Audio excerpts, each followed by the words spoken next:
This is the time. The time when dreams come true and legends are born. Oh my word! This is the place. Some seriously spicy stuff. An absolute masterclass! The place where teams from across the globe come to battle it out for their shot at glory. Oh, you're kidding! And a piece of up to $2 million in prizing. No pressure, guys. No pressure. This is the feeling. It's beautiful! The once-in-a-lifetime feeling of lifting the trophy at the Brawl Stars World Finals. Here comes the push. Here's the damage. This is now the crunch time. This is the game. Immediately taken down. Still not going to fall. He refuses to die. The game you love. This is the Brawl Stars Championship. Let's get ready to brawl.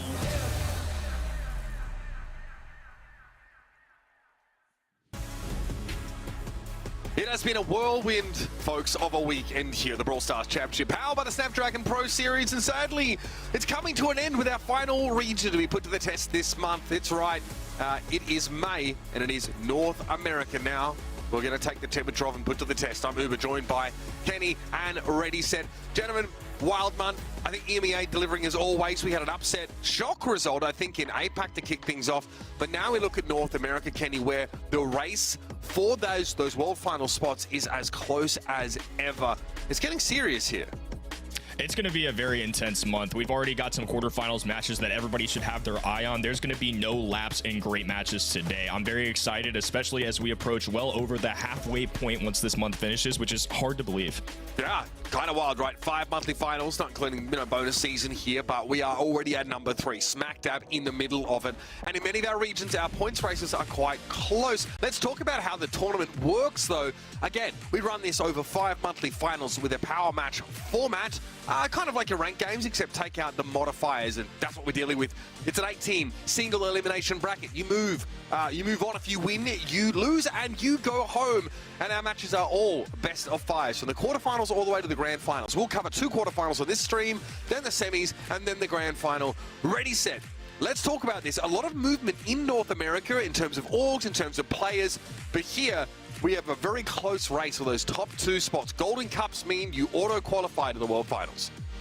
Certainly more movement to come as well. We see 2 teams, or 2 pairs of teams that have very close races here. Stamina currently in 5th place, just 1 point behind West Coast FA in terms of points.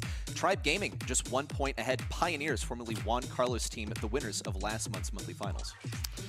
Now, again, a reminder, last year, it was Tribe Gaming and Luminosity that made it through in those top 2 spots, and Stmn had to fight their way through the last chance qualifiers. That is how deep this region is. Let's have a look at this month, though, because all those big names, all those top teams are represented here with a bunch of interesting ones mixed in. Mamus FA obviously returning here, but they'll be going up against the newly dubbed Pioneers roster. That's Juan Carlos's team, getting to join that organization based out of KC after winning last month's monthly finals. We've got CTE Esports, homeless, West Coast FA versus Luminosity, which is always an interesting matchup. Players that know each other extremely well. Speaking of which, Stmn and Tribe Gaming, only one of those 2 teams, Kenny, can advance to the semifinals this month. Which is a crazy thought. And looking at these teams as well, this is kind of the first real month for North America where we've gotten all of the big titles here. We've got Pioneers, we've got West Coast FA, Luminosity, Stmn, and Tribe Gaming. Somebody's missed the cut, at least one of those teams, at least in the past previous months. So I think this is going to be the most important monthly finals yet, which makes sense as we progress throughout the year. Things get more and more intense, right? But especially considering these quarterfinal matches are very heavy hitting and how close the standings are, just winning this first round is a huge accomplishment. It feels like we're at an inflection point somehow throughout this entire year of North America, especially with how close the points race is. Let's talk our predictions. You can make yours over at event.brawlstars.com, and you can also get involved in a number of ways to interact by answering trivia questions, voting for your MVP. That's all going to win you tokens that go towards getting you those juicy star drops in-game. That's where you want to be joining us. You can also check out the B stream in the top left drop down. I think today is Sunny. She's going to be covering a couple of those other quarterfinals that we won't be touching, so make sure to check those out here and let us know how the matches are going elsewhere. We'll be sending Kenny off to do that in a moment here. Let's talk about our predictions, though. Who do we think is going to win here? I think some of these guys are pretty cut and dry, right? We have CTE Esports, Connecticut Esports, as I'm going to dub them here, winning that second quarterfinal up against Homeless. Pioneers versus Mamus FA is a bit of a tougher one, but I mean, Juan Carlos's team, as they previously were known, looked very, very strong. We believe that Luminosity will triumph over their well-known friends, well, West Coast, and then Stmn and Tribe, we are split down the middle. Me and Kenny definitely think that Stmn, it's a gut check for me, are going to come alive this month as they are on the outside looking in for even that race for LCQ. But Reddy said, you feel like it's Tribe that are going to do it again. And it's pretty insane, honestly, first of all, that these two teams are facing in the quarterfinals. This is really Stamina's reward for qualifying through the upper bracket, and Tribe's punishment, if you want to put it that way, for losing to CTE Esports in the upper bracket during the qualifying stage. I just think that Tribe Gaming are a really good online team. This is a serious toss-up between the two teams. We've seen this many, many times. Some people even call it El Clasico from NA. We finally get to see it again in this new year of Brawl Esports with everything centered on Dallas. I just put my faith in Tribe to take this one online. This is such an interesting region. We have three teams that are these well-known names in LG, Tribe, and Stmn that are always expected to be fixtures, but only two teams can go straight to Worlds. But then on the outside looking in, we have teams like Pioneers, who literally won last month. They dominated. I think it was Tribe they beat in that grand final. A team now that has definitely earned their spot amongst the top teams in this region. Kenny, again, very, very close matchups all the way through, but let's get talking about our first one of the day. It's going to be West Coast FA versus Luminosity. West Coast have had some movement. Jay Hart comes into this team after Shine departs the roster. Bit of a change for this squad, as Alec and Chepo will remain. Little shakeup at a very crucial time in the year, too. I think it's safe to say that Luminosity are going to be the favorites among many in this matchup, but nonetheless, West Coast is currently sitting with 3 points, I believe, ahead of them, putting in that top 4. A very important matchup for both of these teams. West Coast FA with a real chance to cause an upset here, and it would be devastating to the LG team, a team that made the World Finals last year. That was a very, very solid, and of course, one of their fierce leaders going to be Alec. That's right, Alec on your screen there. West Coast currently 152 circuit points in NA. They are in 4th place, which means they are live for the last chance qualifier. They have a real shot at this. And of course, I mean on your screen, Alec, a previous Luminosity alumni, someone, of course, very well known to the team and in the past has even helped them get over the line by taking out some of their opponents in other tournaments. Let's, though, ready, set, talk Luminosity. Patchy, Chino, and Charles is your Luminosity squad. And, of course, crucially, returning to the squad after a little bit of illness as Patchy now coming back, helped them qualify. They did get knocked into the lower bracket, I think, against Pioneers, but they bounced back and now they're ready for these old foes in West Coast. Let's not forget how they did month 1 as well. They made it all the way to the grand finals where they fell to Tribe Gaming in their first ever 0-3 loss ever in Brawl Esports. Just this month, we saw them fall to Juan Carlos' team in the upper bracket of the qualifiers, but they defeated Real Ones 2-0 to qualify for this stage. I will vouch hugely for this team. I think they're a remarkably talented squad. I think that this is a W for them versus West Coast FA. Okay, safe call. We've all made that very same prediction. West Coast FA, there's also a question of what does his team look like now after that change? Because it was kind of talked about that Shine was a little bit of the brain behind some of the drafts and some of the broader strategy for West Coast now. And having him depart the team means that someone has to step into those shoes.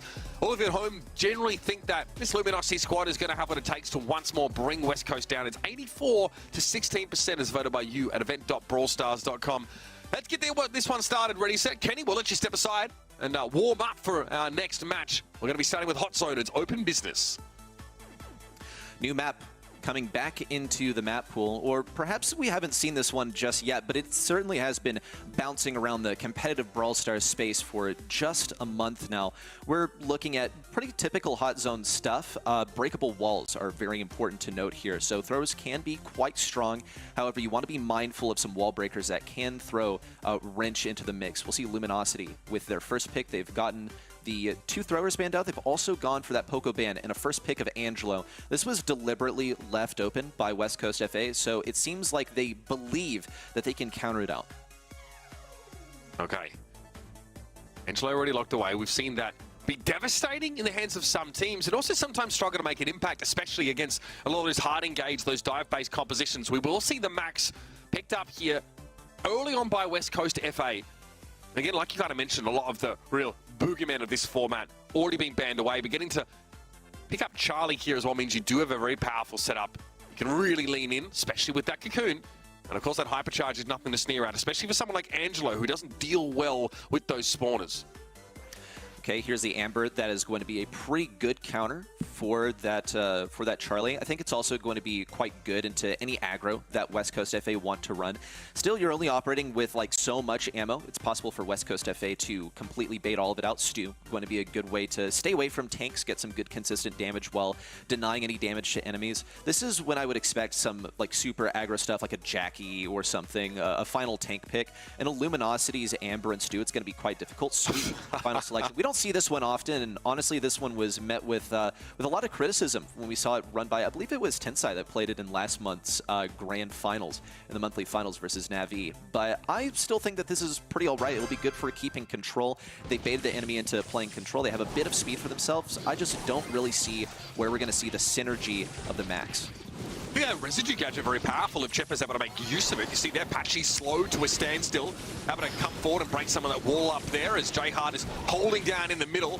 Luminosity struggling to get any time on the point right now, and Gino not able to do too much. And as soon as the Amber disappears, here come the Spiderlings. Patchy doesn't deal well with them either. It's just Charles remaining. Here's a shot charged up here, but Luminosity have struggled early here. Alex's strategy here has really got to be just spam those spiders to keep Charles out of the way. Charles backed up behind obstacles. We see the cocoon on the left as Alec26 and Jayhard wait to pounce on Chino. Left helpless. Patchy also falls. West Coast FA now near 60% with not a single, I suppose, beyond 1% captured by Luminosity. Yeah, a single point of capture. Not great here for Luminosity. They've got to make a play. Patchy able to get out of the residue field just in time. But Alec going to pressure down now with those Spiderlings. It's the Stu falling. Chino's so low, not in a position to contest. This has been real one-sided. And we questioned the squeak pick. We wondered what its purpose really was. Chepo hasn't had to light the world on fire here. That Charlie's been oppressive enough on her own.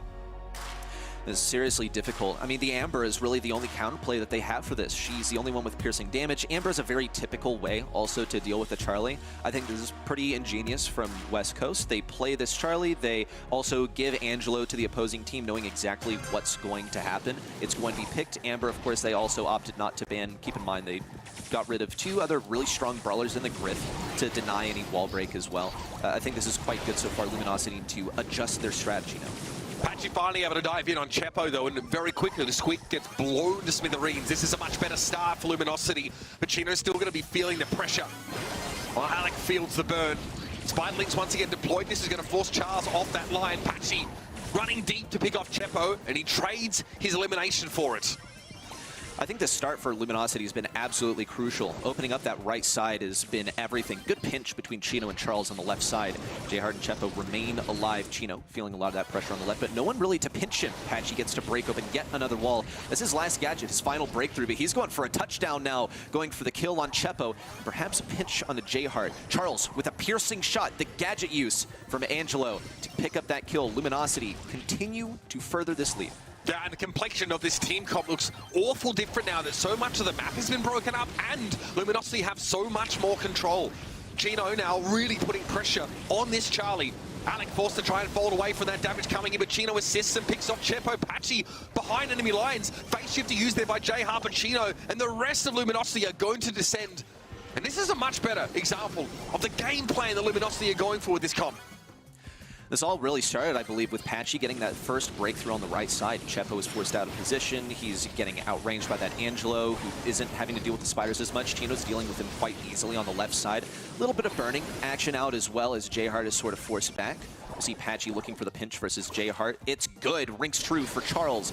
Luminosity approach 90%, practically a guaranteed win at this stage. West Coast FA are all too aware of it. We're going to Game 3.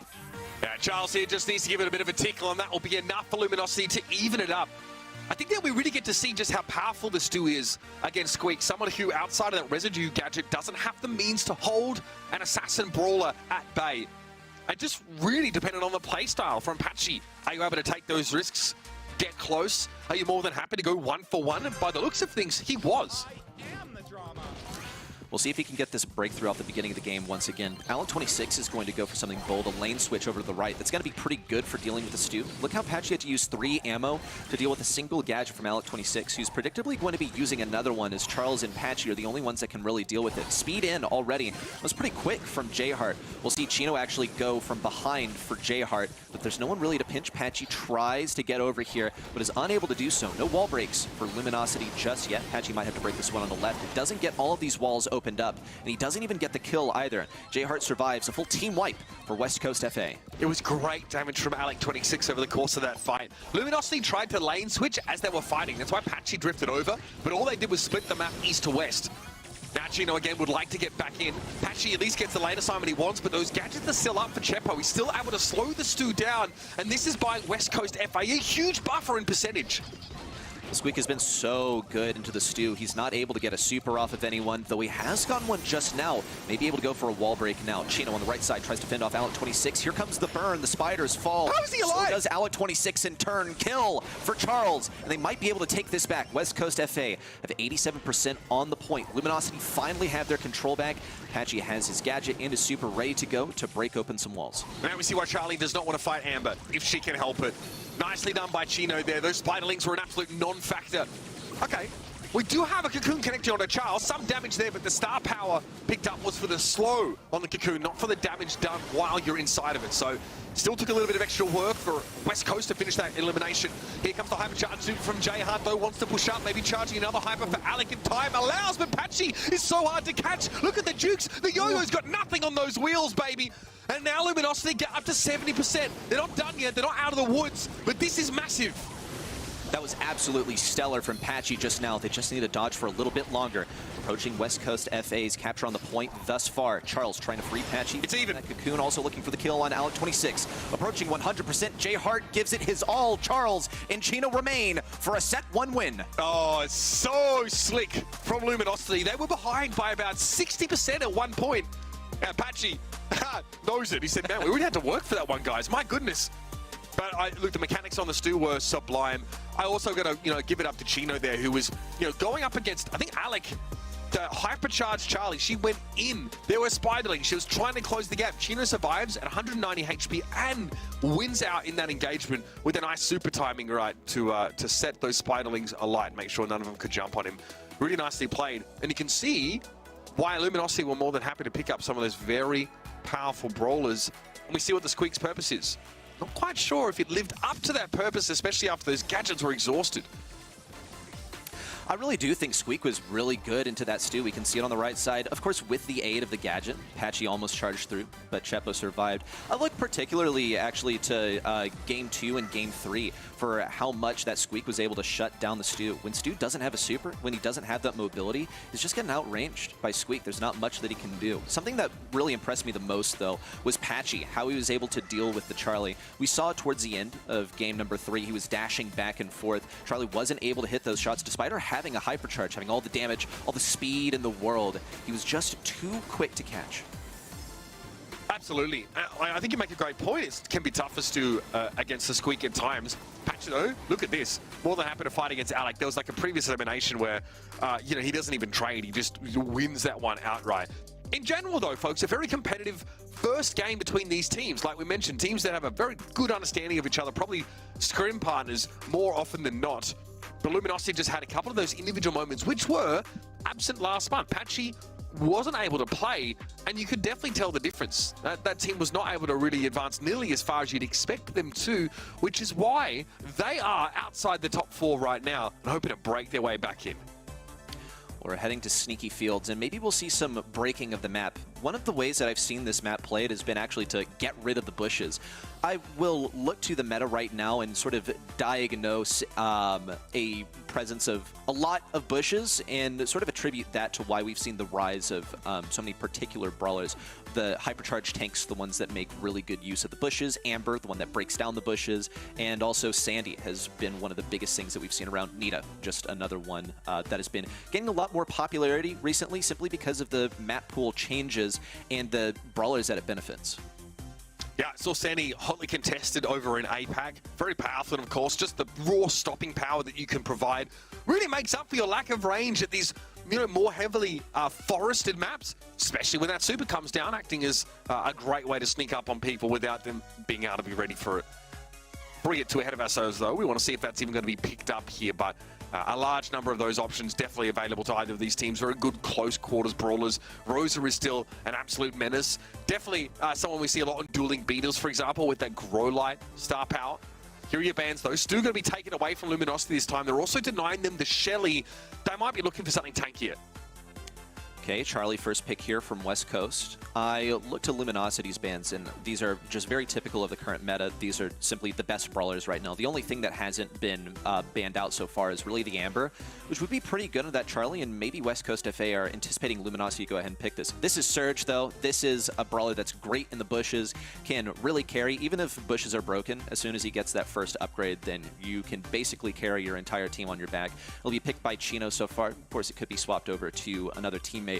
He's not going to be that good into those spiders, but you only have 4 sets of those per game, and Brawl Ball can go on for a very long time, can sometimes be a pretty stale-matey game mode. So it's possible for him to exhaust those spiders and then get to wreak havoc on the enemy team of Surge. Good point, though. These rounds can sometimes drag out, which is why Surge can be pretty powerful, can obviously build up to max level and be a real threat when he gets to that point. Byron, I mean, flying under the radar in terms of bans are considered lately, but very, very powerful for constantly keeping people topped up here. And to turn fights on their head with that super. Really, really strong brawler in his own right. And now Barley. Okay, we do sometimes see throwers here on Sneaky Fields. Alec26 going to go for one of those here. Luminosity now have to consider they're dealing with a lot of healing. Okay, that makes sense. We have a thrower where Byron Mortis is going to be the pick. Let me make you all aware that Luminosity is in Dallas right now. They are operating on basically 0 ping. So yes, Mortis is going to be a very strong option. I see Mortis as being a brawler that can be good into the Byron. He doesn't have any CC, neither does Barley. Charlie can still shove him in that cocoon. I look also to that Poco. I think it might, no way. A goal already before we even got in the game. Not 1 goal, 2. 2 goals already. Stellar. Okay, man, it's like that. It is like that. Wow, their ping is so good. They're going to finish the game before we can even load into it. That's next level. Man, that must be some prime real estate they're in right now. My goodness, here we go. Pressure in the middle, but here comes Chino once more. The Mortis is such an issue. An attempt there, I think. Healing tonic to try and keep the Barley alive, but West Coast are not ready for this. They are not ready for this smoke. This is going to be an absolute bloodbath. Simply running it down. One of the things I wanted to remark on is that Barley, or just throws in general, just aren't really that good in Brawl Ball. They cannot take the smoke from a brawler in a combo like Chino. J-Heart still puts him in the cocoon. Charles is going to be able to get him back into action. We need to see some kind of pass Chino out of the cocoon, the dribble, and with the healing into the goal. Luminosity with a rockstar set 2. Okay, well, they're going to move along in this series pretty quickly. That is 2 sets down already. And for Brawl Ball, there just hasn't been a whole lot to say. Completely one-sided. A draft that favored Luminosity overwhelmingly. As soon as they saw the Barley, they must have thought it is time for Mortis. You mentioned that, like, if they're in Dallas, right, which is where these North American servers are located, it's a huge advantage. We see this in APAC a lot as well. These teams are making a monthly trip out to Hong Kong in order to play. It's a big difference maker here. And Alec, your house is really nice, I must say. If I was your age and had my own ensuite bathroom, I'd be pretty pleased with where I ended up. But again, not quite the low ping that these guys have access to. There must be like a university building or something like that, you know what I mean? Where all that tech is at. Great stuff, Luminosity so far. 2-0 here on Brawl Ball with Safe Zone on the horizon. I don't even know if we had enough time to collect stats for that game. It was so brutal. Yeah, that was very, very quick. I think, honestly, the early throw pick from West Coast FA might have been the final nail in the coffin. They got rushed down very, very easily. I can sort of understand what they were thinking. Well, yeah, okay, the walls are going to be up the whole time. They don't have any wall breakers. It wouldn't be a really great idea to go for that kind of stuff now. Look at, they got rid of Shelly. They got rid of Stu. You have other options, like maybe a Griff appears, but it just does not do well into that kind of aggressive. How on earth is Chino collecting 7 kills in this in this remarkably short set? Yeah, I mean, that is kind of wild, right? That means you are basically solo killing the entire enemy team off each respawn, with a couple of exceptions there. Patchy also a problem, attracting a lot of attention. The invulnerability frames provided by that super means that yeah, he can really tank a lot of that damage in theory. Chepo, you notice he did a lot of damage. That's because he's throwing his shots at the ground alongside the healing tonic while he's being run up on by Chino constantly. Chino survives that because he just, throws out a super, heals up, and goes on to his next target here. So all that damage done, remember, when we have a very short amount of game time and you do a decent amount of damage within it, it's going to blow up your DPS numbers. So yeah, good look on the stats here for West Coast FA, but with only 2 eliminations, you know what their issue was. Look, I feel like the set went by so fast that we didn't even really get to fully break everything down. I'll still harp on the early thrower pick. There are like 1.5 billion ways to deal with an early thrower pick. Mortis is a great way to do it as long as you're not otherwise countered, and the Poco keeps him alive. Surge gets to just run it down, especially if you're running the second gadget that gives you extra ammo when an enemy hits you, which, yeah, that's going to be basically their only option when you're simply running at them and you're on sneaky fields trying to defend your goal to the best of your ability. We're heading to a set 3, though, for some Heist. Safe zone. It is Crow. First selection here from Luminosity. Chuck banned as well, which is not, I mean, it is a more common sort of pick or ban on this particular map. You see the brawler ban rates here. I don't even know if those are sneaky fields ban rates, really, Jackie? Oh, I digress. Anyway, Chuck unavailable, so none of that sort of cheesy approach here to working down the safe, which also means that you don't have to worry about, prioritizing things like Cordelius, who are very good at defending but aren't great at the poke game at longer range here. It's Byron here coming up for West Coast. Okay, Byron selection. This brawler has also seen a huge boost in popularity, though I think if Luminosity managed to run this down, then there's not that much that West Coast FA are able to do. Now, if they take a different approach, already we saw with that Crow, then yes, I mean, it looked like they were going to play something more control-centered. Picking 2 sharpshooters, though, early on is, I think, quite risky. They can just get run down by Luminosity. BB is a fantastic way of doing that. Now, Byron, as long as he gets that super, which, folks, he's guaranteed to get that super, is going to be diminishing some of the healing that BB gets from her gadget, but she still has a lot of health. She's going to have a bunch of speed thanks to that max. And again, she'll have speed. Patchy also has the ability to slow down, but I really think that the Crow, as a concession to a potential Byron here, to make that healing a little bit more difficult, will be crucial. Gino stepping up here, doing basically what BB has to do. Run it down, attract the attention of 2 of those brawlers for as long as possible, keep them busy. Charles a little low, eventually going to get caught at long range there by Alec. It's just a little bit of damage for Luminosity off the back of that push by Chino, but they've lost map control. Let's note this last pick from West Coast FA. They've gone for the Shelly last. Now, Shelly has a really good combo that she can go for. If she goes for Shell Shock, she can immediately pop the Clay Pigeons and cycle her super back. But she doesn't get to do that many times, even with the use of gear to get an extra gadget. Here comes the speed. Oh, we're racing. Looks like a base race is sort of in motion. We see the 2 sharpshooters on the safe. Chino going to town on this enemy safe. But Luminosity still are behind. It's only going to be aided by Chino getting another thwack onto the safe, but still 5% deficit.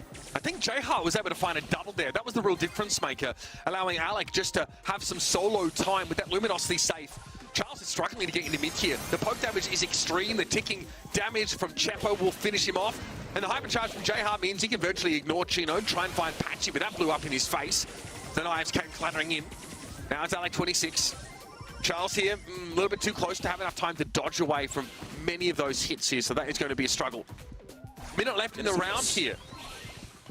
Yes, Max Hypercharge coming in soon. It's probably going to give Patchy his super in Hypercharge. Well, it gives him his super at least. Once he gets his Hypercharge, though, he's basically guaranteed to get about 25% damage off of that safe. Pro is just so strong. Might even find an opportunity on top of the safe. Doesn't look like he's going to go that aggro, but Charles still gets a few on that safe. I think Patchy's just waiting for a prime opportunity. He's playing quite aggro, maybe just looking for a little bit of damage off of J-Hart, leaving it to his teammates to defend. Good damage on the Shelly, but Chino has to get close to J-Hart and suffers as a result. A second now for J-Hart, as I think Patchy has no point but to dive, no opportunity rather. Chepo takes him out pretty quickly here. Luminosity, though, have a slim lead. Alec wasn't able to get much time on that safe at all. Now we know just one more arrow would get them there. But Luminosity have a 10% lead, and they're working even on it further. J-Hart forced away. Looks like the slowing toxin made it hard for Shelly to do anything but turn tail and run. And with 7 seconds left in the round, West Coast have to go for something truly brilliant. Alec finds a shot on the safe. It's 3%. Now it's going to be a 5% lead for Luminosity. They're trying to stay in it, and they do. Just 4% separates these 2 teams. Frustrating, I think, for West Coast there, as they had a good lead of about 10% early. And also, I will concede right here, my analysis was a little bit wrong there. They were pretty good into that run-it-down composition. They had the Shelly ready to go, and it was quite good at first, but it was not able to sustain all the way until the end. We saw Shelly, you know, popping her clay pigeons, getting the cycle there with the super as well on the right side, but once she was out of gadgets, it was simply no more. I think really the biggest win condition, though, for Luminosity was getting that hypercharged Crow down the left lane. So much damage. It happened a bit off camera, honestly, but that was roughly 30% dealt by a single hypercharged Crow super. Bibi is so frightening when she has that damage gear popped. I mean, virtually just one-hitting Alec after some poke was taken by the Angelo in the middle part of the map, and now we're properly all in here. Chino's already been able to build up that hypercharge, one of the more newly added ones to the game that turns Bibi into an absolute tyrant. Patchy gets picked off there, though, so Charles might have to give a little bit of ground or send Chino speeding into the enemy team, and the latter seems to be the preferred option, but you've got to respect the Shelly. In goes Patchy with the super, but ends up inside Angelo's super field, which means it's just a 1-for-1 that the Crow gets. Hypercharge bubble from Chino for some extra damage on J-Heart, who doesn't even get away with his super. Some speed for Charles, as well as Patchy, as they now storm the left side of this safe area. No contact for Chepa with that super, and Chino is waiting patiently. The only way to get him out of here is to pinch him properly, from the top and from the bottom, but no one really seems game to do it. Alec26 wants to get a pinch onto Charles, or perhaps some damage on Patchy on that Crow, trying his best to defend that safe. Little thwack there on J-Heart, pinch from J-Heart, but still, Chepo keeps him alive. And Chino got that damage completely unhindered. J-Heart didn't even fire a shot back there. Chino has that super available now. Spitball pretty dangerous in this back part of the map. You more likely want to bounce it left to right onto the safe and off of it again. Another gadget used there from J-Heart. Clay Pigeon's active, but Luminosity are so far ahead still, ready, set. This could be the win condition already, though. We see a hypercharge for Charles and one for Patchy. Once they get those supers, they are going to go all in. Patchy now has the super. Probably not going to go for a kill, just going to go for that last bit of damage on the safe. If he can get over there, he is guaranteed to kill it. Charles just running around, waiting for his opportunity to get this super charged up. Here it is. The super in, the speed for Patchy and for Chino. They all storm the enemy safe. A bubble to the backside for Chino. Jump in from Patchy. Colossal damage. And Luminosity take the match. Unreal amounts of damage in those final moments. Not only the dive from the Crow, but also Bibi getting one last swing before she was picked off to really seal the deal. It ends up being a bit of a clean sweep here. Luminosity come out of the gates swinging for the fences, especially in that last set. Brawl Ball was the closest set of Brawl Stars I think I've ever seen, being about exactly 1 minute of actual gameplay. That is bonkers, and West Coast could not recover. They were reeling after the punishment they got served up in that second set. They just run it down, man. That is what they do. I do question some of the draft decisions made by West Coast FA. Of course, you know, hindsight is always going to be 2020. But some of the picks, I think, were actually quite good. I liked the way that the Shelly performed in game number 1. Looks like game number 2, Luminosity, despite winning game number 1, by the way, even if it was by just 4%, found a way to get around it. They found a way to get Chino in this back left corner where J-Heart wasn't really going to be able to do much against him. J-Heart apt to break some of these walls versus Chino finally got the takedown. But the win condition was this Hypercharge Max plus Patchy with this Hypercharge Crow. This is why people are saying this is a very underrated brawler right now. Look how much damage he got from a single super and hyper. Yeah, that was unbelievable. And it kind of makes sense, right? Because Patchy generally struggled over the course of that sort of set. It's a difficult map, and Crow was outranged pretty hardly by Angelo and, of course, by Byron, and never wanted to get too close to the Shelly. So didn't have any great sort of one-to-one matchups. It was just poke, try and be a threat. You know, head down the left side of the map and draw people away from the center. Seemed to be the plan for Patchy. But when it was time to die, when it was time to go for that all-in, Luminosity had all the tools at their disposal once more. So again, they've dispatched their friends and longtime rivals. This very long-standing squad of Luminosity have made their way into the semi-finals. And remember, they need some serious results over their next couple of monthly finals. This region is so competitive, and they only have 149 points, which puts them in 6th, 2 points behind Stmn. And this journey has not been made easy for them either. We'll see the Patchy MVP as voted for you guys on event.brawlstars.com. This guy looked absolutely stellar on that Crow last game, and it's kind of what we expected from the Crow, though I think maybe a lot of people in the audience were not anticipating Crow to be this strong at the moment. It's really just surfaced in popularity in the meta currently. Yeah, I think he had like a 52% win rate on that last map, and not commonly picked. And generally, it's the hypercharge that makes him quite powerful. Maybe a little bit too reliant on that. But you've got to be pleased with that result as Luminosity. Now you can advance here. You are a little bit concerned about your next opponent potentially, because that last quarterfinal game features Stmn and of course Tribe. That is bonkers. Anyway, event.brawlstars.com. You want to know where the bracket is at right now? You can check it out over there. You can, of course, make your predictions on who you think will win some of their next matches. We're going to be back with our next quarterfinal in just a moment, so hang tight. This is, of course, the Brawl Stars Championship for North America May monthly finals. The Snapdragon Pro Series Brawl Stars Championship is brought to you by Snapdragon Elite Gaming, Samsung Galaxy S24 Ultra, Monster Energy, and DHL.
Welcome back, everybody. After the break, we just saw what might have been one of our quickest quarterfinals I've ever seen. It was Luminosity triumphing over West Coast with a second set that went for about a minute of total gameplay. Even for Brawl Stars, that's quite quick. Another game that's been pretty quick is the other quarterfinal. We're bringing Kenny back into the booth here. How has that Pioneers Mamus game been going? Not gonna lie to you, Mamus were looking very good, and right before we hopped on, it was match points, and yeah, I mean, not to lie to Uber, it felt like Mamus were the clear victors there. The opening two sets kind of steamrolled their way through them. I'm pretty impressed with this team, and honestly very surprised. I had Pioneers winning this. Okay, so that is a pretty big deal. Not only it is your April monthly champions, also the team recently getting picked up by a big org, you know, scrimming maybe from the HQ there, probably a little bit of a slower start for them here, but Mamus are a team that is definitely not one to sneer at. We know they're a contender. They're always in the mix here. Maybe just weren't expecting such a one-sided result from that game. So that sets up, that sets up one of our second semifinals potentially for a really interesting matchup. But we have one right here, ready, set. That is going to be an absolute barn burner. Stmn going up against Tribe Gaming. This is, I don't know, chapter 72 of one of the longest rivalries in this region. It's Bobby, Zar, and Sands going up against Zulan, Eslivy, and Tyrant. Tribe Gaming, they turned up at the World Finals last year and lost to that SK Gaming squad, whereas Stmn, who had to make it through LCQ, went all the way to that grand final. No conclusion to this saga in sight. No happy ending, no nothing. It's the same old rivalry. Stamina versus Tribe Gaming. This is quite interesting to see in the quarterfinals, but occasionally things like this happen. You know, even if you are Tribe Gaming, there's some pretty good teams that await you in the upper bracket. This time it was CTE Esports that sent them down to the lower bracket, and their punishment is that they have to face Stmn, but Stmn's reward, if we want to put it that way, is that they have to face Tribe Gaming. That's their reward for going through the upper bracket with a flawless run. What do we think about this? Because I know we love keeping track of this rivalry. It's you know, obviously one that is very often talked about. It's very often hyped up. Stmn dodged Tribe Gaming last month because Tribe Gaming were knocked out in the first round by, you know, the now Pioneers squad. Stmn ended up losing to, again, Juan Carlos' team in that final as well. And I think, back in March, Stmn didn't qualify. So we haven't actually seen a 2024 matchup between these guys, Kenny. We haven't seen one yet. This is going to be the first in a return of El Clasico. I'm going with kind of a gut check on this one, to be honest with you. NA is a very volatile region. There's a lot of talent in this region. It feels like Stamina's due one, and I know that's not a lot of logic, but I feel like they're too good of a team at this point to not make another run at this and kind of right the wrongs of last month. So in a heated matchup, I'm going to go with Stmn this month. Yeah, that was my prediction as well. Ready, though, definitely felt like Tribe had the edge here, which is fair to say, but no one really stays on top forever in this region. But, I mean, Ready, I'd love to hear your thoughts here. Why are Tribe your team to go all the way here, at least in this matchup? I think Tribe Gaming, well, we've seen Tribe and Stamina face many times at LAN, and I think Tribe Gaming has only actually come out on top in one occurrence. Stamina had a crazy streak versus them at LAN, but online, Tribe Gaming boasts the winning record. We actually did get to see these guys, even though it wasn't really in a monthly final setting, face online earlier on in the year when we saw that sort of qualifiers bracket of death. We saw Stamina take down Luminosity to advance further through the upper bracket. Then they faced Tribe, and Tribe sent Stamina down to the lower bracket of the qualifiers, where they ended up facing Luminosity and then lost, meaning they were not able to go to the March monthly final. So that is the tale of the tape. We've only seen them face one time this year, and it was a 2-1. Thank you very much for that, Ready Set. We'll let you step aside, take a breather. We'll bring you back in for our semis. But now it's myself and Kenny taking you into Stmn versus Tribe. We'll be starting on a bounty map. It's Shooting Star. Shooting Star going to be the one to open things up for us, and it's a pretty fun one. I mean, we can praise both these teams all we want, but the rivalry has always been good, and the mechanics for both of these teams have certainly carried them to be the teams that they are. This is a long-range sharpshooter kind of map, Uber. I'm kind of excited to see if we get any of these crazy matchups, the Pipers, the Nanis of the world, and see them face off here. Yeah, quite often, we've seen Piper snapped away here. Nani, a popular pick. Stmn say, well, we don't get first pick, so we don't want to leave Piper open. We're going to ban that one away. Obviously, one that Bobby would normally like to play if possible, but not an option here as you are blue side. So try and go for something pretty safe. They pick up the Gene to start with here. A very common pick for either of these teams, especially on a map like Shooting Star. Tick going to be the response here. So we are seeing the thrower locked in early. Little old school Brawl Stars right here. A tick selection this early is not something we've seen in more recent Brawl Stars history, but I think we have kind of shifted away a little bit from just purely sharpshooters on this map. I mean, you can see it here in the ban stage as well. No Piper in the mix. Angelo, a must ban on this map for me, especially considering how good Angelo is in the current meta. We even see ones like Meg, Byron, RT in that ban stage. So you're running out of options here. Why not pick up a really pesky thrower and Mandy, who has limitless range with that super while you're at it?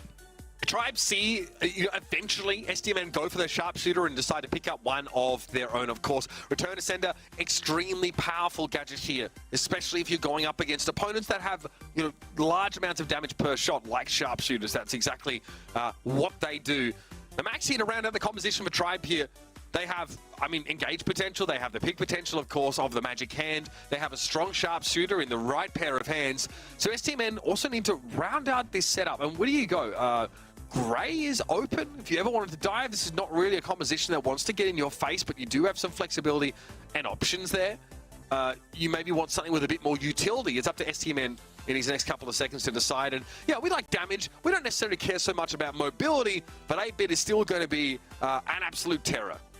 8-bit a really interesting one. This Stmn composition is something special here, because on the Tribe Gaming side, we see Gene get selected. My mind immediately goes to Max, who's been by far the most selected brawler coming into today's monthly finals among the other 3 regions. Picked 33 times. The next closest is Byron, I believe, at 23. So Max is a very popular brawler right now, and that Gene-Max combo is something very worthwhile. Historic as well. I mean, it's been successful and tried and true, but on the other end, we get a little something special. If Mandy's popping off, Cyclone Super's in, it's almost impossible to deal with. Julan here respects the damage and in fact doesn't opt to take the blue star, allows Zar to do so. Phase shift already used early, now the pressure building on Sands. Yes, big health ball for that 8-bit, but he's slow and Tyrant is able to bring him down. It ends up being traded out though to Stamina's favor because they did pick up that blue star. They have that edge here. Now they're going to set up around the damage amp turret. And a damage amp turret alongside Tick Mines has got to be one of the most frustrating things to deal with, along with a lethal super coming in from Bobby. The limitless range. There's just simply nothing you can do about it. If you don't see the super coming, Mandy is going to snipe you from across the map. This is dangerous for Zulan and Tyrant. They've lost Eslivy as well, falling to some of those mines from Zar. Dangerous here for Tribe. They've lost Zulan. Tyrant, yes, has a magic hand, but has to respect the head first from Tick. and gives a lot of ground himself. It's an 8-star deficit for the red side. The home base setup on this bottom right-hand side is unbelievable as Bobby taps for another one here. Zulan's kind of forced to just wait around. Can't get in the mix here without teammates. Max alone, not going to be super lethal. Gonna have to find damage elsewhere. Nani Peep inbound as well. 298 remaining on Bobby as they pick up yet another kill. Dominant start here for Stmn. It was good damage on Bobby, but it needed just a little bit more. As Livy doesn't have good sight lines, good angles to play from here. He knows this. Oh, yeah, he's going to get punished. As soon as he moves out to the left, he goes for it anyway because he can't see this damage amp turret. There is nothing Tribe can actually do about it. They can't get close enough. Tyrant could pull someone out of formation, which is kind of the plan right now with this positioning, but it's risky. The damage amp turret's finally down. Still, they're going to be hitting pretty darn hard. Tyrant is low. Zulan also needs some magic paths of his own to get top back up. He's basically one hit here as Livy tries to step up and get some free damage, but man, there was never really any doubt that Stmn were going to take that away after they set up on the bottom right. Brutal beat for Tribe Gaming. They really had to force it at the end there too. I don't even know if mathematically they could have won that with about 20 seconds to go. They need to at least cycle one kill in there and get as many stars as possible because they were down so much. Just a game that was disastrous for them. Gonna have to change something up entirely here. Maybe not allow Mandy to hit as many shots early on, but they were so sneaky. Once that 8-bit turret got established, it was just Mandy kind of hiding in the grass and Tick lobbing up some shots as a thrower. So Tribe have to figure out how they prevent that from happening again. Easier said than done because it's well and truly within Stmn's defensive half of the field, that position they set the turret up earlier. And all Sense needs to do is build that super and have the rest of the team play around it. So Blue Star this time picked up by Tribe. Zulan realizes they probably need an early advantage here to force Stmn to come to them instead of turtling in the back of the field. This is the first time we've seen any semblance of offense for Stmn. Beforehand, once they got their kill and the supers necessary, they kind of just held back and relaxed and added on all those kills throughout that game. Spacing the floor a little bit here. Zulan looking to get a little more aggressive for his side as well. They can't back off fully. Be really interesting to kind of see how Max, Gene, and Nani stack up against lobbing shots from Tick, Mandy, supers. 8-bit, if he establishes a turret behind this indestructible wall too, could be an absolute threat. The moment there's a pick for Stmn, they will revert to playing defensively, but they need to get a star lead somehow, which is why they haven't given up the map at all. That means they're vulnerable. Stans takes a huge amount of damage there from Zulan, and as Livy was looking for an off angle to finish off that 8-bit, but Zar has been zoning away for the most part. This Nani, who obviously returned to center, terrible against the Tick in general outside of that super. So Zar's able to take a bit of space, force Nani back here as Livy might be swapping sides of the map. Keep my eye on that Tyrant pull, and they're going to go ahead and just get rid of this. A teleport through, though. A cheeky movement forward to progress the team here. An interesting play, and it pays off. Zar's able to grab a kill. Return for, well from his Livy. Beautiful plays from both ends, to be honest with you. Yeah, Tribe though have the star lead after all that was said and done. So Stmn still have to get aggressive. They still have to come forward. Bobby's been looking for picks this entire game. He's hoping for a setup here for that sugar rush, but Zulan dodges away from it. He was full health anyway. Pops the hypercharge now, wants to come forward. Zar's looking a little bit low. Another pull on Sands. And Tribe have evened up the set. Once they get the blue star, the game looks completely different. Insanely different outcome there. Tribe Gaming looked much more comfortable in that setting. Not allowing Stmn to prevail early on, I think, was a huge game changer because once 8-bit established that turret, we had Mandy firing super on all cylinders. It was a lot of trouble, and it allowed Stmn to run away with that game number 1. In game number 2, Tribe Gaming play a much more slow-paced game. The blue star going the other way, though. A wasted attempt there from Stmn as Tribe Gaming ultimately just end up grabbing that kill. Now Zulan spots an opportunity to actually go aggressive on the blue star carrying Tick, and Zar's not able to do anything about it. Bobby again might find this to be a frustrating round. There's probably no easy shots to be taking here. As Tyrant steps up, gets free poke damage, gets him, you know, ever closer to that magic hand that would be devastating to be caught in as a sharpshooter. Zulan flexing the footwork a little bit here, taking a fair bit of damage. Now we'll have to give this ground up. Just gonna have to breathe for a moment, try and play it alongside Tyrant. They're grouping up together now. Tribe Gaming, if they're not careful, could get put in this top right-hand corner. Zulan once again gonna be trying huge to slow. Or as Sands gets a nice tag there, a good assist as well. And now Tribe Gaming on their back heels. Bobby hit the gadget, that is huge, but he gets pulled in straight away and it's gonna be traded out. Still, blue star for Stmn, they have that lead. They can still go with this game plan. They showed us off in that first round. The slowing gadget from Bobby's what set up that kill, because again, if you are moving as Mandy, you are below rate as far as sharpshooter stats are concerned. To be better than your opponents, you know, just statistically by the numbers, you have to be stood still, which is kind of scary when you're going up against the Nani. So Bobby found a great way to be effective while still being forced to move about and give Stmn the lead. They're going to back away though here. They can't make use of this turret location, but Sansa's already thinking about that bottom right corner, as is Zulan apparently, because he won't let them get there. Zulan with a nice flank here on this right-hand end, and they're going to need an Anani peep up close and personal here, going to be trying to connect with Bobby. Gets a nice tag, but not enough for a takedown whatsoever. 13 on the clock, and Tribe Gaming need to move in. Blue Star favored for the blue side. A pull going through, connects to that, though it's not the player that they want, as Livy popping return to Sander. Sands with low HP, being protected by Czar popping a gadget. Bobby holding on for dear life, and somehow, some way, Stmn unscathed. Couple of really big mechanical movements there. First of all, the Magic Hand caught a tick head. Not any brawler. You do not want to be trying to pull something like that in. The last hurrah gadget used there as well by Stmn to make sure that not only could the tick stay alive, but it could shield. I think the 8-bit that was very, very low was huge. That's about as close as it's going to get on Bounty between two of our best teams, honestly, in the world here. What a way for it to have ended. One set now to Stmn's advantage, but it was anything but easy. Not easy at all. I mean, game number one, sure, but that was much more of the set I was anticipating seeing from these two heavy firing teams. Love to see two very different strategies play out and both work out. I think that game number 3 was a great summation of learnings from both of these teams. You saw what Stmn did right in game number 1. They get their turret, they're cycling Mandy supers. You see Bobby just hiding this little forest patch of grass right here, throwing up pins, throwing up supers, could do whatever he wants. In game 2, Tribe Gaming get their feet under him, much more adjusted, and now in game 3, it's just both of these teams battling to the very end. Insane stuff here to start off this set. Yeah, with a bit of luck, we'll get the final moments of that round, because there was a ton of things that happened that are pretty hard to spot on their own. This is that second round here where Stmn were forced to go so aggressive. Here's that third. They get a traded kill here, I think. It might be Bobby or someone gets taken down. But it ends up being 4-4 with a blue star for Stmn. Yeah, it's a magic hand. So Bobby did really well to set up that advantage by hitting the slow gadget from that Mandy. Very, very important. And then they turned that into an instant elimination. Again, it works the same as like a nest egg does, in that if you're slowed against these kind of comps, you are guaranteed to get eliminated.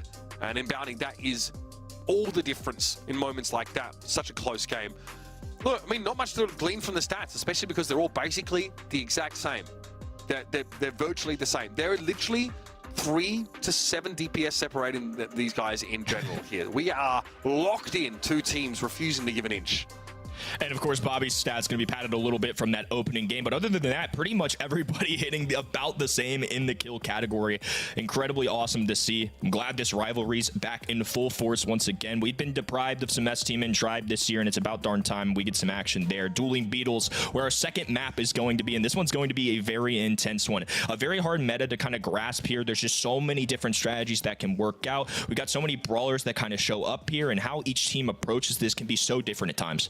Oh, we've seen a lot of Rosa recently, right? Grow light, meaning you can sort of step up as the bushes tend to take over the hot zone itself. And as a result, teams have been looking to Amber, for example, to clear that effectively and still maintain a good amount of pressure. Anytime you're allowing an enemy Rosa to encroach upon you without your knowledge, you're going to be put in a very difficult position. It's a favorite of Zulan as well. Zulan loves to take the Rosa when he can, and Graspy Roots, that hypercharge, makes her even more fearsome than she otherwise would have been. So, you know, we see that tanky pick before. We've also seen like double tank comps. We've sometimes seen like the Pam brought in. The Buster's been an option as well, as that slow-mo replay is quite important. Pam is going to be banned out by both sides here though, and of course Larry and Laurie, generally pretty contested on this map, is gone, and the Amber I mentioned does get picked. Amber, a great selection here for that long left-hand lane, right-hand lane, just tapping down each of those sides makes it so easy. I think Sandy a must banned here, and of course we see Angelo banned. One brawler that we don't see though is going to be Melody. I'm gonna have my eyes open for that one. A high play rate brawler on this map, win not banned, so that's something that one of these two teams could certainly take advantage of. She is very powerful and honestly oppressive in situations where she gets to decide the timing and tempo of engagements. Yep, Melody picked up here for Tribe. Basically unkillable with 3 music notes up and that gadget being used. A force to be reckoned with as Tribe will look to close the gap and also keep her in the fight a little bit longer. Byron being a great pick to go for here, and here's the Rosa. So Stmn have actually locked down both the Amber and the Rosa respectively. Amber and Rosa, two very different brawlers, but you brought up some great points in this pre-draft here of what Rosa can be. I think without the Byron, it's not as nice. You know, you'd love to have kind of the healing factor there, but I love bringing Gray into the mix here too, maybe for a little extra wall break for the dimensional doors. But I think the strategy they're going to be looking for is once they gain one super, presuming Bobby is going to end up playing the Gray. It's a common strategy, especially on ladder, where you'll see like a super tanky brawler, Rosa, a great example of this. Sometimes you'll see Buster be that brawler. They can just cycle themselves in and out of that hot zone with that teleportation. It gets them onto that hot zone point faster too, so they're not losing out on as much time. Even if they die, this could be a lot to deal with for Tribe. And again, I don't think you want to let the Melody decide when the fight begins, because if she gets to poke at you and then engage, she's probably more powerful than any brawler. But if you get a dive on her before she's able to build up to that critical mass of music notes, then you're in a pretty good spot. You know, if she doesn't have those, she's kind of weak. You know, it's such an interesting... she operates on two opposite ends of the spectrum in many of these fights. The Shelly here, the antidote perhaps to this pressure that the Rosa is going to be applying, having a tank buster going to be very, very important. Obviously, she needs to be fighting on the point, though, to be at her best, and that's why Tyrant takes her straight on to that point. Yanked in, though, immediately by a walking cane, and Stmn have an early advantage. They're going to get a takedown on the other end, though, as well, and Zulan already charging up a super. The heals alongside the Melody shield can be absolutely deadly, as we're going to see there. Tribe with the complete takeover now, and still no establishment of a teleport, so Bobby's going to have to do it the old-fashioned way and just walk up, and he is a sitting duck. Easy elimination there for Tribe. Now, Zulan, again, this is what Melody wants. She wants to be in control. She wants to decide when the fight begins. Saw the shield gadget used there, but Zulan has already done a huge amount of damage. Now takes a chance to heal up. That damage gadget makes him very powerful. Nice little yank there, though, with the walking cane. Zar is going to be using that dimensional door to reposition away from some of Esliby's damage, who eventually will burn down to the aftermath of that Amber super. Bobby throws himself in now. It's one at a time. We are cycling on and off the point, just as you pointed out in that pregame. Hypercharge is so powerful, and Stmn wasting no time getting on this point. As long as one brawler's on there, they're getting percentage points, which is so important. All three Tribe members, though, returning in on the action as Bobby teleports forward, has his super available, and it's so powerful even to somebody like Shelly. Look how much damage that shielded from a shotgun blast to the face. Bobby now able to go to the other end, deal with his Livy a little bit, and still allow for Sans and Zar to have some space. They bought a lot of time. That's the most important part. Zulan knows he needs to get these eliminations cleanly and efficiently. Zar, again, super back to the point. Bobby waiting. Hello? Okay, gets there. Gonna throw some hands here, but Tribe have been able to gain an advantage in the last couple of moments, and Bobby has to walk off the point, but Sans is right there in his stead. We're even again. 84% and counting for Stmn, approaching the finish line. Approaching the finish line, I'm not sure that Tribe Gaming are going to be able to stop them from getting there. Only about 5 percentage points to go. Bobby popping out. Oh, man. To send things off, and Stmn prevail. Nice comeback there from them. This is sick. This is about as good as it gets, Brawl fans. Stmn and Tribe are not holding back. They are throwing haymakers. This is an aggressive style from both teams, neither showing each other too much respect, which is something we've come to expect from both of these rosters, even more so when they play one another. They know how seriously to take each other. They've had a long-standing relationship on the battlefield, and today's going to be no exception here. Zulan once again dives in, a double going down there as Tyrant looks to assist onto Sans. They extinguish Amber. Now Tribe Gaming are going to be able to hold on to the hot zone. Bobby wants to step up here, but definitely wary of the poke damage. That would be an issue. Sans in trouble here. Zulan, okay, is able to dive up. 3 music notes and a dream. That's all he needs to lay waste to Stmn entirely. And our Tribe can get themselves a buffer. That means that Stmn have to do more than just cycle a brawler onto the point one after another. Zar going to be able to teleport there as a result. Nicely played. Now it's Stmn responding. The full force coming in from the blue roster. A missed walking cane. But as Livy can have a hard time here into somebody like Amber who can just kind of tap down that lane. If Zar is hitting shots properly, it can also be a pretty even matchup there. But these hypercharges have been insane. Even if Bobby's not getting kills, that's a bonus for sure. It's still allowing for Sans and Zar to spend time in this hot zone. And once again, same thing as game number 1. Stmn down at the start, and once established, take a lead. I mean, I didn't know what was going on there. Zar, dimensional door usage there, of course. Important to try and work around this Melody, who has to use her dashes, but she has so many of them that she can make use of. Bobby doesn't care if he's taking damage. Sans now steps up to replace him. All of a sudden, an Amber appears in front of Zulan. Not what he bargained for. Try and finally have a brief moment to breathe, but I mean brief. Zar dives at them instantly, still respecting Tyrant's damage, but waiting for Bobby and Co to return to the fray. All the reinforcements are here, and Zulon's already in trouble. Does manage to stay alive, though. Dashes through it all, and each side fighting to grasp this hot zone as Bobby pops a super, grabs a takedown. The iron gloves coming out as Bobby falls. Zar Sands standing strong, though, and Stmn will take a 2-0 lead. Oh, baby, this is what I'm talking about. Incredible stuff from Stmn. And I've got to say, Tribe looked fantastic at times and in their own right over the course of Dueling Beetles. But it is the grey, the rosa, the amber composition that is just so hard for Tribe to answer. There is a brawler on the point at all times, regardless of who, regardless of how low they are. Stmn do not give Tribe any room to breathe at all over the course of that set. Incredible stuff from both teams. I mean, this is exactly what we would have expected from a rivalry like this. I expect both of these teams to be very strong this year. World finalist kind of contenders for sure. Just all throughout that set. So many good plays from both teams. It looked like on paper that we saw Stmn maybe grab a composition. That's the dream for them, right? You saw how threatening that Rosa could be. Even there, a one hypercharge, one super, even to somebody that's a shotgun brawler like Shelly, who should ultimately counter that. Sometimes it's enough. If Sands and Zara are still in the mix as well, like we're seeing here in this game number 2, once those dimensional doors are up in place, Sands can sit back, relax. Zara has the range to kind of deal with the opposition. And sure, we saw some melody pop-offs from Zulon with those musical notes and the 3 super, but it's just not enough. Stmn playing that composition just so well. I mean, we got our answer about the Shelly versus Rosa matchup because it looked like Godzilla versus King Kong out there. Both of them popped their hypercharges and they're both just throwing haymakers at each other. And somehow Rosa is able to withstand Tyrant's damage. Shelly is running away as she's reloading. She's like, I'm good. I've used all my ammunition. And this freaking Rosa is still alive. Yeah, huge amounts of damage done by Tribe Gaming. But Sands with 425 DPS, that is filthy. Let's go to Gem Fort here, our third set with Stmn leading 2-0. Immediately, the duo that comes to mind is going to be Sandy and Max. If anybody is allowed to grab a comp like that on this particular map, I think it's going to be lethal. I think Sandy is just so strong right now. The hypercharge and swift wins has made that brawler so darn good. And historically, it's a brawler that does great on this map, especially alongside Max. You're going to see things like Jesse pop up here, Pam pop up here. Larry Laurie, though not as strong as they used to be, a very common option here for North America specifically. So I'm kind of looking out for all those names here in our ban/draft stage. We've seen Rico, I think, be very, very strong. That was something that we, got to see a lot from our winners over in the APAC region. Response on the Rico was really impressive when he was able to take some control. Stmn say, no, thank you, we're good. We don't need to see that here. We know how strong it is. Sandy, though, also a great pick. And, the map just seems curiously perfectly sized for that super to be covering the entirety of the action zone. The fort itself, Zara more than happy to snap up this ball early. And on the other end, Tribe Gaming are going to snatch up Max. They don't want him to get them both because that would be absolutely crazy. But the most picked brawler of the weekend, once again, going to be just enough to escape the ban stage, but definitely good enough to be a steal here on this 2-3 turn. And a surge alongside it, that's one that I definitely didn't see coming. Again, I'm not sure what the thinking is here for Tyrant. Why do you sort of prio surge if you had to put yourself in Tyrant's shoes here?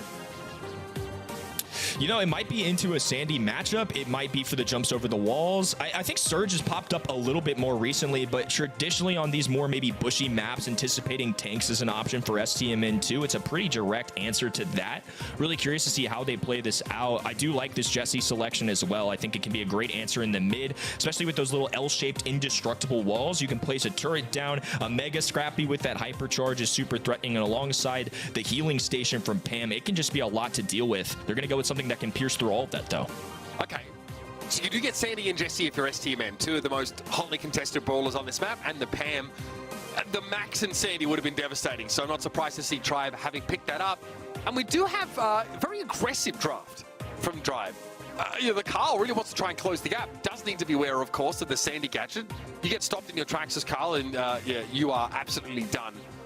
The Pam is crucial, right? I think really here for trying to set up around some of the more static elements that this composition has, like the turret, of course, from the Jesse. Let's see how it plays out. We're jumping in now to Gem Fort as Stmn are on match point. Tribe Gaming on their last legs here.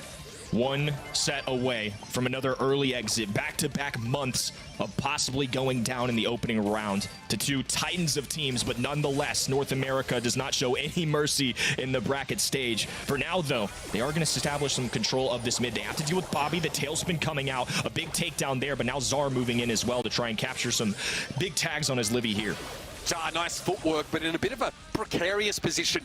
Probably knows he needs to get some damn gems at this point. Stmn still with 0 to their name entirely, as Livy's been able to rack up 6 of them so far, but that's a nice little bounce from that Zar shot. That'll pick up Tyrant for free, essentially.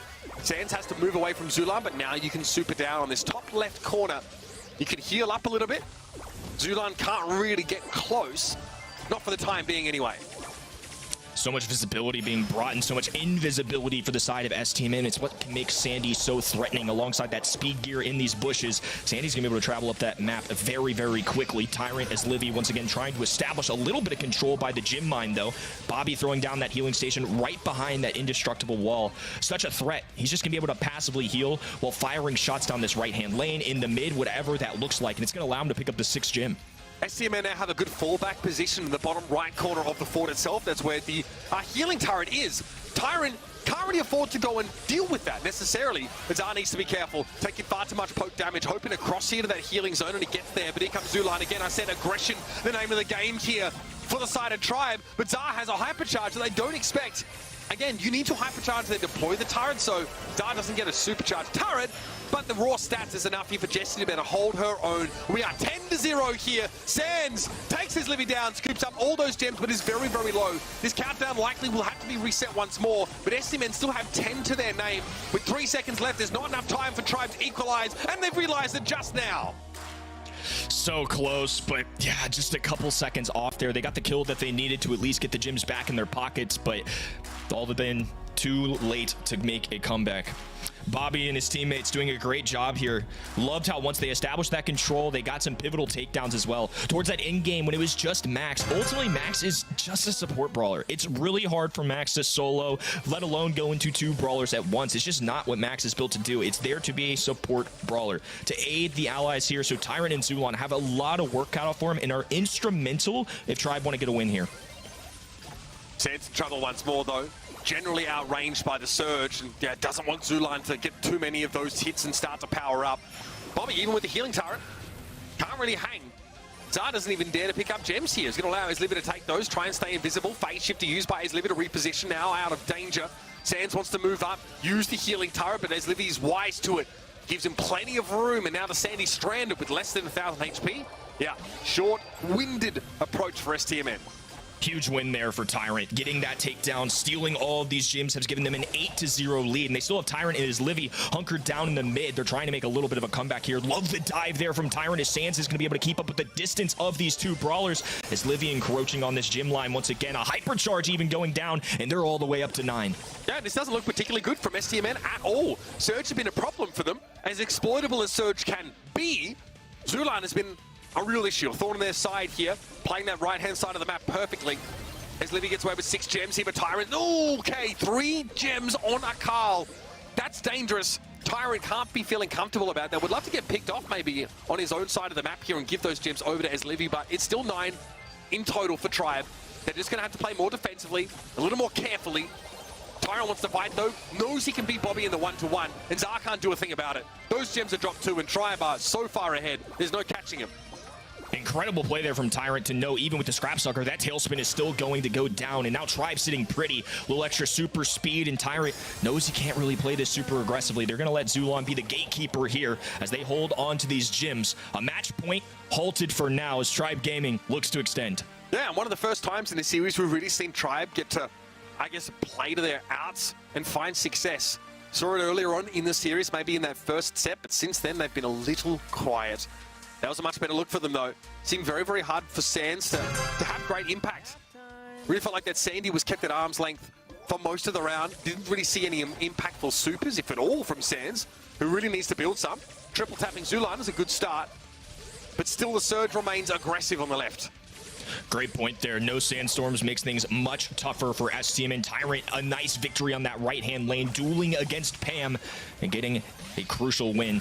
Sands still fighting with Zulon. And it looks like that range from Surge is just too much even for Sands. But the good news is they did finally charge up that super. The takedown just in time, though. They're not going to be able to utilize any invisibility. Tyrant tail spinning, dives in, gets out, and even though Zar takes him down, damage may already be done as Livy's able to pick up a 7th. Sands has to use the super to try and take control of the left-hand side. All that just to force Zulon away. That's how oppressive the Surge has felt for Stmn so far. 7 gems to 1. Tribe have such a massive lead here. As Livy's been dominating Zar, Bobby has not found any success against this Carl either. Every time there's an all-in engagement from the Carl, it's one-sided. Sands here again. Zulon just dodging away for the shot. Sands down to 1,000. Maybe there's a trade here, but Bobby can't even finish the kill on Carl. Stmn need to go up another gear or they're going to be dropping this set. This Jesse turret and healing station combination is going to be so good for them, though. It's making things much more difficult for Tribe Gaming. A slowdown going in as well as Tyrant pops a super and realizes it's not going to be enough. He has to back away. Wasted utility there, as Zar's going to be able to tie things up.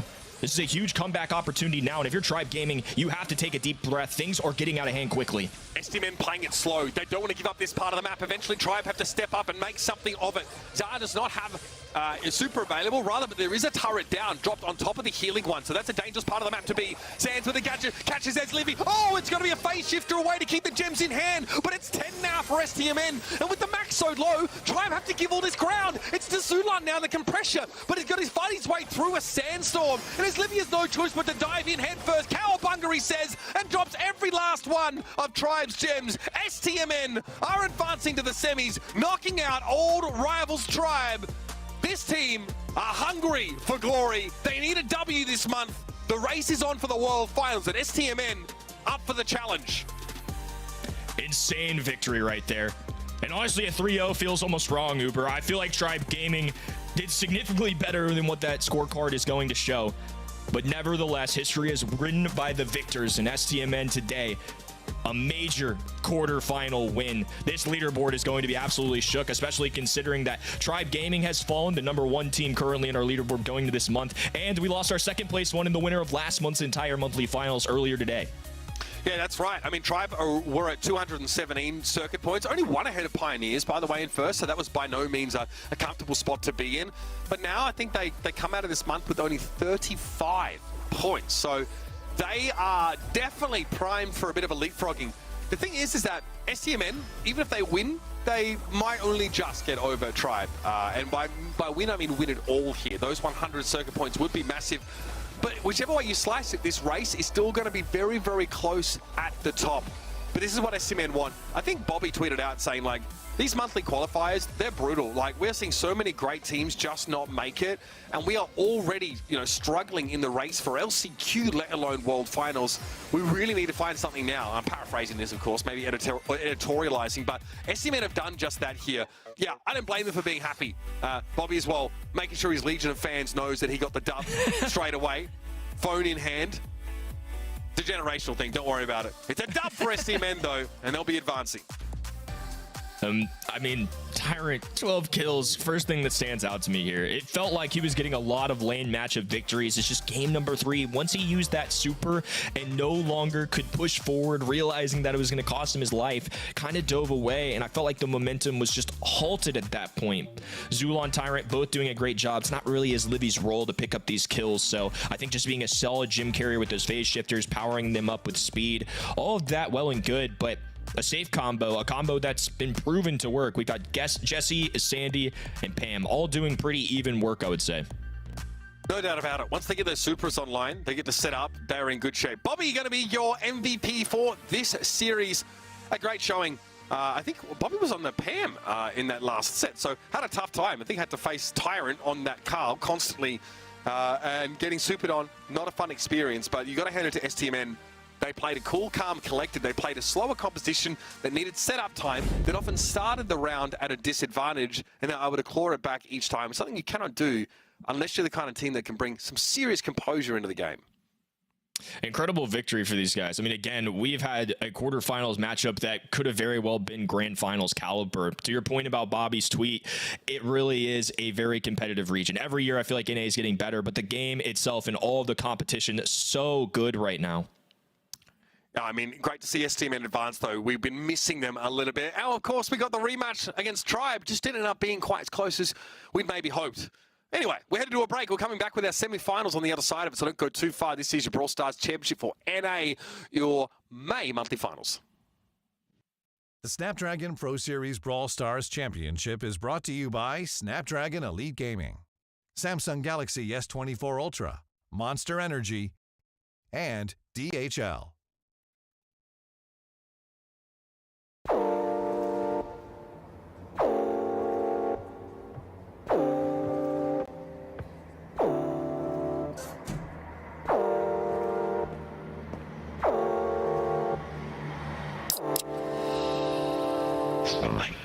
Soda.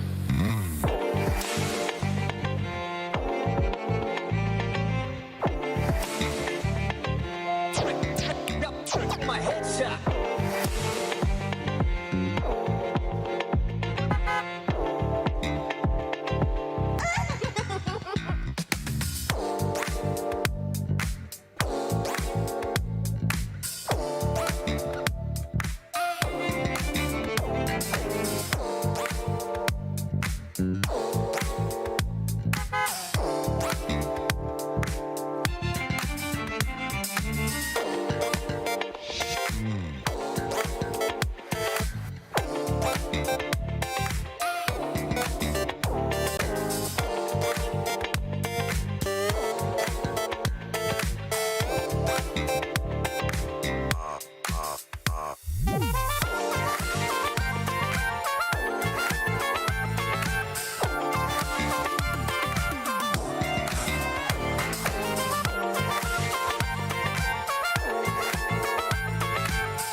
My headshot.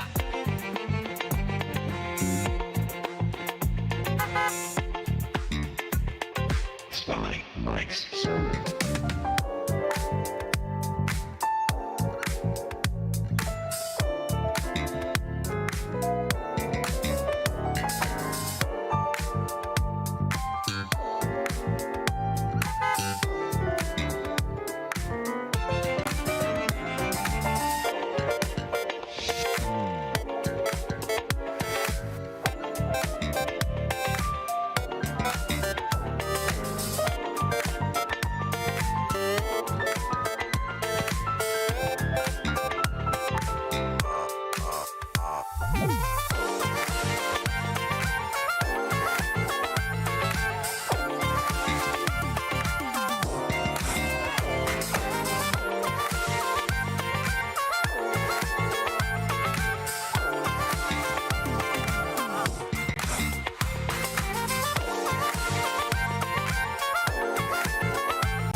All right, baby, it's semi-finals time in our last Brawl Stars Championship show of the month. That's right, we leave the best for last as North America is playing out.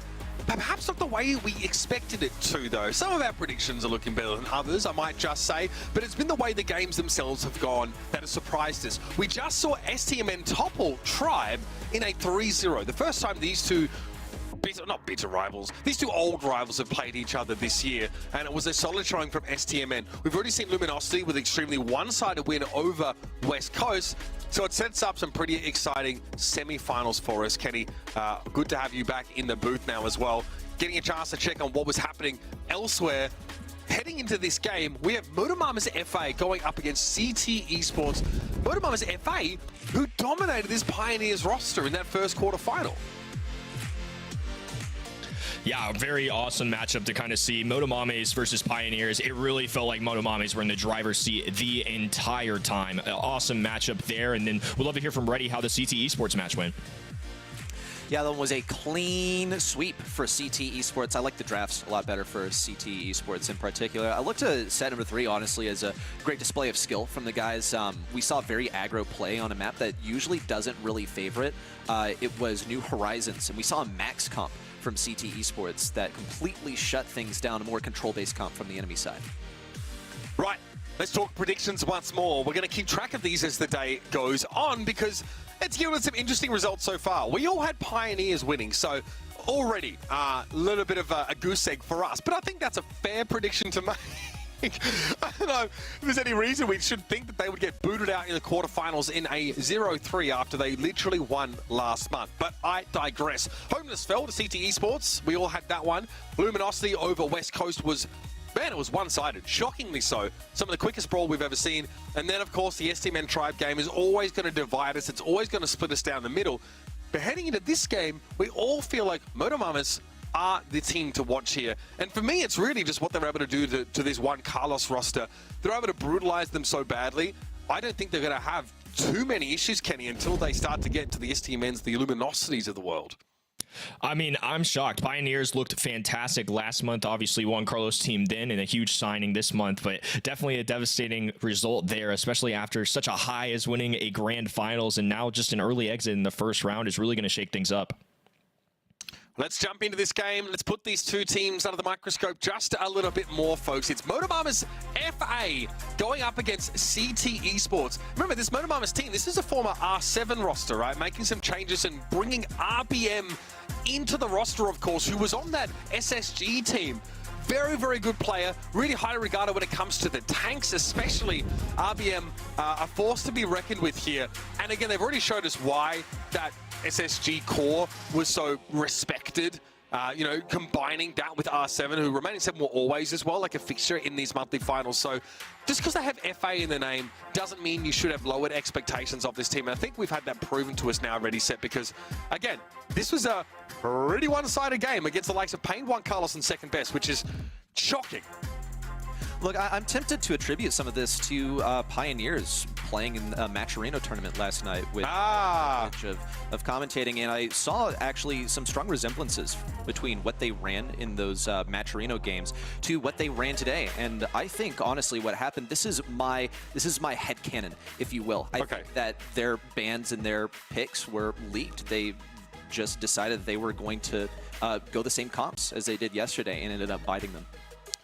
So, looking across the divide here, CTE Esports, of course, that's Zeus on your screen. Motomames FA. CTE Esports, we have Fade and Tooney, two members of that ill-fated Space Station NA roster, who have added Evex to the team. I don't know anything about this player personally, but this team, crucially, they inherit the points of Space Station. So they are still well within a chance here to make a run. And you know, they're in the same facility. We saw Fade bust in on the Stmn practice facility earlier here. So they are also set up to succeed. Kenny, what should we be expecting from this team? Because this is not a random bunch of players coming up through the qualifiers. These are known quantities. These are serious contenders. It's really this new addition, this extra player that CT have added that is a bit of a question mark for many of us. I think this just entire team, to be honest with you, a little bit of a question mark. I mean, we were very familiar with Fade. Fade has been playing a lot, started with that SSG roster, like you said, but Tooney was on the bench for that team. We haven't really seen him in a starting lineup in a little bit here. Evex, a very good player as well, somebody that's been in the North America scene for a while now, finally with an opportunity to kind of showcase what he's got. I think all three of these players are very good. We just haven't really seen them come together yet. Great to see that Evex now no longer able to be disqualified for being too young. So that's great. That's what you want. Now you can legitimately compete here in the BSC. So Motomames FA, CTE Esports, both rosters, although maybe some names, some team names that you're less familiar with, these are players that we have seen run around and around through the NA region for quite some time here. I mean, and again, it makes me question my prediction a little bit, but this Motomames team has looked very, very good in that first game. And you're right, you raise the question of, like, what does Tooney have to show us here in this CTE Esports roster? Someone who was warming the bench a little bit for that Space Station team, now thrust back into the spotlight in a semi-final. that is a big deal in terms of those circuit points, because I think CT have 131, so they do maintain, I think, because they got 50 points in the March monthly final by sort of making it to those semis, and then oddly enough, that back in April, that SSG team were controversially absent. But having 131 points to work with is still very, very big. I mean, they take a win here. They take 100 monthly points from this tournament. That puts them back into the top 2, top 3 pretty comfortably. And then all of a sudden, it's like they hadn't missed a monthly final at all. Ready, set, we're going to be jumping into this one in just a moment here. The practice facility definitely getting filled here with Brawl Stars players. You know all about that, I suppose, since I'm pretty sure you might be hosting some pro players at the moment. Whoa, okay, so that's a crazy rumor. I can't believe you spread misinformation. It's salacious rumor, yeah. On the airwaves, actually staggering. Is that all you have to say for yourself? Well, we'll circle back to that in just a moment, guys. We're jumping in. Hard Rock Miners, Gem Grab to start. It's going to be Kenny and Reddy on the mic in this first semi-final. Mamus FA versus CTE Esports. Should be a good one here. Event.brawlstars.com, where everybody's making their predictions, including the three of us on the desk. It looks like the people are agreeing with us already. It's going to be Motomames, who have 63%, and that feels about right to me. I don't know. I'm thinking 70, 80%. I don't know. They were just looking so strong. I had the opportunity to watch Sunny and Semantic on the B stream to kind of go over this match. It felt like the drafts were going well, according to Coach Semantic, whose opinion I definitely trust in terms of the draft setting. The skills and mechanics looked good. I feel like this could be a possibility for them to make a good run here to a grand finals.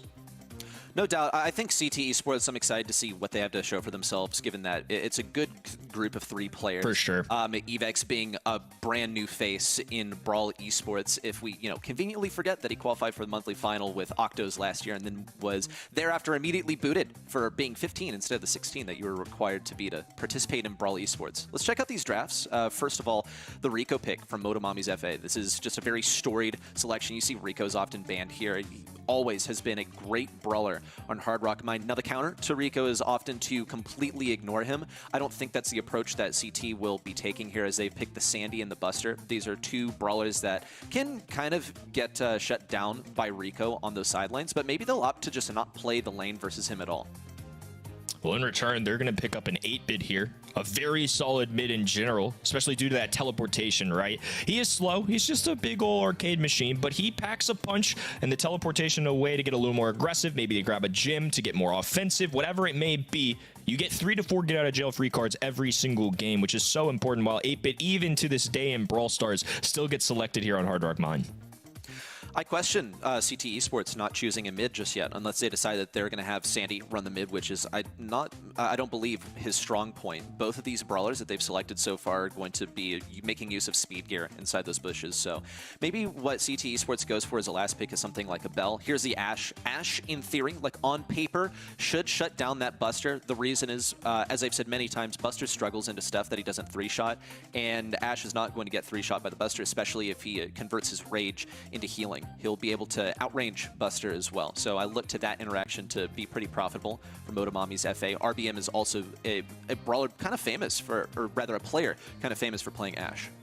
Absolutely. I mean, I'm kind of excited. This is a little bit of an iconic brawler with also a very solid matchup alongside that. CTE Esports are definitely going to have some things to think about here, but they better act quick. The response going to be the Buzz. So in fairness, this mid is going to be a really interesting choice for them. They might almost be forced to use Sandy at this point.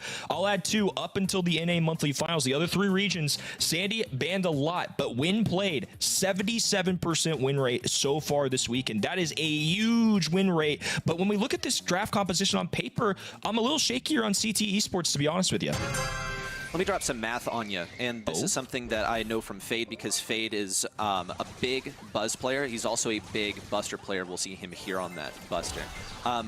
Buzz, with the long stun, is actually able to do really well into Ashe. We'll see him, even without the stun, just using a gadget, is still able to get that takedown. Still a trade, though, as Zeus gets a kill onto Toonie. CTE Esports have the gems for now. It looks like they'll have Buster be their mid here. He is able to fend off a lot of the shots using Montage, his super. So maybe that's his defensive option. In terms terms of HP, going to be one of the higher ones, of course, on the team, especially when compared to Sandy. In terms of range, yeah, it's about the same looking shot. I mean, that kind of makes sense that they would at least have a super that can reflect bullets from 8-bit. I think it might be their best bet. They're just going to go with maybe a less aggressive version of Fade on that Buster, and instead they're going to leave that work to Buzz here. Just going to dive in, get this stun on RBM. The tag team there enough as EVEX goes forward as well. Zeus going to be forced away. Luffy falls, and CTE Esports popping off right now. They're in for a rough ride, though, because this turret has been placed on the side of Motomami's FA. CTE Esports still needs some supers here. One from Toonie, one from EVEX would be massively valuable. EVEX tries to close in versus RBM, but it's not made easy. RBM's trying to keep him at range. He risks getting pinched by Zeus as well. The super in from Toonie creates an avenue for Fade to push forward. He creates the perfect distance to take down Luffy. Only needs one more gem to start this countdown. I can't believe RBM survived that, giving his team at least some kind of an outside chance here. It's going to take Zeus a long time to get up this map. EVEX going to be dropping the hypercharge here, as well as Luffy looks for an angle. RBM in hot pursuit. The reflection's going down as Sandy looks to assist here. There's one takedown. Fade, low HP. They get the shot off in time, though, and we will see a reset. This might even be safer on the Sandy, though, with just 12 seconds left to make it all the way to CTE Esports' side of the map. It's not looking good for Motomami's FA. RBM tries to charge in, those shots being blocked by Fade. Massive damage for Luffy. Now he's got to be on the hunt to take down Toonie, but he's safe and sound all the way as EVEX also clears all of the opponents to generate a Game 1 win. I love that for CT. Opening debut here on broadcast. They go with Unorthodox, and Unorthodox is winning right now.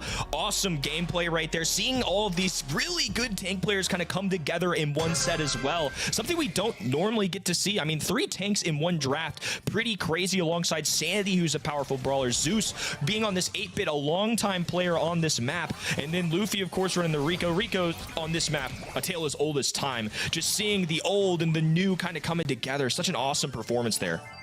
I'm just seeing good pinches between CTE Esports on the right. I mean, you have a lot of CC to work with. Every single one of these brawlers on CT has some form of stun.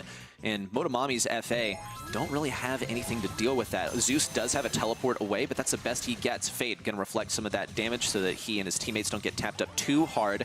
Motomami's FA try to charge these back lines. Fade with a slow-mo replay, still no kill onto RBM. He healed up, but EVEX gets the kill. These gems are now safe and sound on CT Esports' side. Really the only brawler from Motomami's that can take those gems is in fact going to be Ash, and he has to get all the way there to begin with. CT still have the lead. Fade actually will opt to pick up these gems, taking a bunch of damage from both Luffy and Zeus, who look for the pinch. It's good. EVEX still looks for some damage, but nothing.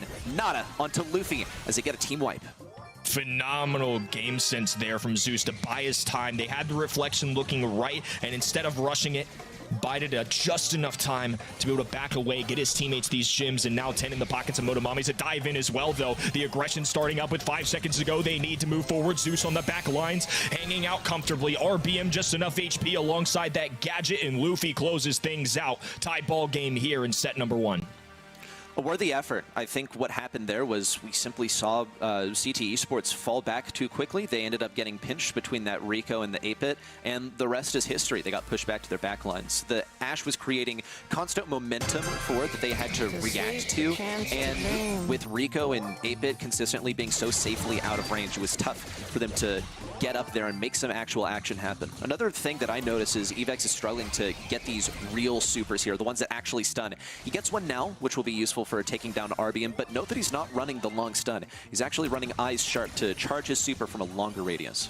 Great observation from you there, and I think a very important one as we get into this game number 3. All these little interactions are going to matter as RBM gets taken down. Rico responding, though. EVEX going to fall. Fade forced to take to the back lines here, hiding on this little 3-pronged wall from Zeus and Luffy's long range. Forced to run away now, dropping a super, but RBM piercing right through that as he drops a super of his own. Toonie scrambling to grab these gems. Another dive in, a connection, and they will hold on to 2.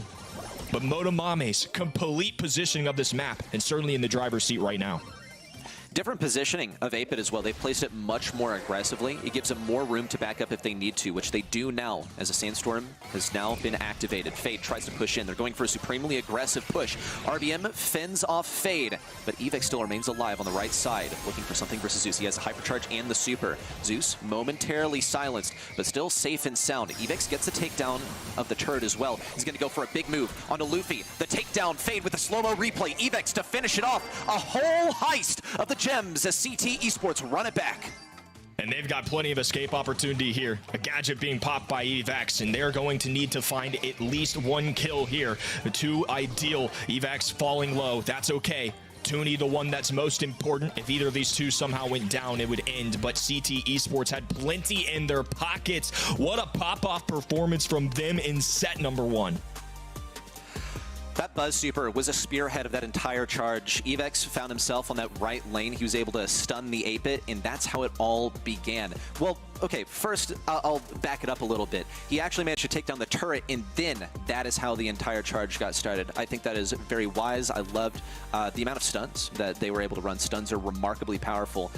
You can, try and get yourself out of a pinch, but you cannot unstun yourself. All you can do is get yourself to a less punishing position by trying to keep that control at mid. They left themselves kind of vulnerable to that. I think quite intelligent here from CTE Esports, but I don't mean to take too much away from Motomamis. That game number 2 actually looked very, very good for them, particularly Luffy, I will add.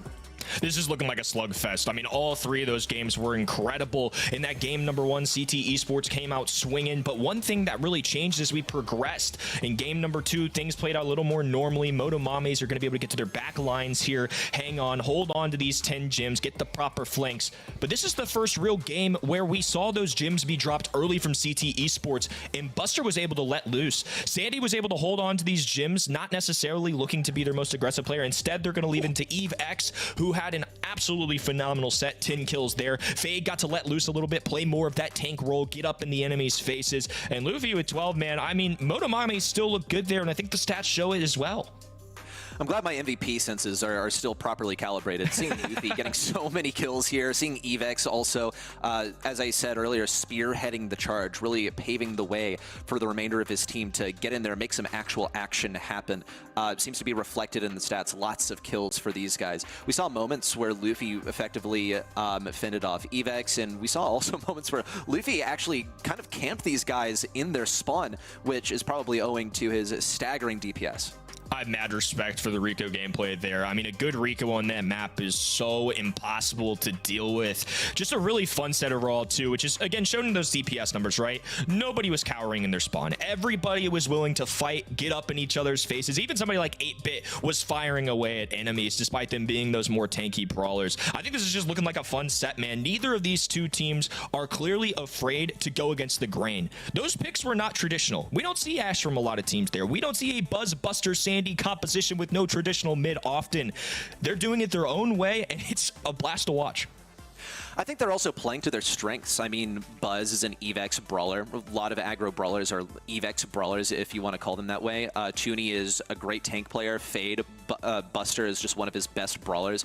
Everyone is on something comfortable, and I think that is for both sides. I mean, RBM on the Ash needs no introduction here in the NA game. We'll get into Gold Arm Gulch, another reintroduction to the map pool. This one really plays right to left. We'll see the Gene selection. This is a very strong selection on this map, and it was left open by Motomami's FA, so clearly this is deliberate. And RT going to be on my mind here for sure, especially considering how the meta is played out on this map. Another early selection of a thrower here. It's going to be Tick, a very popular brawler in a lot of scrims that I've seen more recently. We even saw it earlier today, go in that first/second pick kind of category. I think, gone are the days, at least for this month, where it's all sharpshooters here. You don't have to go those Pipers and Bells of the world, two brawlers that were insanely popular last month. Things have really changed up here with the hyper charges being established from brawlers like Gene and Max, who traditionally do really well into the sharpshooters. So a lot of people have just kind of had to zigzag here, and as a result, we're going to get brawlers like Tick and RT kind of reappearing in this meta.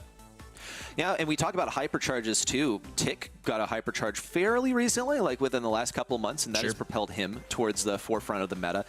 Just to point out the super in particular, you're guaranteed to get a hypercharge, okay? That's your playing tick. Yeah, Shelly is going to be here to break down the walls. I was wondering when that was going to arrive. We needed some way of breaking walls from CTE Esports because Motomamis benefit massively from the walls, not only to deal with that gene, but also to keep that tick nice and safe and sound. 8-bit is usually like on Gym Grab, a counter to gene. I've seen this just a little bit more often. We saw it actually with Stamina versus Tribe earlier, where we saw how powerful that 8-bit boosted booster can be for a sharpshooter. RT is an example of a sharpshooter that could benefit a ton from it. Well, I'm super pumped to see the Gene Max and Selly combination. I mean, the shotgun blast alongside a pull, one of my favorite duos in Brawl Stars. And on the other end, 8-bit on knockout. Something that still surprised me a little bit. I mean, I understand the matchups, and like you mentioned, we did see it a little bit earlier today, but I'm just really not used to seeing the big man on something like KO. It's just one of those things where someone said, I'm just going to try this, and then it started working, and then people took notice, and now more people are running it. I think it really does get as simple as that. Pairing up the 8-bit turret with a sharpshooter like RT, you already have the mark for damage boost for subsequent shots. Then you also have 8-bit who's going to boost your damage by 50%, provided, of course, that he is running boosted booster. We're still going to have to chill for a little bit before we find that out for certain. For now, though, really the big development to wait for is to see when Luffy gets his hypercharge, how quickly he's going to get it. If he gets it before the end of this round, then it could very well lead to a round victory for Motomamis. They established that super, but a lot of damage going down. The ticket connecting, though. Motomami sweeping through the opposition there in the closing moments. Nicely played there. I was honestly a little bit nervous on that bottom-hand side where the fog was closing in. I thought 8-bit might be facing some doom, but nonetheless, Zeus getting a nice pop-off there. Could be the case now that Motomami's FA have been shoved back into their spawn. This is where Gene really profits. This is what Gene is quite effective at, is keeping brawlers back in their spawn, but Luffy's actually going to be the one to lead the charge on the right side as he begin to scout out the right lane. This is where Evex plans to get most of his value. We're going to see some of these bushes broken up as well. Evex just has to tank one to the face, and all of Motomami's managed to find themselves on this right lane once more. He takes one to the face, but I think even arguably more importantly, gets a perfect placement for that tick head. It's going to cut off that entire section of grass right there. Can be much less sneaky, which won't matter too much if it's a 3v2 situation. This is certainly favoring the blue side right now. Beautiful shot coming in, though. Evex with an opportunity now for his team. Luffy solo HP, tries to drop a gadget. A super as well, though. What a reversal. Big play from RBM as he drops a double. And that did not go the way I thought it was going to go.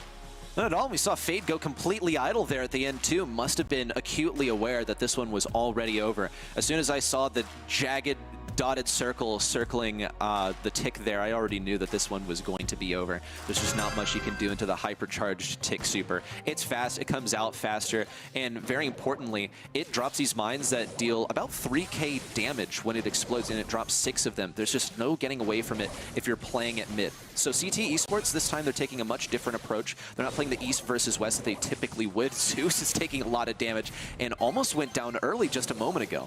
I love the attempt, though. Just an early aggression and kind of changing things up, right? There is a little bit of mind games, I would say, that goes in this map. Traditionally, everybody goes left. You're going to play that left to right battle that you mentioned. But this time around, CTE Esports spaced the floor a little bit and just try and get a fight up close and personal to these guys. Somebody like Luffy not necessarily going to handle that super well. But Motomamis were well equipped, prepared, did their scouting report on the left-hand side of the bush. And as a result, CTE Esports once again going to be at a deficit here.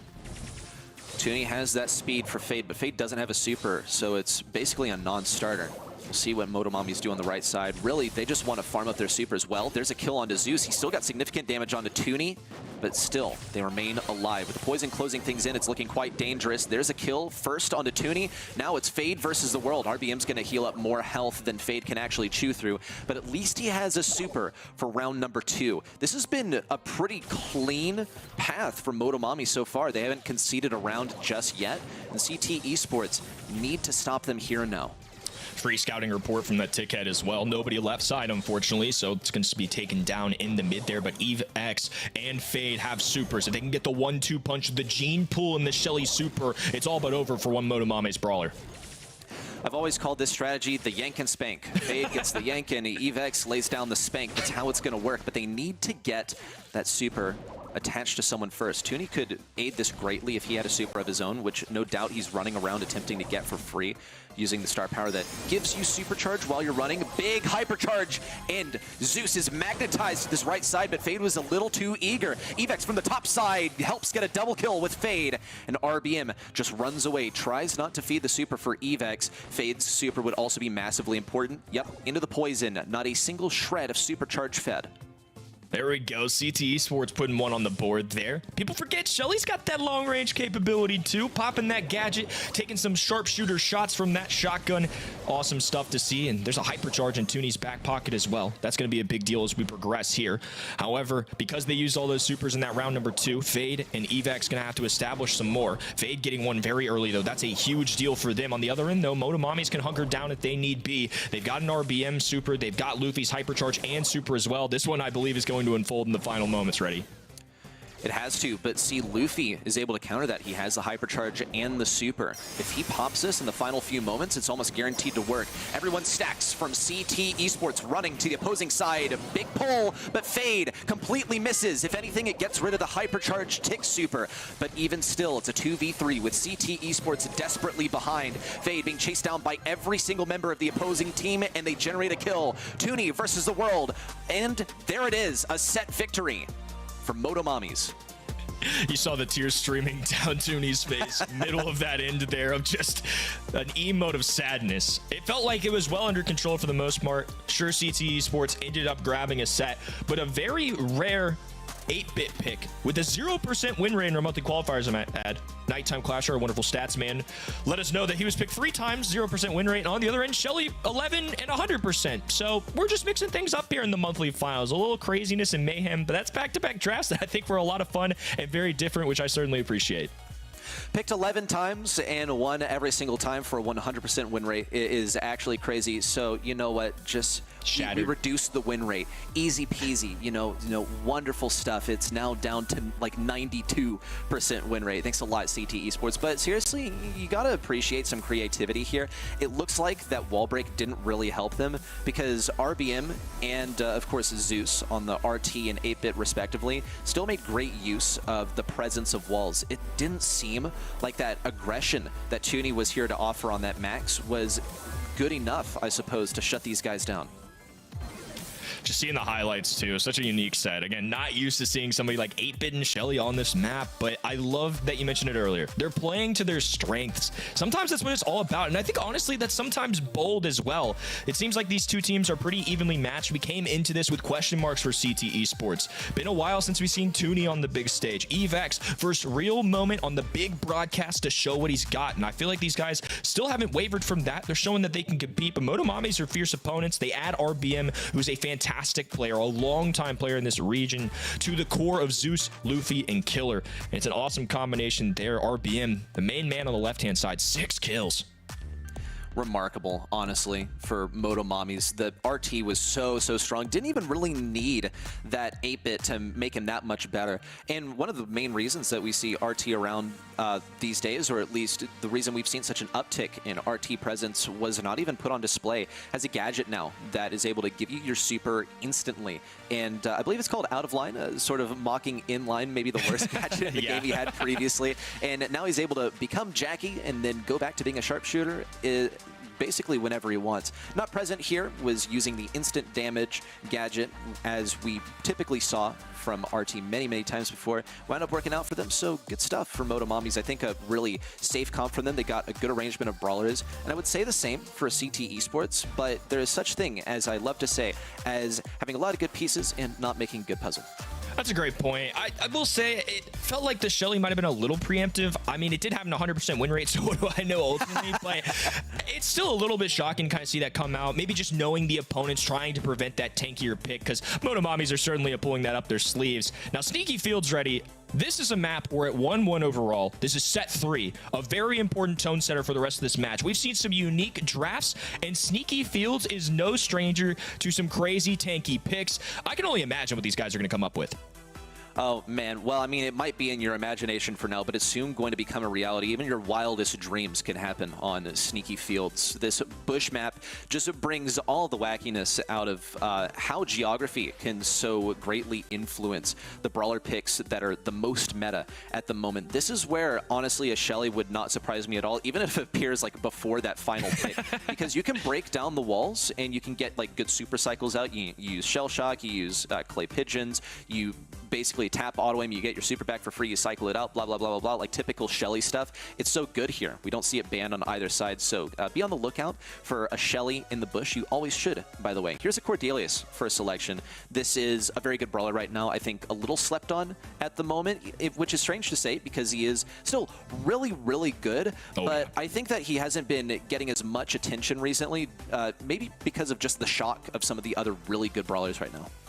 I think that's very true. Cordelius is still somebody that's very prevalent and very strong. I mean, just having the ability to remove somebody from the map, drag them to the Shadow Realm where Cordelius has that natural advantage is a big deal. It's the ultimate super stopper, hypercharge button, whatever it may be. Surge was somebody I'm honestly was kind of looking for in that ban stage, considering that both these teams love those aggressive, tankier picks, and especially considering that there's not a lot of them on this map for tank counters. The stock on those brawlers is typically really high. We're going to see brawlers like Ims who don't always make an appearance because of how well they do in the tanks. Gale, another example, honestly show up in the pick or ban stage quite frequently. So the fact that Cord gets slept through and Surge kind of surprises me a little bit. I honestly think that Gale could be pretty good into the Surge, at least in the early game. Is able to outrange the Surge, keep him slow, maybe try and deny some super. Aside from that, though, you know, I don't see, with Sandy banned out, why the Gale would be picked, but I still think that it could be quite useful. We'll see the Buster as well. That's just a good fade brawler, and we saw it played by him earlier, so it wouldn't shock me too much. I just look to what are they going to do into this Surge. It's going to be quite difficult. Crow can scout out some of these bushes, sure, with the walls broken open, or excuse me, with those bushes broken open by Amber. I also think that could diminish some of the value of some of these brawlers that usually find most of their use in the bushes. I just don't really know what's going to happen for Surge here. I think he's going to get a super quite early, basically just straight line down one of these lanes in the bushes, you know, pop the shield, get his ammo back, and then profit. Looks like 3 great matchups for Surge, and especially considering not a lot of wall break, none at all, in fact. I mean, it's going to be pretty easy for him to cycle those supers, kind of make the jumps that he needs, and I don't think Crow or Cordelius are really going to be able to keep up on those lanes necessarily, and traditionally Surge is going to do really well in the tank, so I think on paper, Surge could have a heyday here. We do love to see Amber getting in the mix here too, a very powerful brawler, and I am never upset with an NA Classic and an RBM Ashe. Not at all. And it doesn't look like things have shifted on the other side, though. So maybe it's Fate that'll be running this Cordelius on the side of CTE Esports. Of course, still time to swap out these brawlers. We'll see who is on which brawler. It looks like Fate has been apt to take the Buster over here on the Luffy lane as well. This is going to be quite tough. He can feed this super to Luffy very easily, and that can completely shift the tide of the game. Already, they're getting shoved back. Fade with double kill on the left side, but Luffy gets to walk this one in. Still, Fade is apt not to feed any super to Luffy. I think a good call too. I mean, the goal was inevitable. They may as well just keep Luffy on that stage 1 as Evex is going to drag him down to the Shadow Realm here. A fight up top between Zeus, RBM, and the other side. Fade getting burned to the ground. Evex just holding him hostage there below, but Luffy going to get a big victory there. Evex falling low. All 3 brawlers from Motomames walking forward. Luffy scooping up this ball with 6k HP and a wide open net. Motomames with a speed run in game number 1. They just get to run it down is the problem. The Crow wasn't really able to do that much. Everyone simply groups up, becomes a big ball of death, and walks it right down mid, or really wherever they please. If they want to go down a lane to make benefit of some of that speed gear, then so be it. But they have so much health to work with. And CTE Esports are forced to back away. Zeus on this Amber can simply hold down the auto aim and deal so much damage to them. Different lane loadout this time, though. Evex might look for the mute. No, instead he's running the jump Luffy with that shield, and this one could already be a goal. A pass up to RBM would secure it. 10,800 HP is unstoppable for somebody like Toonie. Evex would have needed his super much quicker, and it's just not going to happen. This draft so far, thriving for Motomames. I mean, CT haven't even had an opportunity to really progress up the map. Well, at least we can finally see a super here from Evex. He's going to snag one of these mushrooms, and it might avail some play. He managed to get Amber out of the mix, but it still did not create anything for Tuning on that left side. Pass over to Evex, who's going to try and pocket this, but it's him versus the world. Even a jump over that ball just to stay out of the way. Luffy now is ready for his level 3, but he doesn't even need it. He's in such close range that he can just opt to jump on top of someone. Fade looks for the slow-mo replay to keep him away from the ball. No one respawning in time. That's going to be an incredibly quick game victory. Golly, I mean, tough stuff there. We've seen such an even matchup the whole way through, but this Motomami's draft is just looking impossible to deal with for the other end. Again, Surge on paper to us looked like they were going to be so strong into the rest of those brawlers, and we never really saw them let off the gas pedal. I think that was just a draft from CT that wasn't clicking. No, like not really at all. I think the best stuff on Sneaky Fields was made available to Motomamis. They picked it, and we saw a reaction from CT, but even then, it just was not quite enough. They didn't manage to slow things down. They didn't have enough damage to shrug this off. It is the typical run it down. We are going to have a lot of health. We are going to get close to you, try and do something about it. And this is pretty much the same as we saw from Luminosity earlier here on Sneaky Fields with, yeah, we're just going to like run a surge. It is going to run at you. It is going to pop the shield. You are going to shoot it because what is your other option? To just let it run at you, score a goal? I think not. He gets his ammo back, you lose. It really, I think, is that simple sometimes. This is another great example of how powerful Surge can be on this map. And sure, Surge not great everywhere in 3v3, but this map is certainly an exception to that rule. I mean, they just kind of walked their way through all of this. There weren't really a lot of takedowns for CTE Esports. I'm honestly a little bit nervous in the stats category of how one-sided this is going to end up being, especially considering how fast this went down. The Crow in combination too, I just don't really see how Crow's really going to be able to take down any of these brawlers. Sure, he can get that slowdown maybe for a little momentum swing, but yeah, Fade with a couple kills, and other than that, I mean, it's clearly one-sided as we saw in that set. I think one of the things with Crow is like maybe it's a reaction to Amber. Maybe we can slow down the Amber. I still think that it gets shut down by RBM on this Ashe and Luffy on the Surge. They're able to make benefit of these bushes. That's the deal with these brawlers like Surge. What is really the biggest thing holding back Surge? I mean, let's not pretend like Surge at level 3 or level 4 is one of the best brawlers in the game. The problem is that at level 1 and level 2, he's one of the worst brawlers in the game. So once you're in those bushes and your enemies have to scout you, you know, maybe they miss you or you're able to misdirect them, and you have that speed gear making you move more quickly through the bushes. That is why Surge finds value on a map like Sneaky Fields in particular. And the same rules apply to a tank, really. When you're facing a tank that's running at you, every single shot is going to count. The only thing that really holds you back is your reload speed and how much damage each shot does. And if you miss 1 or 2 because you're trying to scout that enemy, they're going to take full advantage of that and just walk that one right down into the goal. Well, I hope some of the folks at home learned from that and are fully realizing how good Surge can truly be on that, whether you're playing some ranked or just some ladder at home. Definitely push some Surge for me out there. Very fun brawler as well. I enjoyed getting that bro title for sure. But on the other end, I think if you're CTE Esports in terms of momentum here, you're down 2-1. Not great, right? I mean, that is a huge get there for Motomamis, and honestly, a semi-free one it kind of felt like. But the good news is, outside of that set, CTE Esports have been right there with them the whole time. They had a very even matchup up into that point, and I think they can definitely bounce out back here. A couple just tougher sets for them, I would say, but nonetheless, you know, they're down 2-1. I don't think this is impossible for them to even out here and drag us to a set 5. I think this team is clearly talented, doing some good stuff. I think that just particular set wasn't theirs today.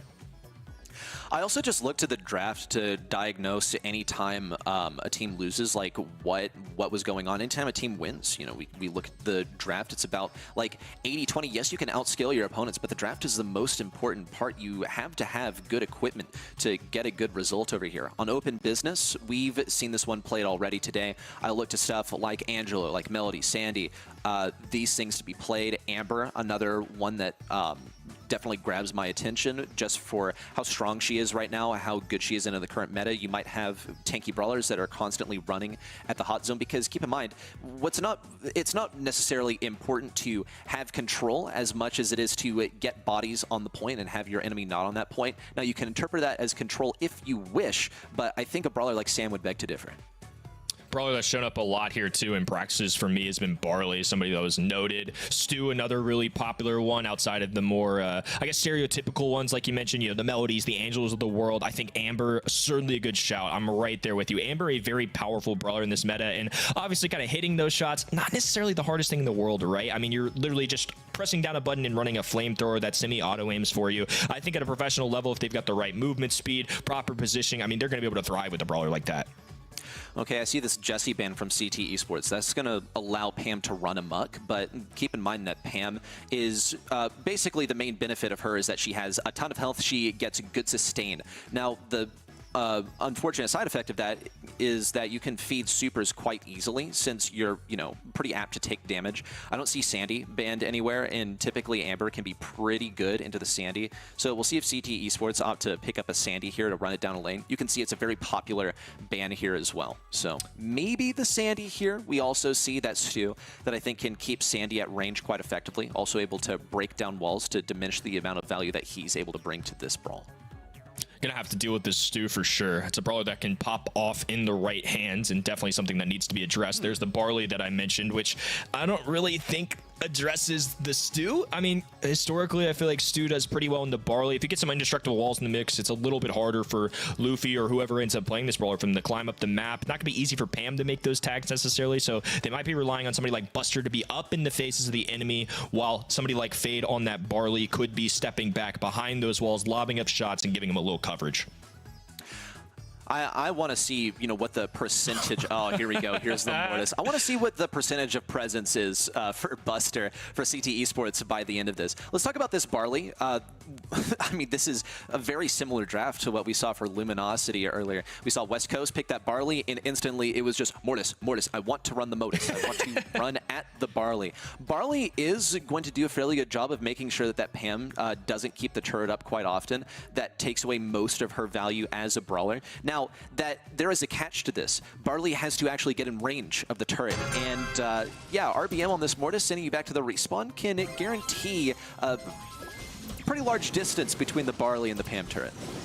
Good news for Zeus too is they do have that speed zone established. They're going to be able to climb up the map a little bit faster on those resets when going back to spawn. And already up in the faces, Momo's coming out, so winging. Team wipe right off the rip, and now they're well established on this hot zone. Luffy's ready to get some kind of takedown onto Fade, who's actually not on the Buster this time. He's going to be playing the Barley. Now, Barley finds a lot of value here from the use of that healing herbal tonic, which does keep him alive here, even after a pretty deadly Mortis attack. It only took down Evex here, but it still kept Motomami's FA in the driver's seat of this game. Luffy now with another charge in, and now CTE Esports get to run forward. With the main damage dealer, the main assassin of their roster gone, at least for now, Motomami's FA are completely shoved off. They have to rely on positioning. It's just what Barley and Amber have to be. I mean, once Luffy's up in their face, Zeus is dashing around. It's nearly impossible for them to deal with. They're relying on their bodyguard and Eve, but it's just not enough. Zeus and RBM able to reestablish this control. Fade dropping a super as RBM hunkers down alongside that healing station. Even throughout the burn, will be slowly healed up enough to probably survive this. As Luffy grabs another one. Tooney throwing down a gadget, but it's just not enough to play defense here. A runaway right now for the blue side.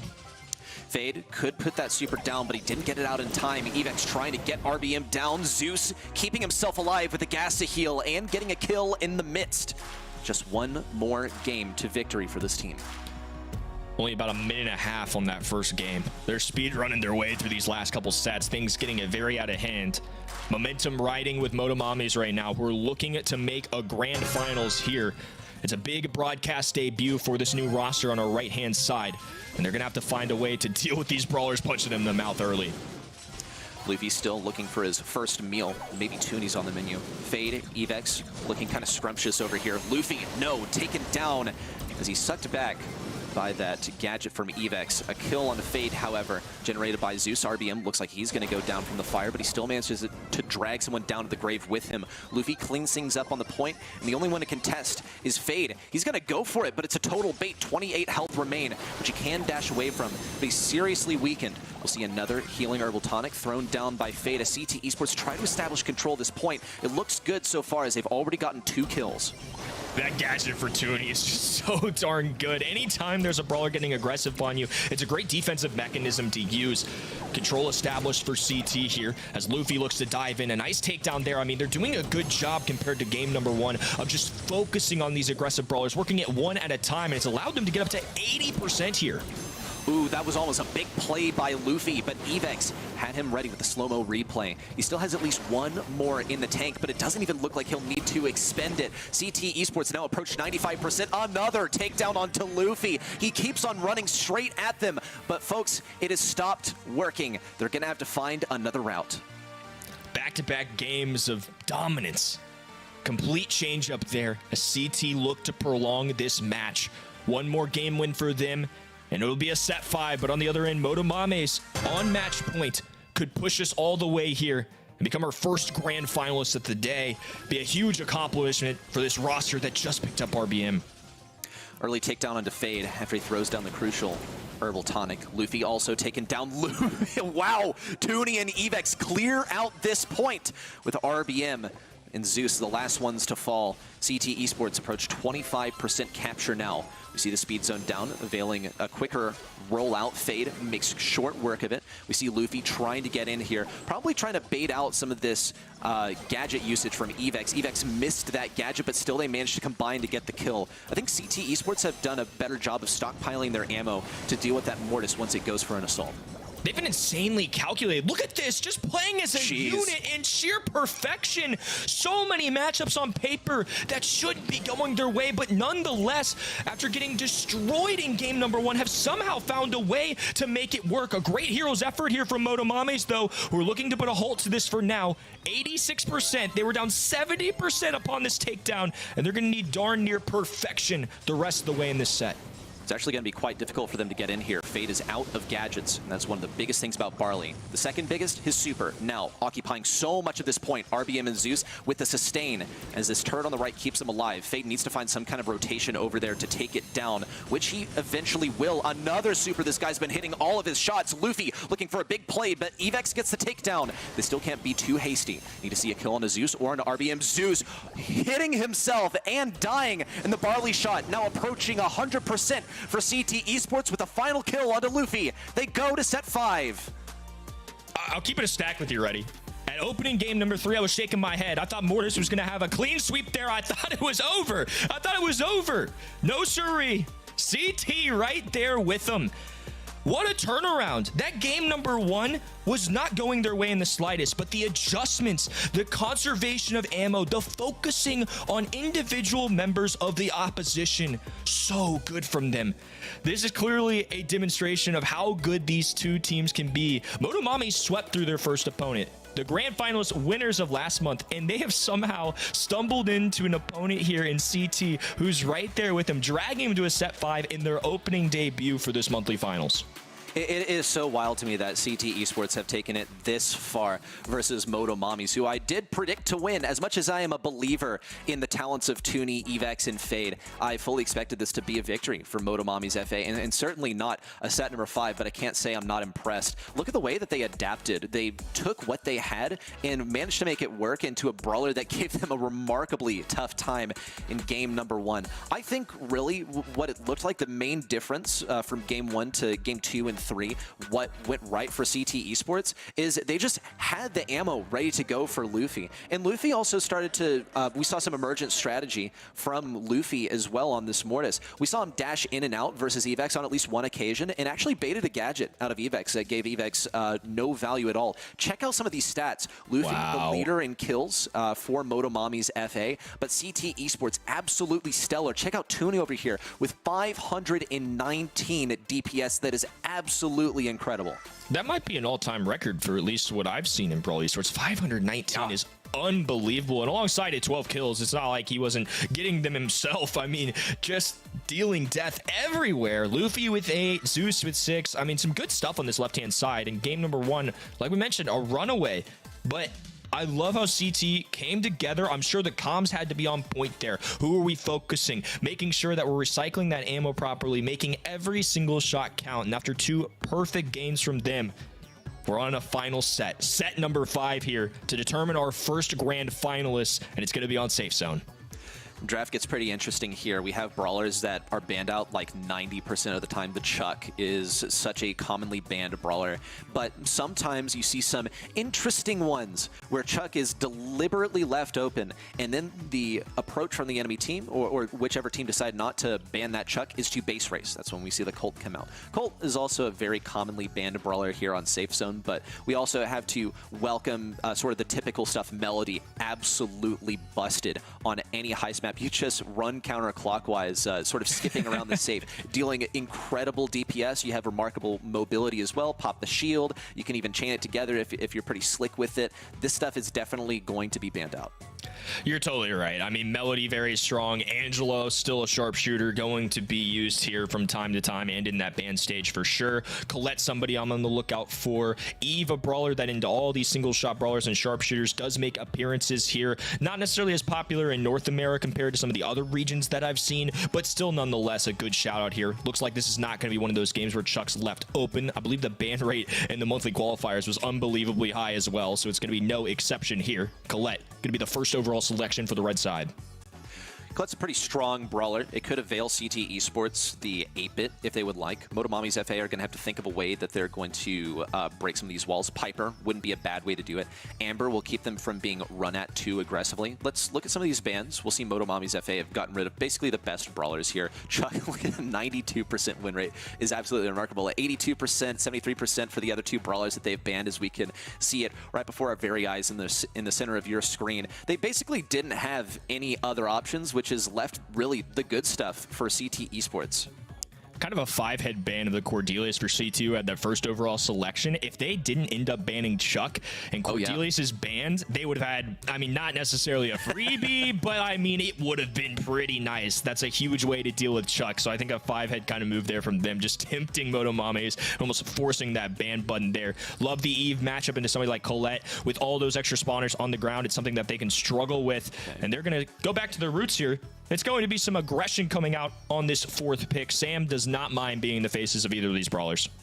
I think Tooney's going to mind if he's the one who ends up playing this Colette. he's definitely going to mind Fade feeding this Eve repeatedly and giving it so many babies, because that is, I think, probably what's going to happen.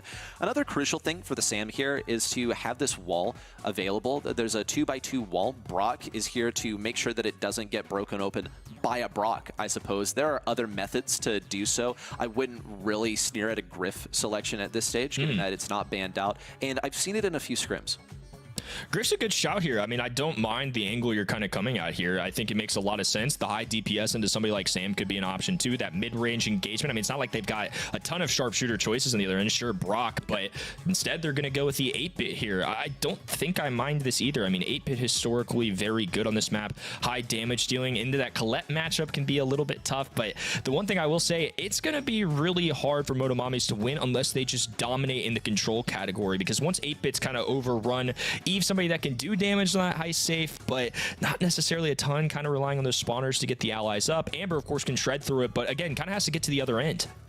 I mean, I just have to wonder, like, where is this 8-bit turret going to go? It's going to have to go behind the Indestructibles, or it's going to have to be put in a pretty vulnerable position. Now, once 8-bit loses position and he has his turret, the turret usually is there to follow, but placing it in a safe position is often ideal. We'll see Evex on the Sam over here on the left side, completely trying to run down this Amber. Not able to exhaust all the ammo, but still gets that kill onto the Amber. Luffy tries to approach from the left side. It looks like a bit unorthodox as an 8-bit, but it's not too crazy. We'll see also a trade on the right side. Evex now attempting to run it down at mid. We'll see Fade trying to distract RBM. A kill onto Luffy, and Evex now manages to punch through with those gauntlets on the left side, now becoming an issue on the bottom left.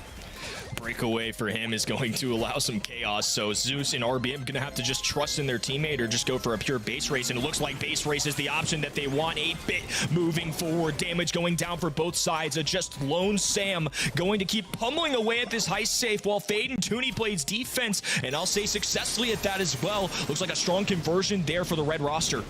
Oh, so much damage in here from the hypercharges on the right side. Evex laying down those final punches.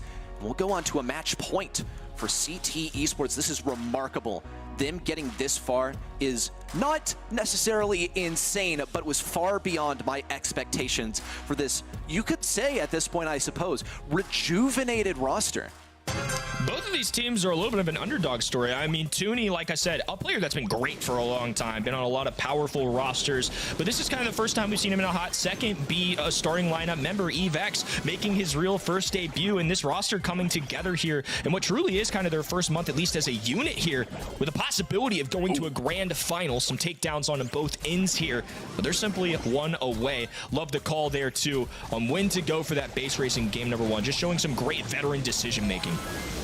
Okay, 10%. That's the first 10% as well from Toonie on the right side on this Colette. RBM just holding down that auto aim, even getting the damage on Fade too. Little bit of wall break, but I think Fade was looking for more of a kill confirm than anything on the Zeus. It wasn't successful. Meanwhile, though, Sam is barely chipping away at this safe. We see EveX taken down by Luffy, who is made to throw down the boosted booster on his side. RBM also popped the Dancing Flames to get some additional damage onto the safe. Luffy remains alive. Someone's got to defend him, but Zeus is ready for the pinch from the left side. We could see Fade take down this turret quite easily, but RBM and Luffy are a priority. There's the takedown of some of the walls, but CTE Esports' safe is now at 47%. RBM just trying to keep marching forward, and he's doing so successfully for now. Zeus forced to hop away. Eve going to be low HP as Luffy gets the final blow. Luffy back in action here with 10,000 HP. That is a tough brawler to bring down. They've got a turret down. It's more defensive at the moment here, but certainly an option to give them a little extra power on defense, which they're going to need right now as CT approaches. This could be the end of days for Motomami's FA. I'm looking at 2 hypercharges. RBM, though, manages to charge right through Toonie. Here it is. Also the super down from Luffy. Possibly the kill shot as we see this now drop to just 1% to 0. Motomami's FA take us to a double match point. 2 underdog teams with an opportunity to show why they deserve to be in a grand finals. Motomami's often forgotten about, but last year they were right there in the mix for LCQ. They've added in a strong player in RBM who joins this squad, is looking for a grand finals appearance. CT proving what they've got as well, and it's all going to come down to one final game. The end of game 2 was a crucial turnaround from Motomami's FA. Had they not killed Toonie there, then they definitely would have gone down. Toonie had a hypercharge and he was just trying to get a super before he could properly charge in. We'll see Motomami's FA now shrugging off that first charge in from CTE Esports very successfully. Luffy already has that turret up, the boosted booster giving an additional 50% in damage. EveX now tries to go over to this right lane. A bit of a different approach, but it enables Zeus also to get that super up on the right side. Pretty good so far for Motomami's FA. The takedown category not nearly as high as last time. Each side approaching this very slowly. No mistakes can be afforded as Zeus and Luffy start climbing up the map. A super going down from Fade and the barrage of rockets. Not enough to deter Motomami's. A great connection there as Luffy gets pulled, but Eve has to get in there somehow, runs it up, and Zeus helps focus this down as Luffy survives. Fade flanking right. Toonie takedown mid. RBM trying to deal with it from the long range and will survive. Map possession still in the blue side's favor. EveX running it down, trying to get the kill on Luffy. It's good. Will he fall to this damage from the Eve pets? Appears to be so. Zeus laying down that final bit of damage. We'll see Toonie also taken down by the long-range flames from RBM. He has the hypercharge and he has the super. He's supposed to be the counter to 8-bit, but he's getting repeatedly shut down by this Amber. RBM repeatedly running it at him. We'll see lots of damage come in from Luffy and Zeus combined. A big kill for Toonie. They might finally be able to push things to the side of Motomami's FA, but they don't have much time. They've taken 52% already, and they only have 45 seconds on the clock to somehow surpass that. Time running low. In possession of the map, clearly on the blue side's favor. Toonie forced to use a hypercharge here for defense, but the damage may already be done. Luffy firing down Zeus with the flank, and Motomami's shut down any idea of a comeback here. They're going to be the first to advance to the North American Grand Finals. A remarkably close matchup here for Motomami's FA. A little bit too close for comfort. CTE Esports, though, have definitely, if anything, left their mark in our memories as almost taking down this very storied team that we've seen make it pretty deep into the monthly finals many, many times before, not just as remaining 7, but as Motomami's this year and last year. They'll be going on to the grand finals to possibly finally put a cherry on top of this run and get their first monthly final win. A lot of credit to both these teams, to be honest with you. Coming into this month when kind of doing our scouting reports, right? We see Tribe versus Stmn. We see a huge opportunity for LG versus one of those 2 teams who ended up being Stmn in the semifinal number 2. But you know what? The best match of the day so far has turned out to be Motomame's FA and CTE Esports fighting for their lives out here. This game number 1 was awesome just to see CT rush down this map, but Motomame's hunkered down and take care of business here. They make a really smart decision on this base race, and they end up just committing, and it works out so well for them. They know they can get the damage, the defense not enough, and they do it once again here in game number 3, which is a little more dominant, I would say. One of the stronger performances from them, I think, today. Can certainly seem like a bit of a paradox here as well, as the team that ends up running it down even more effectively is the one with literally the slowest brawler in the game without using the star power that makes him a decently movable brawler, if we choose to put it that way. We've seen that same mobility in game number 1. Come game number 2 and 3, wasn't really even able to get out of spawn. I think RBM was the biggest issue for CTE Esports to deal with. Him on his Amber was something else. Even though he's not really leading with kills, he's certainly leading in damage. A lot of that finding its way onto Tooney, who in many cases had that hypercharge and super ready to go, but was not able to get it onto the safe in honestly the entirety of game number 3. Could not even get out of spawn as RBM kept on taking him down. Amber had a 70% win rate in our monthly qualifiers across the globe, and I mean, that was no exception here. Pretty clear why that brawler can be so strong. Zeus even getting some kills in there. Luffy with 10 in our first match of the day that isn't a donut on the scoreboard ready. It was quite the thriller. Motomame's FA. Even though it says FA in the name, don't forget about them. These guys have been around for a long time. Pretty awesome to see them make another grand finals as a unit. And the people at home have spoken. Is going to be Luffy for MVP. Man, Motomame's FA, and it really honestly should just say like FA for now. Luffy, I mean, what an incredible player that we saw. I think shut down most of what CTE Esports' win condition was in that previous round. The Amber was simply remarkable. I think CTE Esports honestly had a real shot at winning that one in game number 2. We saw Tooney approach their safe with the hypercharge, with the super, well, kind of in the wings. He wasn't able to charge it up, and that cost them, I think, the entire match. The fact that they just didn't get that last bit of damage in, and Luffy completely denied the Colette. Tough go there for them. I mean, an incredible match, though. We had quite the barn burner in semifinal number 1. We've already had El Clasico today and a reestablished rivalry here to come. Stmn versus Luminosity Gaming in semifinal number 2 right after the break. The Snapdragon Pro Series Brawl Stars Championship is brought to you by Snapdragon Elite Gaming, Samsung Galaxy S24 Ultra, Monster Energy, and DHL.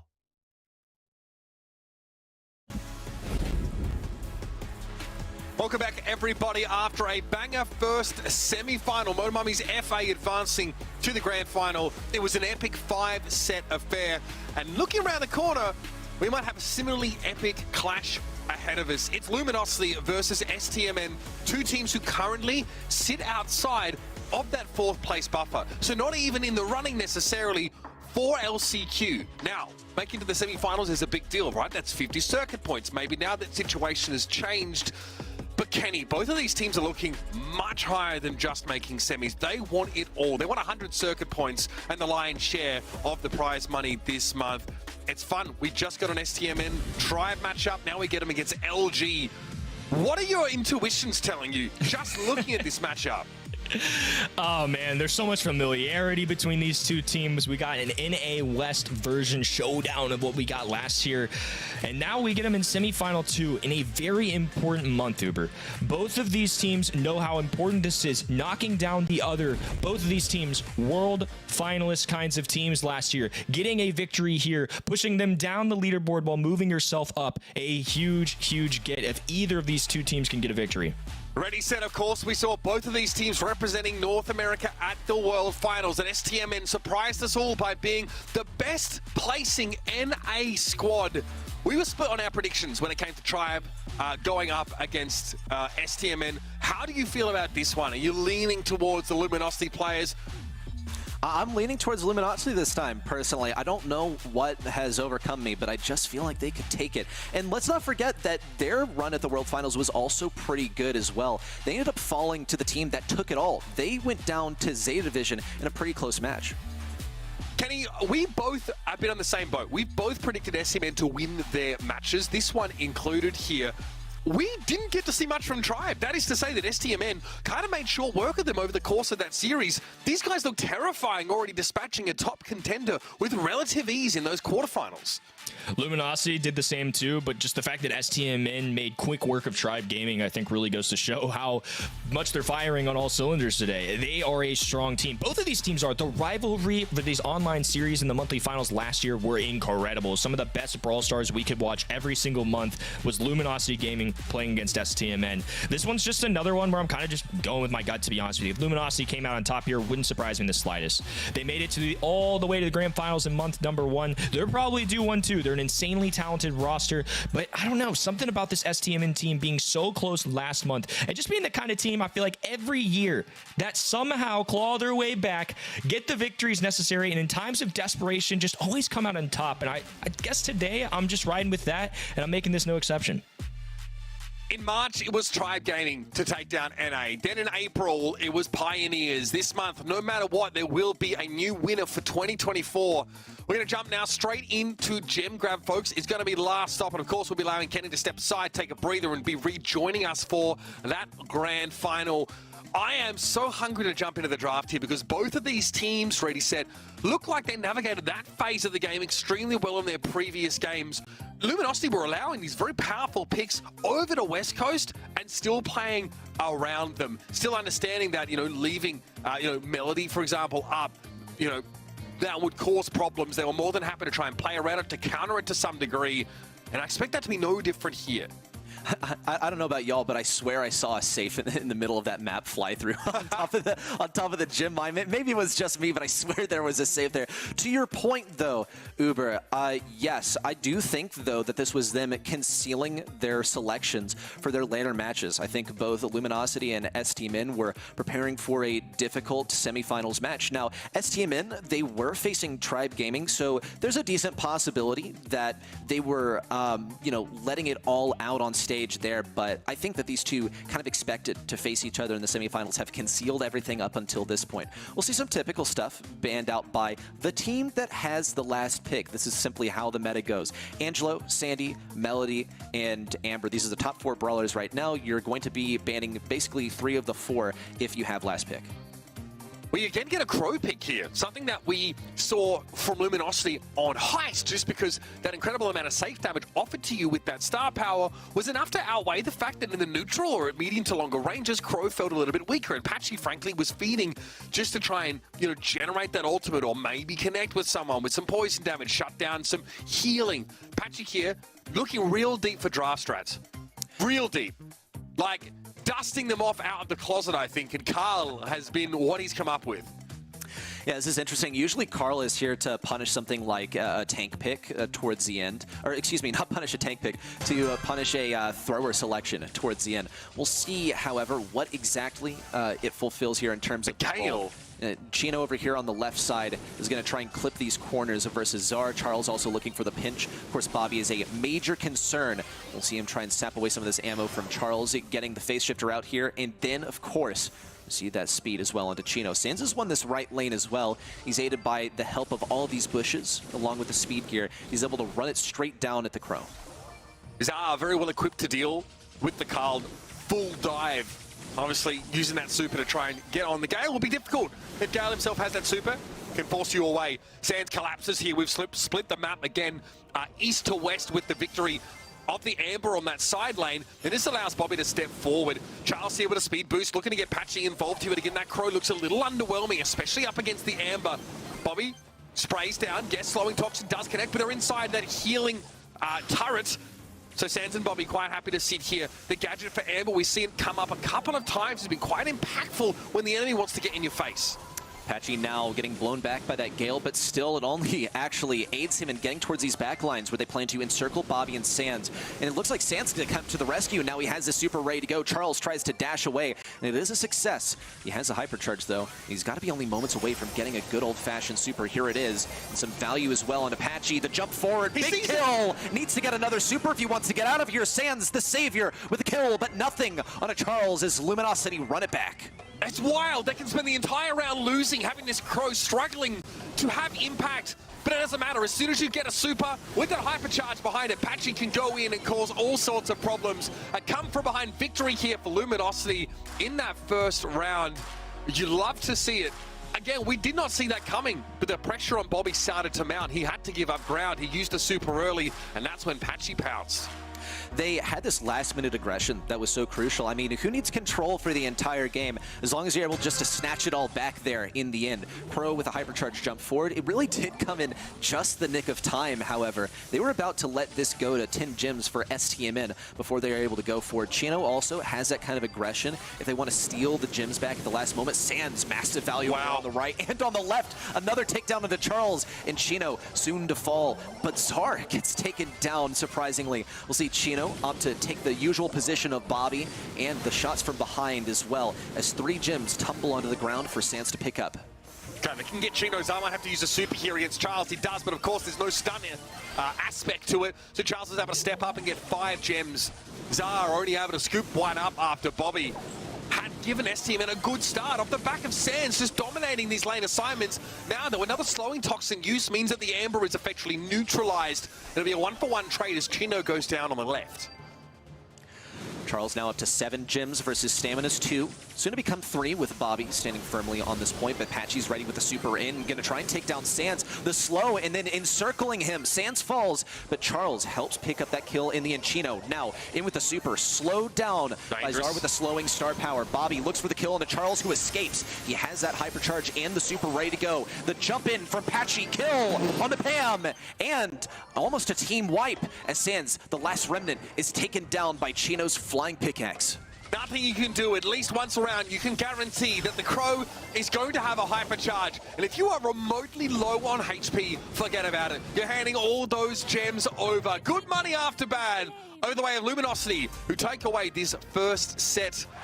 Beautiful stuff. I mean, this time, again, the slowing toxin gadget's being used a little bit more liberally by Patchy to really try and shut Sans down, who is a menace on that Amber.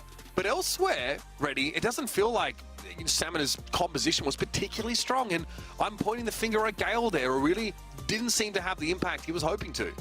I mean, I think Gale could have been good here if the Gale counters were at play. And that's really the deal. You have to play this Gale. You have to play a brawler that's like, yeah, he's pretty good just in the stuff that he counters. You have to take that so the enemy doesn't get the stuff that he counters, which is just way more strong. So this is a tough responsibility, I think, for Czar, which he can often be the pop-off player from Stamina. I actually look to Sans, actually, from this last set to be the guy who popped off most frequently. On the right lane, he ran down those bushes, got double kills at times. But when Luminosity split apart and then converged all in one single target, that is when they shone most. You had Chino here on that Carl with the gadget in, with the super as well, versus enemies that had 0 counters versus him. They didn't have any way to stun him except for that Gale, who was already out of the question by the time he went for any sort of play.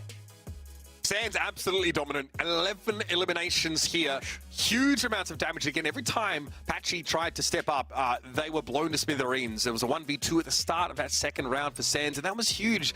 It allows Bobby to step into the middle of the map, take position, take the gems that, you know, spawn on the other side of the well. Very important that you can be set up by the NAM, but eventually you start to give a bit of ground. You take a little too much damage. I think Bobby deployed a healing turret on the left-hand side of the map. It didn't quite work out for them there. So 1/3 of their comp was good. The rest seemed to struggle. Stmn like those slow and steady setups today, but Luminosity have the raw skill to punish them. We're headed over to parallel plays. It's time for Hot Zone. We'll see if Stmn can bounce back from what should have been a good first set. Parallel plays is one of those that I've always loved to watch, even though it's one of those that's actually remarkably difficult to watch, since there's action taking place on 2 sides of the map at once. Even Heist, I think, doesn't have as disjointed gameplay as this map can often have. Parallel plays also, in my discussions with players, can be one of the wildest draft maps ever, because the bans basically determine how this draft is going to go. We'll see some unusual things come out here, particularly the Nita. She's good, but worthy of a ban not all the time, mostly only on something like Brawl Ball, a bush map over there. Yeah, definitely one of those memories that we have from APAC. Yeah, that was pretty powerful there, of course, with that hypercharge on the bear. Very good. We're not going to see it for the time being, though, of course. It'll be Zar, a very common pick for Zar. Loves a bit of Sandy action. Here, of course, you can place Sandy quite effectively around those indestructible boxes, and Angelo will allow you to impact the fight from across the map. Not someone who deals well with all in, but again, as time goes on, Bobby is sharpshooter extraordinaire.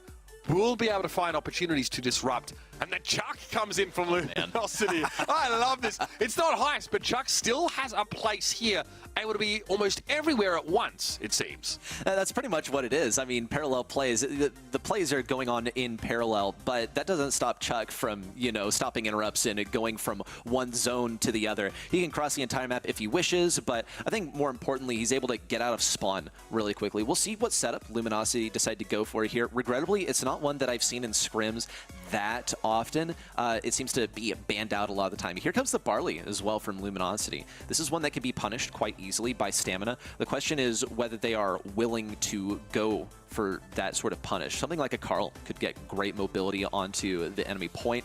We'll see the Lily selection. Whoa! New Brawler. Okay. This is basically the only place that you see her played, and I'll tell you why. Because similar to Cordelius and also Buzz, but since she's in the same trio as Cordelius, it just makes sense. She gets an auto supercharge, and she gets crazy mobility, but the biggest thing is that she gets to temporarily go into the Shadow Realm for a few seconds and pop up in an unexpected place. So team communication is essential when you are playing Lily. You need teammates calling out where the enemy is so that you can spawn on them. Yeah, Lily devastating, but must close the gap on you. Again, that resembles a pretty effective pick against the Barley. Definitely a brawler who looks to try and leap upon him if possible. Curious to see how this plays out here. Being able to vanish, very important. All right, Sands wants to step up here. Zar looking to pressure down Chino. We'll have to play at home for the time being, but Chuck, of course, has plans elsewhere. Patchy, though, going to be low. Down to another shot here from Bobby. And in the meantime, Zar holding his own now, jumping into the Shadow Realm for enough time to buy an opportunity for Stmn to return. Patchy over here, we saw he actually threw down an additional post over towards the enemy side. Wonder what he's planning on doing with that. There's a possibility he's running the gadget that allows you to effectively eat one of your posts and get your super back. For now, though, it seems like he's just trying to get out of spawn quickly. Luminosity have the capture percentage so far. Zar with a big... Oh my possibly God. Another onto Charles, who has to run for the hills all the way to the enemy side. But this is a very efficient method of getting to the enemy point for Patchy. He's probably going to cap this one before Stmn does. Looks to be the case here. Nicely done. All right, Luminosity in a good position now. Yeah, they take their home base first, but they can focus all of their attention over here now. No need to play defense. Zar also realizes that he needs to be getting eliminations here. His elite can't just be milling around the map, capturing objectives. Patchy down. Bobby eventually answers the threat of that Chuck, but he'll be back soon enough. Zar comes back off respawn. Now another elimination for Bobby. Sands needs capture percentage here. Does get slowed down briefly. Patchy always a nuisance. Zar has to get so close and actually loses out to the damage of the Chuck. Just a little bit more capture here on the back right point. Patchy now getting the kill. Chino pop the hypercharge, because why not? They're counting up to 100% as game one going to Luminosity. Let me point out something that just occurred to me, is that, yes, I remarked that Cordelius and Lily are both in the trio. They're in that Enchanted Forest trio. And also, they do both go into the Shadow Realm, which means that Is it the same Shadow Realm? Yes, it is the same Shadow Realm. Oh, okay. That's a fun interaction. Yeah, only one Shadow Realm that you both have to share. Possibility of them getting some 2v1 action in there. Kind of unlikely, if you ask me, but it's certainly something that they could leverage to their advantage. We'll see Zar pop out of the Shadow Realm versus Charles for what looked to be an easy kill at a distance, but ended up actually just being a trade, since Marley is running the slowing gadget. Chino here, though, will always lose out to Sandy if she's got shots to fire. Patchy again doing his thing. Been an absolute nuisance so far. Zar actually takes damage from the post here. Oh my goodness, that is brutal. Okay, all of a sudden, Chuck acting like a bit more of a thrower there. Zar almost getting brought down. That's scary now, to be fair, to play around that home base if you are Stmn. Chino here once again wants to move up. Sands aggressing. Notice that capture percentage for Luminosity is good, because Charles has been chilling at home right now, getting a lot of percentage there. Sandstorm thrown up. Charles can play from outside of it, though. See what he does. Charles needs this kill onto Czar. There's a teleport. No kill onto Charles, however. Czar now charges forward.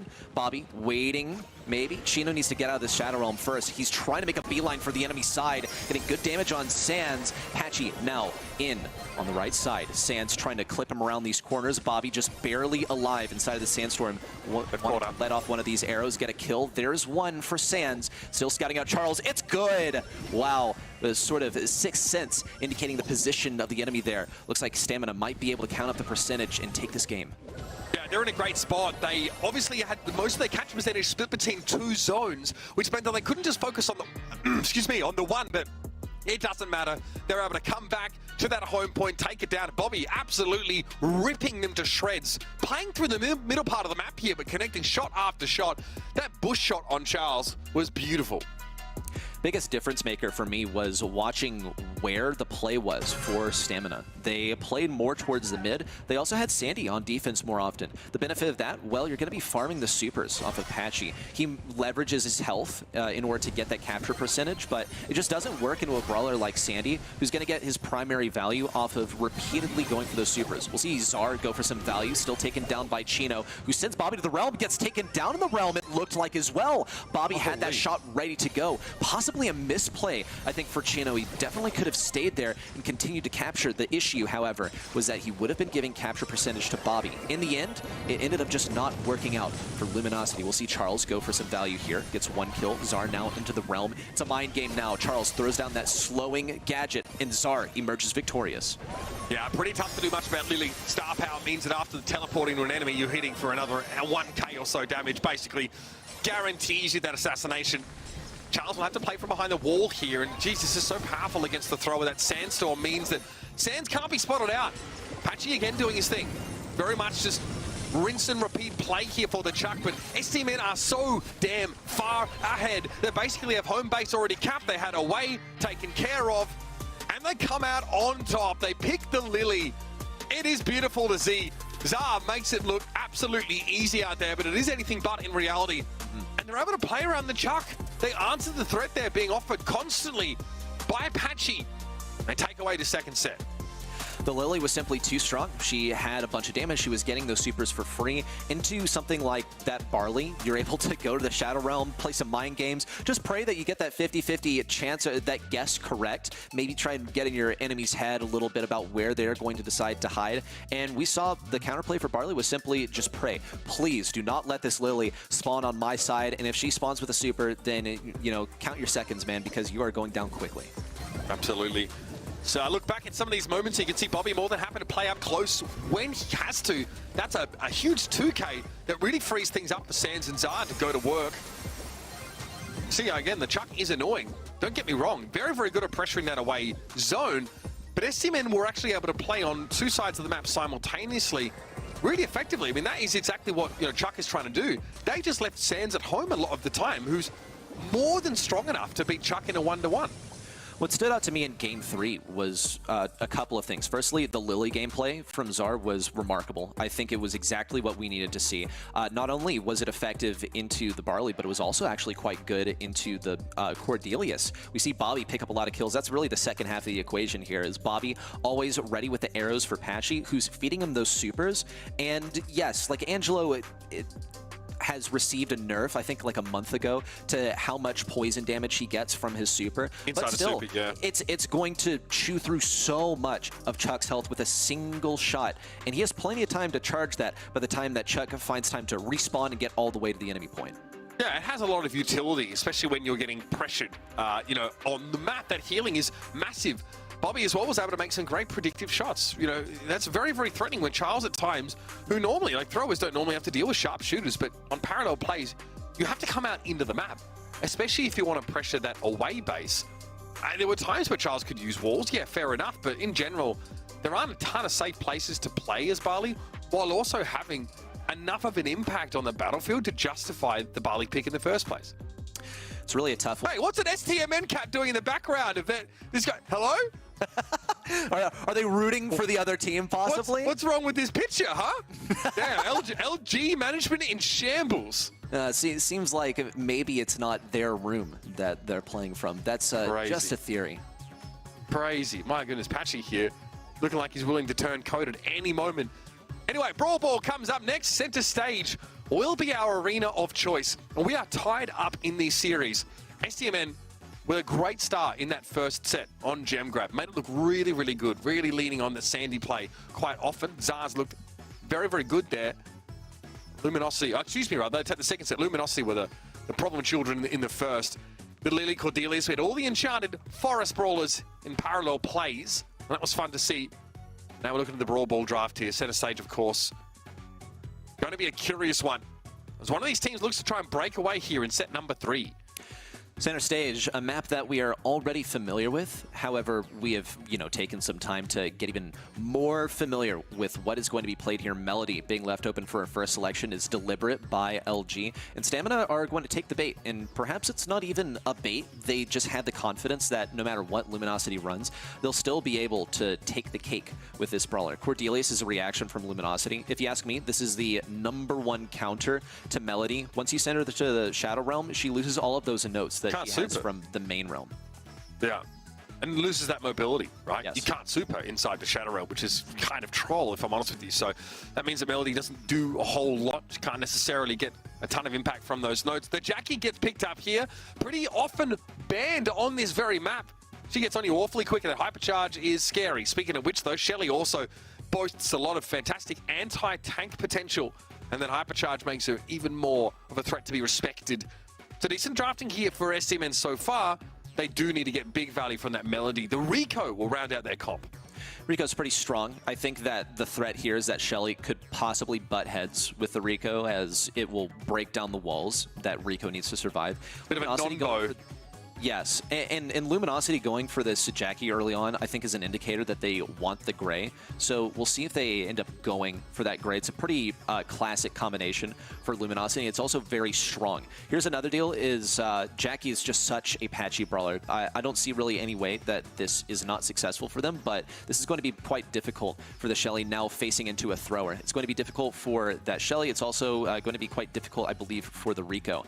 But for the Melody, once she gets a super, it should be a much more easy matchup. Well, now that Stmn have not demonstrated any dive or all-in potential, seems like Luminosity feels like the gate is open to bring a thrower in to round out their composition. Rico, though, the #1 most banned brawler on this map. In a side lane, he is absolutely horrifying. So maybe we see Charles play into him, or at least the Larry and Laurie, to sort of avoid most of that direct damage and try and pressure Bobby from a distance. But yeah, I'm looking at the Rico here to be a big role player. Bouncing those shots off the walls, as predicted, as is typical here on center stage. We'll see Charles maybe swap over to this left lane, looking for damage on his Sands. You generate so much as Larry and Laurie. The kill for Chino. Patchy now charges forward. Got to see it pass up to the guy, but he doesn't want to feed Sands, who pops the clay pigeons. Now take down for Charles, and the first goal for Luminosity. That Shadow Realm feels like it came up instantly for Cordelius there. Chino straight away drags down to his neck of the woods, and it's not a friendly neighborhood for pop stars, I'll tell you that much.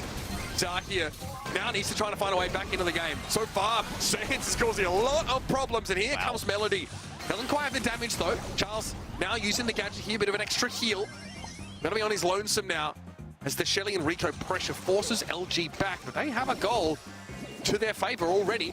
And now Sands dragged down in the Shadow Realm. You're not getting out of that one alive.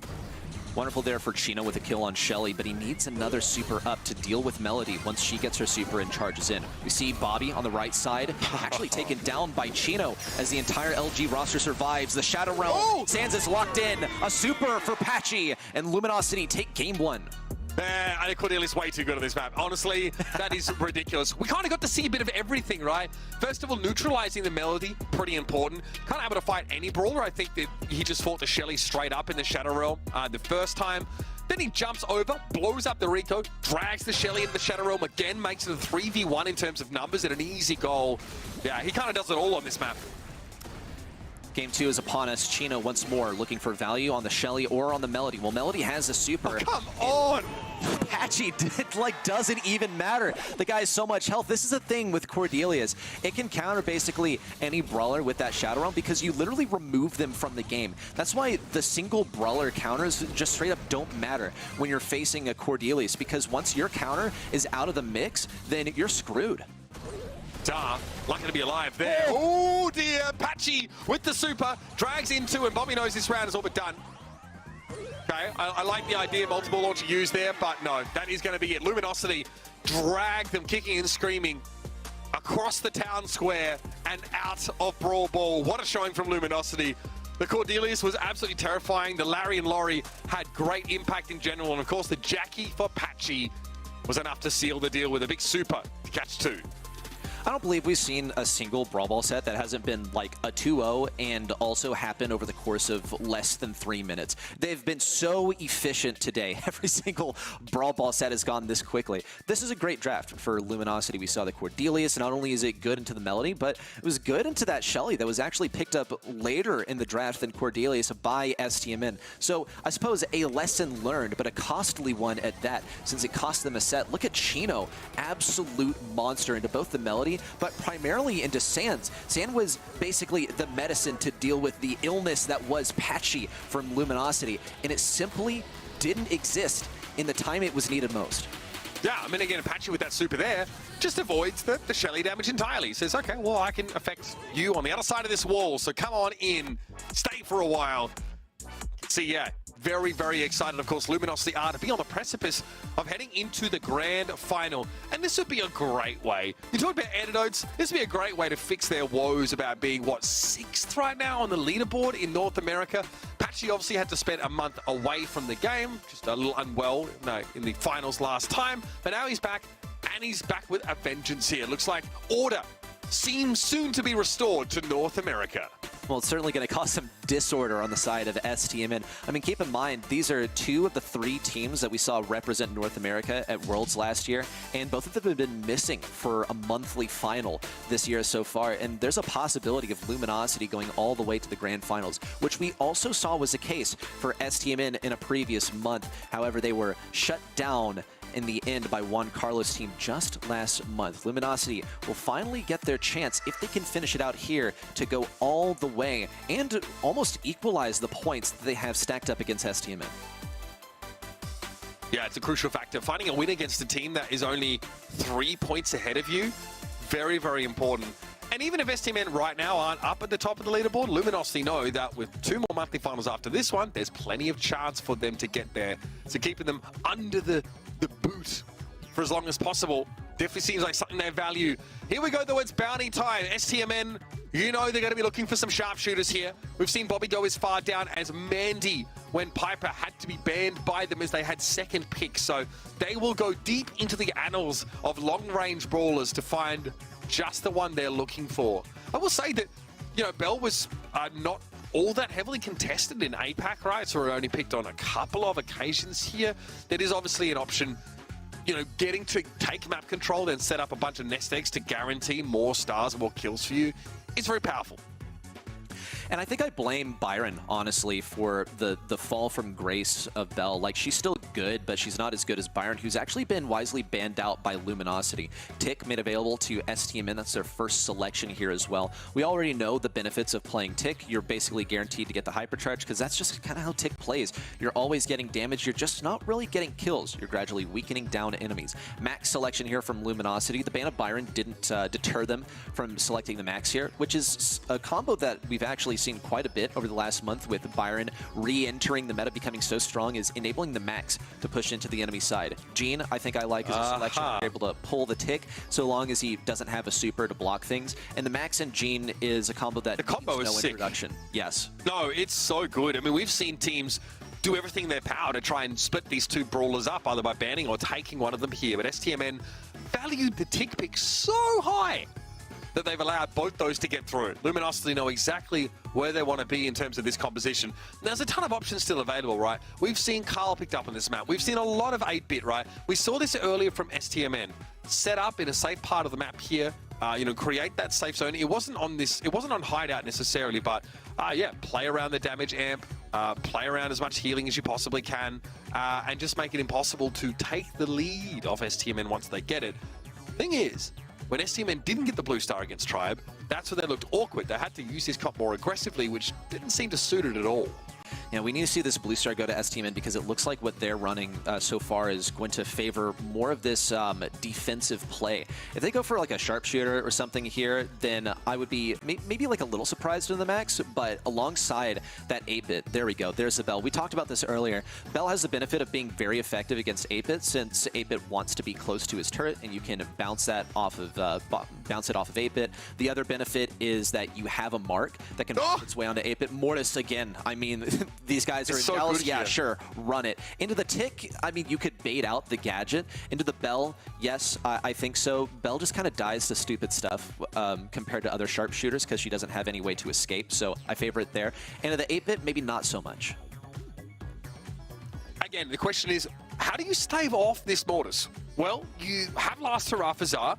Sans more likely, I mean, I imagine going to be using the plug-in, right? I don't know if we're going to see, you know, the teleport necessarily on this kind of map. So, yeah, when Mortis comes at you, you're going to hope you have some nest eggs set up as well. That's going to be why Bobby needs to think a lot about how he takes map control and how he shuts down some of these routes of approach, because Chino's already starting to get into their pantry here, pushing up against Stmn, and we've split east-west again. Charles from the top side trying to close things in. Kill on a Bobby. Flips the favor to Luminosity. Charles takes that last hurrah from Zar. What a play. He still gets caught by Sans. A pull from Patchy and the teleport from Sans. What a play. What? He ended up getting a kill, but it was still a trade with Patchy taking things down. What? That was honestly just straight up bizarre. It's not the first time we've seen him do that. That's the thing. He did the same thing in the Tribe series. He teleported to follow his damage amp to try and start a fight. Now, I can't assume that's because he thought it was him getting hooked, but either way, he goes in straight after it. Stmn are ahead by just the blue star and nothing more here. Zar has that super available. Good way to put pressure down on a Mortis who wants to run it up on you. And Bobby has a couple of those nest eggs set up here to shut down Chino.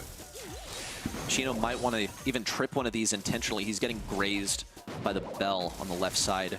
With this boosted booster safely set up, there's not really any clear way for Luminosity to push in. They could get the speed on Apache, but he doesn't even have a super yet. They might have no other choice. The clock's starting to tick down. They have 30 seconds left. Time to move. Patchy charges through some of these tick mines on the right. Chino on the left. Pops a gadget. He's going to wait for the cooldown on that one. Here's a tick super out, and it's going for Chino. He has to either tank this or get away. Takes half of his health in damage in order to exchange. Stmn still ahead by just 1 star. A single kill for Luminosity would make all the difference. But those nest eggs are still up. Chino has to go the long way around them. That gives Bobby plenty of opportunity to find a hypercharge. Super connection. Mark up that Mortis. Chino now going to be taking an extra bit of damage. Sans gets caught by the magic hand, able to teleport away though. That's why you bring a gadget on in. And you will see Stmn take that first round. In the end, the Mortis wasn't able to be nearly effective enough to put real pressure down. Bobby on a sharpshooter, always a recipe for magic. This round, no exception.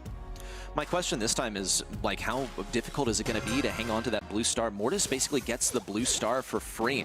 Chino's going to go for it, 2 swipes to the left, but he's going to choose not to get it. Instead, maybe hoping for Zar to go down to the middle and try and get it that way. Charles, actually, with that blue star, definitely a safer brawler to have it on. You have Chino create the pressure, and then Charles, he has phase shifters, he has speed. He's able to get back quite effectively. Now Stmn are in the driver's seat. They're going to have to get this aggression forward, and Zar is getting tons and tons of damage. Charles is trying to influence him to put those shots behind him so he can maybe push up. But Sans is ready already at Zar's rear to sort of protect him from any sort of aggression. Chino here has to take some form of damage, but he baits out a last hurrah. That's one of them gone. Ooh. Now wants to dive in, but Bobby's a little bit too sharp on the shot. We do see Bobby fall eventually. Sans able to stay alive though and develop that damage amplifier.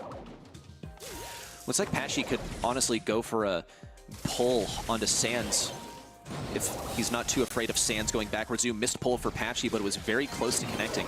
See Chino on the left, influencing that teleport backwards from 8-bit. And using a gadget in the process, he just doesn't have many of those per game. Has to use them wisely. We've already seen him use 2, I believe. Crucially, Chino dies in a dive. It'll still be Luminosity with a lead. He only has 2 stars, and neither of them are the blue one. Patchy, though, needs to be careful. They can only afford to lose one of the 2, and Patchy looks like he was going to give himself up there. Goes Chino, dives in, but it's going to be traded back. Stmn maintain the lead, even if the blue star has changed hands. We're down into the last 30 seconds. Ready, set. We saw Sands get a double kill there as well. He is the guy to take down. He is public enemy number 1. 20 seconds left. Charles needs to hold on to this blue star and the 3 stars that he has already, but he's going to have to go for a play. Is he close to a super? Is what I want to know. With 10 seconds left, he's forced to play aggro. He must not have one. Take down onto Charles. Chino needs to go for a big play, but it's just not even possible. A pull for Patchy maybe, but there's no way he's taking down any of these targets. A pull on Azar with the last hurrah active. And we see Stmn push this to a set 5. Very nice. Yes, this is exactly what we wanted out of a matchup like this one. The Bell 8-bit and tick composition for Stmn worked like a treat. They knew they were giving up the Max and Gene composition to Luminosity. They were ready to accept that. They've dealt with that, you know, in even sets earlier on today. They know where their bread is buttered. They knew they potentially even have to face down a Mortis, but they had so much to defend themselves with. Not only the nest eggs, of course, but the mobility that 8-bit has, of course, being able to dash back to the damage amplifier and the constant pressure that Tick provides over the course of a round. Not to mention the last hurrah, just in case things get a little hot and heavy. Beautiful stuff for Stmn. This was wild. Sands actually TPing forward there is forever going to be crazy to me. The only thing that took him down actually was a pretty shrewd gadget there from the Gene. The Vengeful Spirits were the things that ended up claiming his life. We saw in the final moments there, I mean, potential for getting some kills, but Luminosity had been pretty far behind Stmn this entire time. We saw the opening moments of the round where Charles got that blue star each time, but even then, Stamina, despite 8-bit being such a sluggish brawler and only having boosted booster, no extra speed available to him, that damage was so valuable at just gradually pushing Luminosity back into their spawn and eventually getting a single kill before they opt to play defensively again. Yeah, we've seen that a couple times, right? Boosted booster being preferred over plugged in, you know, more than once even just today. And it seems the lack of mobility doesn't bother Sands too much. I mean, literally the slowest brawler in the game, right? But the damage that you have available to you, especially if you want to play more statically, more than makes up for what you lose in mobility. And there's just so much to protect the 8-bit here. You know, not only the terrain, but also Bobby playing quite proactively, Zar zoning very effectively here. Yeah, the tick is 0 kills, but look at the DPS. Pretty wild. And it was the sole reason that Charles doesn't get to just run up on Sands and start to put pressure down at close range, or that Chino has 49 DPS over the course of the entire set. Remarkable, honestly. These are kind of the stats that we expected to see from Stmn in particular. Zar getting a lot of DPS, but not getting any kills. That's simply how the tick works. And it was a good deterrent, I think, also for Mortis going in. Now, keep in mind, Mortis was the last selection from Luminosity. They knew the risks. We all knew the risks of picking Mortis here. He ended up getting a single kill, so that meant something, I guess. Created pressure on the left side both games so that Charles could get the blue star. That's all it really amounted to. I think, honestly, there weren't many good selections for them to go there, since 8-bit across the way is just a remarkably difficult brawler to push into. We've seen it pop up in Bounty, in Knockout lately, for good reasons. He's just simply so strong, has so much health, and is a good support for his teammates. Yeah, no doubt about it. Luminosity here. Got to be feeling a little frustrated there. You know, we don't often see teams that are able to pick up that sort of Max and Gene composition struggle so much to pick the fights that we're looking to. But there was a missed hand here or there, right? Like, you know, we've got to, you know, call it out if we see it. Patchy wasn't able to always connect. That being said, it wasn't because he was looking at an 8-bit. No, it was a much more mobile opponent that he was trying to snarl up and catch. But Flaring Phoenix will be the battlefield for our final set in this series. It's going to be Knockout, make no mistake. Let's see now with our bans. Tick actually getting banned away and Meg instantly scooped up here. So powerful for Knockout. It's got to be a deterrent as well for some sharpshooters down the line. Note the RT ban, and yes, you pointed out that Tick ban. I think Tick is just straight up one of the strongest brawlers on this map.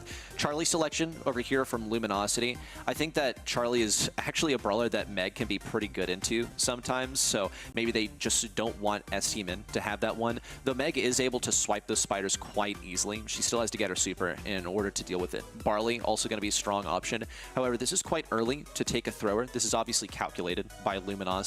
If some kind of big thrower counter comes out for Stmn, then Luminosity have the chance to get a 6-pick into it. And we'll see the Buster as well. This is another brawler that's pretty good into Charlie. Of course, you're able to stun her, and you can sit behind the Indestructibles for much of the game. But most importantly, since you have a piercing shot, you're able to get rid of the spiders. The counter thrower, it appears to be Larry and Laurie, which is not what I anticipated. But I think really the math here was Luminosity picking a thrower earlier. That way they could actually get a double thrower pick versus Stmn, which Stmn is trying to shut down. shut it down? That's the question. Shelly now. We're rounding things out. I do like to see, yeah, the Buster allows you to play for a little bit later on. Kind of mentioned that the Meg is basically has 2 lives, even if the second is far less exciting than the first. And of course, Larry and Laurie, oppressive as always here. Charles, just a general nuisance and very, very frightening when you're able to close the gap, break down some of these walls. Flaring Phoenix is an odd map. It has a lot of those sort of jagged wall structures here that, you know, do offer opportunities for these throwers to play from behind them with a relative degree of comfort. And obviously, Patchy can throw this yo-yo and duck back behind these boxes. I think that's going to be much of the matchup as well. Let's check out this matchup on the right. We see the Larry into Barley. My main criticism of Larry is really just that he's not generally that good into other throwers. He does outrange Barley, but his shots don't have as much sustain on the ground as Barley's. Look at this riveting matchup on the right side of Charles and Czar running forward, administering their shot, and then doing the same thing over and over and over again. This is going to be one of those game modes, one of those rounds that all the action takes place in the final few moments, but Chino's still equipping himself readily for that last moment as he's just trying to get his super. Now, intelligently, Stmn are backing away, trying not to feed him his super and making ways to gadget. Czar playing it safe. Charles doing much the same thing. These two throwers just exchanging. Czar trying to step ahead of some of this damage here as Bobby steps up. Now here's Sans trying to take control of the middle part of the map. They're ready for Patchy on the left though. Slow-mo replay works out. They suck Chino in and they take him down.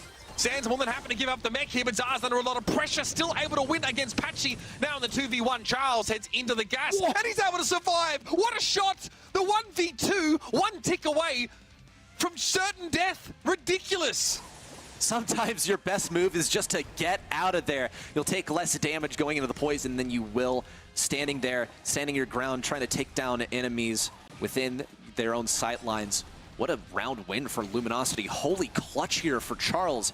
Stmn still waiting for their chance to get a round of their own. But more importantly, we got to see Patchy get a super. It appears we see a lane rotation over to the left. There's Chino headed towards the left side. He has a super at the ready. Now, he won't be able to shoot through the indestructible walls over here, but he can slip around the left side once Stmn decide that they want to push in. Bobby is probably also running Kevlar Vest, meaning he'll be immune to the stun.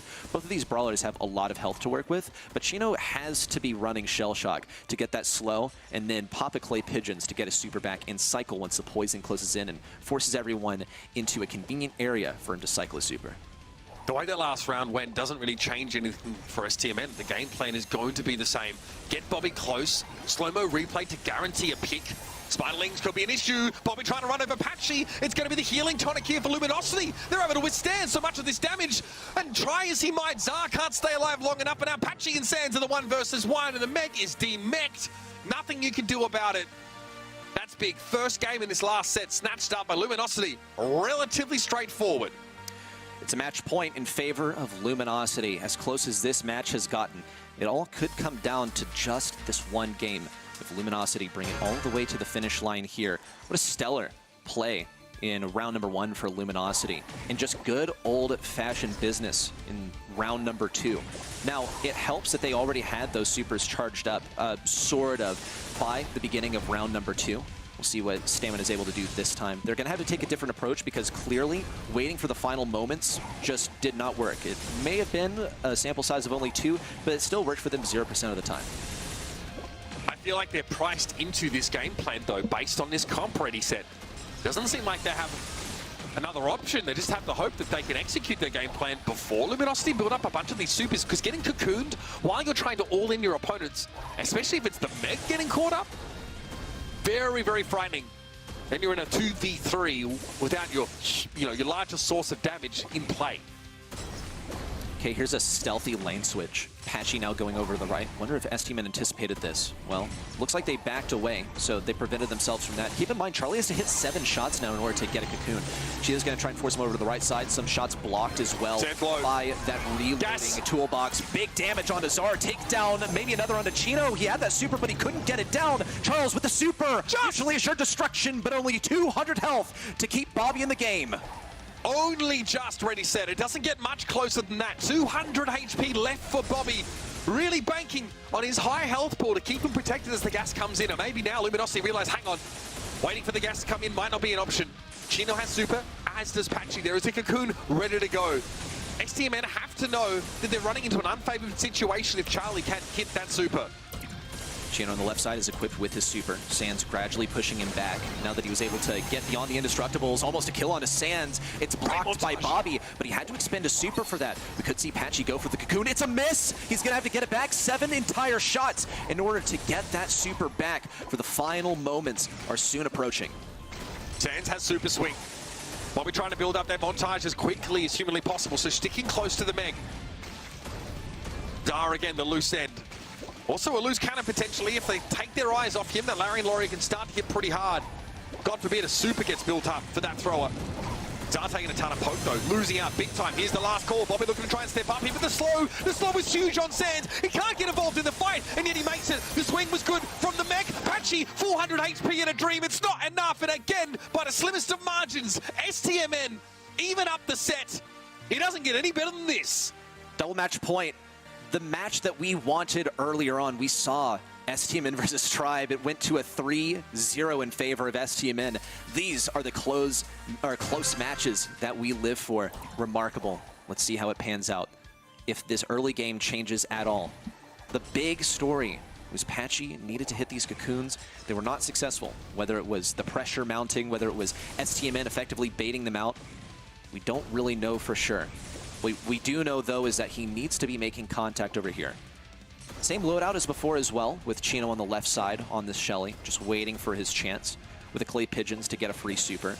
Bobby's already equipped with that montage. Maybe Stmn go for an early push. They know what value they can avail themselves with the Meg if she gets that swipe, if she's able to push things back early on. One last run around here. It is this game that will decide the set. And our second grand final competitor. Gonna push back there on Charles. Zar, though, again, taking a lot of that damage here. Or rather, giving a lot of that damage to Zar. Bobby's ready to go. Oh, the double pull is beautiful. It's just that easy, folks. Bobby able to step up there. Way to make all the difference. Sam's got D-Mech, though. Chino would catch it up, but in a 1 versus 3, you just don't win these. And he knows it too. Back into the gas to run it back one more time. If anything, though, Shelly does have this super for the final moments. Zara also, after all that mayhem, might be close to having his super, which is practically like having another brawler on the map. Could be a huge issue for Patchy. Charlie has a tough time at dealing with any kind of spawnables. And also for Barley, who's not that great in close range. Chino, though, he's sitting high and dry. He's exactly where he wants to be, aside from the fact that they're down by 1 round at a double match point. He has his super ready to go. Same start as usual. This time, though, LG very cagey about getting caught in that Buster Gadget. That was a jackpot for Bobby.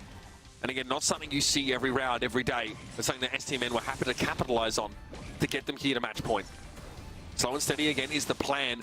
Luminosity know that as the gas converges, they're going to have to do this again. Chino will wait for that moment, most likely, and hold the super for just such an occasion. A devastating knockback plus good close range damage against these tanks could be crucial. They spot Chino. He actually breaks open the wall and gets blocked up a little bit there by Sands, rather. The toolbox deployed, but now 2 versus 3 make a 1v3 with the cocoon in play. Luminosity, oh yeah, we're going all the way. Wouldn't have it any other way. Bobby's still alive somehow. The gas could be an issue. Can't step up to Charles, though. Almost a comeback there for Stmn, but Bobby can't quite swing it. And it looked like Luminosity were actually opening the gates, not damaging opponents so that Patchy could get his super back. You saw just how important that cocoon was, how much it changed that interaction. Shockingly, it did come down to a 1v1 in the end, just between Bobby and Charles. Now, back to a 3v3 once more. This time, new factors at play. Zar has the Larry to his Larry ready to move. Chino has the hypercharge and the super ready to go at a moment's notice. And Bobby has a slow-mo replay in order to stun some people, bring them back if necessary. We saw some lane changes. But folks, it's all going to come down to when that poison forces these brawlers to interact. All down to 1 round. A grand finals. All down to a single round of knockout. The Laurie here for Salah could be huge. That gas is about to appear here. You see it encroach on the top part of the map. Spiderlings easily dealt with. barely a nuisance here for Stmn. Gino, hypercharge coming forward. Sands knocked back into the gas team next. Bobby, though, still having the montage in play. Sands is low, but Laurie's going to work in the backline. Bobby, 200 HP, and Zar now in a 1v2. And oh man, heartbreak. It is heartbreak for Stmn. It was not to be today. They had their backs against the wall. They had to go up against Tribe, and they had to go up against LG. It's so much to ask for them, and they will fall valiantly here in the semi-finals. Frustration apparent here for a team that is still in the running, still chasing a chance at LCQ or Worlds, and you can see the relief here for Luminosity. They dodged a bullet there. They know it. They are extremely pleased about this. So they should be. Cameras getting knocked aside, group hug on the bed, all things you love to see in Brawl Stars. It's not just a team, it's a brotherhood. And LG bounce back in the biggest way. Across the way, it has now sort of fallen off, but the devastation on Bobby's face, how crucial, how important this was after making it to a grand final previously, but not being able to finish it there. A second grand final for Luminosity, only one monthly finals miss, puts them ahead of Stmn at this stage, ahead of them in the race for a world finals, or even maybe just a LCQ qualification. Absolute cinema here for Luminosity, and folks, it just doesn't get closer than that. What a match. Yeah, incredible. This is what we were hoping for from these clashes, you know, between our top teams in this region. We didn't get it from Stmn and Tribe. It just wasn't particularly close. This one, though, went all the way in every conceivable way, and both teams had a very clear game plan. Stmn were really hoping to use the Buster gadget to draw them in and just overwhelm at the end of the round. The Luminosity has so many tools, defensive options, the Cocoon, Gina being able to knock back, the healing tonic from the Barley, the constant pressure that he can provide. And we got to see these ideas come clashing together in this marketplace. And it was Luminosity to win, but only by the slimmest of margins. It takes a lot to play at this level, and it takes a lot to play, again, with these very, very thin margins. You can see the amount of times Stmn win a round with like 200 HP on one of their players. That is crazy stuff. I had predicted Stmn to win this. I'm not mad. I do worry about their chances, though, of Worlds and LCQ respectively, because for them, I don't know if they're going to be satisfied with just 50 points coming out of this month.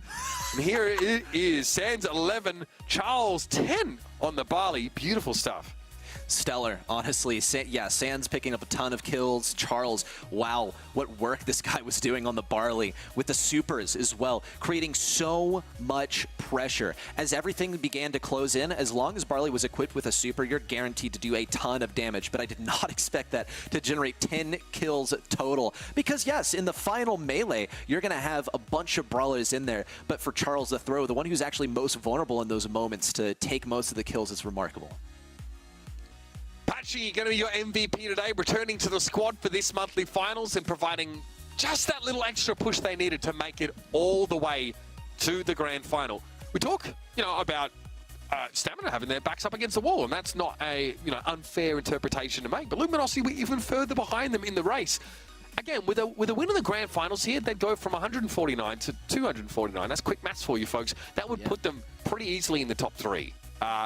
I would say they'd be able to leapfrog Pioneers after they got eliminated so early on. So that's massive. It doesn't guarantee world finals, but this team are good enough to go to an LCQ and to be one of the teams that advance to get one of those golden tickets. So they know they can believe themselves to, you know, enough of a degree that they're online for Worlds no matter what. Event.brawlstars.com. Hope you're joining us over there. We've got us, of course, I think Sunny and Semantic casting on the B stream. So make sure you go and show them a little bit of love. We'll see you on the other side of this break for the grand finals of our May monthly finals for North America.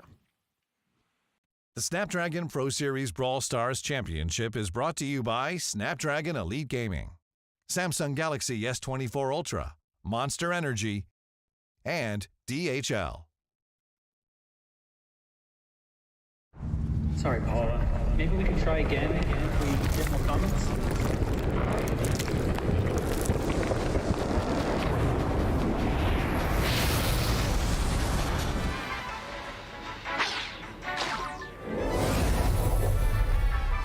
It's happening.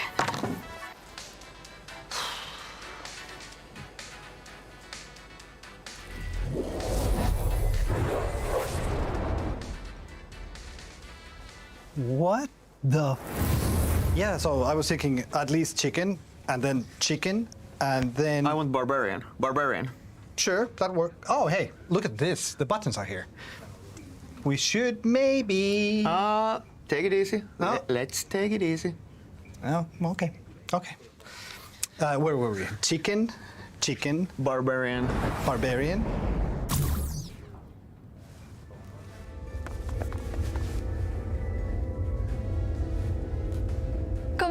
Come on, Ilka, you can do it. Yes, do it. Press it. No, not that one. Yes! Oh, Squad Busters is going global!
All right, folks, it is time for our final series of the month. That's right, we're concluding here with North America. And our grand final is Motomami's FA versus Luminosity. Both teams having to triumph in very long series to get here. We had back-to-back 5-set affairs, some incredible Brawl Stars to bring it up to this point. And now we have it laid out for you. Kenny, great to have you here. Banger game, I'm sure, to sort of be able to watch from the sidelines there. Is incredible stuff for Luminosity, but a tough beat for Stmn, who have to bow out here in the semis, only getting themselves 50 circuit points this month. A brutal bracket for him. I mean, as much credit as we got to give him for beating Tribe Gaming, Luminosity Gaming went all the way with him. The most dramatic fashion as well. Got to be such a heartbreaking loss, and just seeing that on Bobby's face, I could feel it for them. A really tough one. They get 50 points, sure, but they were already at 5th coming into this month. That's only going to put them at 201 points. That's still not going to get them top 4 placement, which is something they desperately need if they want to make a run, even at something like an LCQ. Yeah, pretty painful stuff. Let's move over to predictions here. Luminosity, our predictions for this grand final here. But again, I tell you what, I already said spin on one. He's been on one, right? He makes that tribe call. Doesn't quite work out for him here, but he's obviously correct on that LG selection. So we are going to come out of this month even, this show, even on our predictions. It's been a tough region to call. I think that's the takeaway here, for God's sake. Motomami's, of course, with 182 circuit points coming into this game. So very, very strong team. Obviously one that, looks to make a huge impact here, I think, in this kind of game. But Luminosity look a little bit different. They just constructed alternately. What we saw from Stmn, it's hard to doubt these guys. Motomami's really had to fight their way through to get here. Zeus, RBM, of course, the more recent addition, and Luffy has turned this team into an absolute powerhouse in the North American region. Maybe RBM was just this secret sauce that they needed to take them over the top. They dominated their opening match on the B stream, a 3-0 sweep, which is something I certainly did not expect, going against Pioneers, of course, the recently signed Juan Carlos team that won last month's monthly finals. And to see them go down to 3-0 like that, we knew immediately this was a team we had to take seriously. No doubt about it. That was an absolute drubbing. And then they go up against this CTE Esports roster after the fact, and we really aren't sure how to call it, because obviously CTE Esports have a pretty comfortable time. They've inherited all of SSG's circuit points, so they're in a pretty good spot in general. Couldn't have been much closer, and this is quite a way to conclude a series. A race that Motomami's were just well and truly ahead of for much of that round here. So a great series, really compelling one. They've had a chance now to sit aside and watch Luminosity, who have had to slog their way here. First, they take on their mates West Coast, a team really well known to them. They win that 3-0. So both these teams have had the same road, a 3-0 and then a 3-2. So they get there. They look pretty darn good, patchy with some MVP performances over the course of the day. And this was one of the shortest series I've ever seen. Brawl Ball basically didn't exist. This was the final moments of Heist, where they played that BB Crow comp, and we saw how powerful that hypercharge for Crow can be. And then they went on to play Stmn, tried and tested rivalry, and of course, some good friends alongside it as well. These moments right here, insane. Down to the absolute wire. Look at this 1v3 situation. And somehow Charles comes through. I was losing my mind on the sideline at some of these in-games here, Uber. It's moments like that could change an entire series, and we saw that live as Luminosity took a very clutch victory in the final round there to get here. That's an instant classic series, that one. I mean, if we had a series of that caliber at like a World Finals level event, it would probably have gone down as one of the greatest of all time, just on virtue of having been there. We've had some great games at World Finals, but they're not. I have not seen too many games that go quite this close. You can see this was there was some frustration for Luminosity sort of early on in that series. They sort of struggled to get going. We were trading sets a fair bit. Stmn had some very effective drafts, some strategies that were very strong. Now Luminosity, all they've got to do here after a bit of an up and down start to the year is land the plane. That is the plan, folks. And we're heading over to Kaboom Canyon. Heist is up first on our Grand Finals docket. And 76% of you over at event.brawlstars.com have Luminosity taking it away. We, as our broadcast talent, are in agreement. Let's see if that holds. Yeah, last time I questioned Mr. Brawl Esports Twitter page, made a post, was 3 for 3 so far on monthly finalist victors, and for some reason, I decided to go against the script and picked Stmn, which was insanely close, so I'm going to give myself at least a little bit of credit there, but I'm not doing it again. I'm also riding with the people at home, going LG here as we approach Kaboom Canyon. Seeing the Gale bans, something that surprised me a little bit, but that launchpad has been pesky in the past. Instead, it's going to be another LG Crow selection for Heist. I mean, it's so good. Just the amount of damage you can do to the safe. You can bide your time for the entire round and then just come alive in the last few seconds and surprise your opponents. The Lola here, pretty oppressive, especially when that ego is deployed. You can also always freeze frame to, you know, have a defensive window to play around, but G in general is just a very good mid to longer range brawler. Combine it with a Carl for that all-in potential, the ability to cross the map with flying hook, and you've got yourself a pretty decent start to your comp. A lot of damage potential here between Lola and Carl. Of course, Carl with plenty of mobility as well with that flying hook, with the tail spin. A lot of great options there. I don't see Colette banned here, so that's something that's on my mind for sure. Colette, somebody that can do an insane amount of damage. The most picked in things like practices and historically is very played on this map, and for good reason. I mean, with that hypercharge, you can get upwards of 15% roughly on that high safe with just a simple swoop in and out. It's very, very good for matters like that. And of course, Crow going to be somebody that can scout out the bushes in the mid here for a little visibility. Do like this Colette selection again. Into somebody like Lola with the spawner may not be the best, but into somebody like Carl can do really well. And just for the game mode itself, the damage output it does is just ridiculous. Yeah, absolutely. She was already very powerful with just using a super to get free safe damage. Now the hypercharge makes it hit that much harder and pretty easy to sort of snowball multiple supers if you can actually catch defenders in the path of that time to collect. So that's something to keep an eye out for. Amber has been so hotly contested here in North America this month. She is incredibly oppressive, and we've seen a number of 1v2 situations from the Amber player in general. Again, like your most picked brawlers on this map, Colette is absolutely one of them. You know, we do see sharpshooters, right? Colt, Brock, Byron here being snapped up now for Motomami's. Pretty strong composition, and again, like Carl's going to have to get within, you know, harm's reach here to have impact, and RBM, they're hoping he can keep Zeus in the game. Byron's a bold call here, I think. I mean, I kind of understand it when synergize with somebody like Carl. You know, you're going to send in your more aggressive brawler and pair with somebody like Byron, who has that long distance and also can kind of poke some heals towards Carl. But there's a lot of good brawlers on the board here that I think would have had some pretty solid matchups. I mean, Colt, somebody that is picked here all the time, does a ton of damage, could have been pretty solid into some of these. I think even somebody like a Piper or a longer ranged option to Colette to kind of go for that counterplay could have been good too. I mean, Byron's going to be able to keep up with somebody like Chino as well, so maybe that works as well. But I definitely think it's an interesting choice for their 6th pick. Chino there, able to heal up off the gadget, presumably. Gets brought down eventually by Luffy. Charles here. Ah, that's cheeky. Yeah. Step up with the gadget. Fair enough. Able to pick off foes behind walls. Very powerful. Chino has that super available, but RBM's going to make it a little hard to get to the safe at the moment. Chino going to go in. Time to collect. Catches on the 2. The shield with the extra durability does eat a super from Byron, but hey, Chino says, I'm going to go get some free safe damage, and he still gets out alive. I don't think even he expected that. I didn't expect it, and you got a free 10% off it as well. Immediate lead here for LG. Pops another goes for more. What's another 8K? What a life, man. Incredible stuff there as he got so much value with that 20%. Patchy also. A little bit of a tough situation. Yeah, he was hoping Luffy wouldn't have predicted that shot. Chino has hyper available though, just needs to build the super. But now we might have to shift to defenses. Motomami can very quickly equalize the damage done here. Patchy big dive in though, that super connects. Only 8% separate these two in RBM. I think Charles realizes I can't really get rid of the Carl easily here. Have to use that super. Still puts Luminosity just ahead. Chino now, there he goes. Hypercharged super hits the safe like a Mack truck. He's able to back away to safety.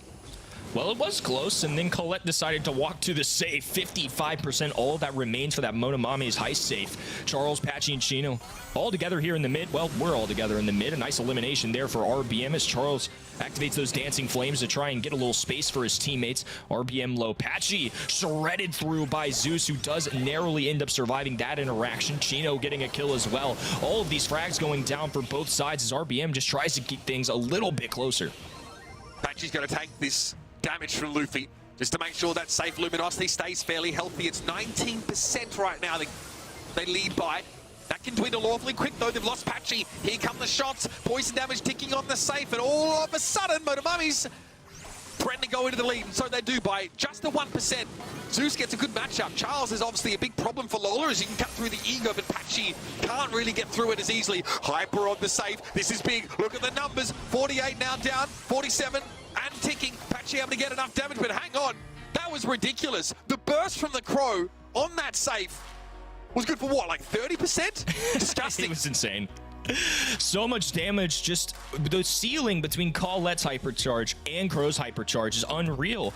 And the nice benefit that they have is they don't really need to have control for the entire match. They can kind of go in and out, right? If they're giving up lives, it's okay. As long as you get that 10 to 20% with a big swing, that's what you're looking for. The big swing potential. You don't have to be winning the entire set. You just got to win a couple key moments. Once again, tough for Colette here against ballers like Lola. Carl, she doesn't really do well against when the 1 versus 1s as it is. Luffy very low off that one though. Super thrown in. Patchy able to get some access here. RBM's in trouble. Free super from the Colette onto the safe. Gives that early lead to Luminosity again. Nightmare matchup for Zeus here. Even if he had Lola's ego, it wouldn't really matter. Amber shreds through it all. Chino activating catch. A perfect matchup here into RBM for them, and the red roster just taking advantage. A swipe through, and now 3 Luminosity brawlers on this high safe. Dancing Flames, a Crow jump. Why not? Sub 50% now for Mamus. RBM's going to make something happen here, but by the time he gets to the middle of the map, Luminosity have respawned and they're ready to run back the same strategy. Chino has that hypercharge up. We know exactly what that does to safes. It's an immense amount of damage. And Patchy here as well will keep Luffy at arm's length. Luminosity, though, need to find a way out of this sort of game state. They're kind of trapped inside their spawn here. Slowing Toxin doesn't give them access to Zeus. They freeze-framed that ego, and here comes RBM looking to try and equalize here. This might be Murder Mummy's tipping their hand a little bit, but look at the damage. No, they don't get into the lead, but they've done well to make use of that map control. But there's a sneak on the right-hand side of the map. Charles steps up. Luffy about to get burned to a crisp here as the Dancing Flames go to work on the safe. And a lot of 400 shots piling up there. RBM now trying to give his team a little bit of space to work with. Chino, though, big damage. Charge goes in. Only 5% remaining, but Motomami survive. They're going to have to make an epic comeback here if they want a chance at the set.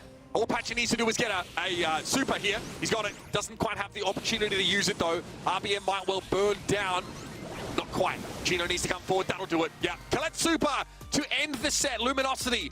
Quite a tussle there through the middle of the map on Kaboom Canyon, but they come out on top. Sometimes it's as simple as picking really effective brawlers to safely pressure down the opponent's objective. In that case, it's Colette. I'm really surprised that both Colette and Amber kind of slid through to the Luminosity side. That's something you're not going to see too frequently. I feel like a more unique draft coming in from Motomamis there.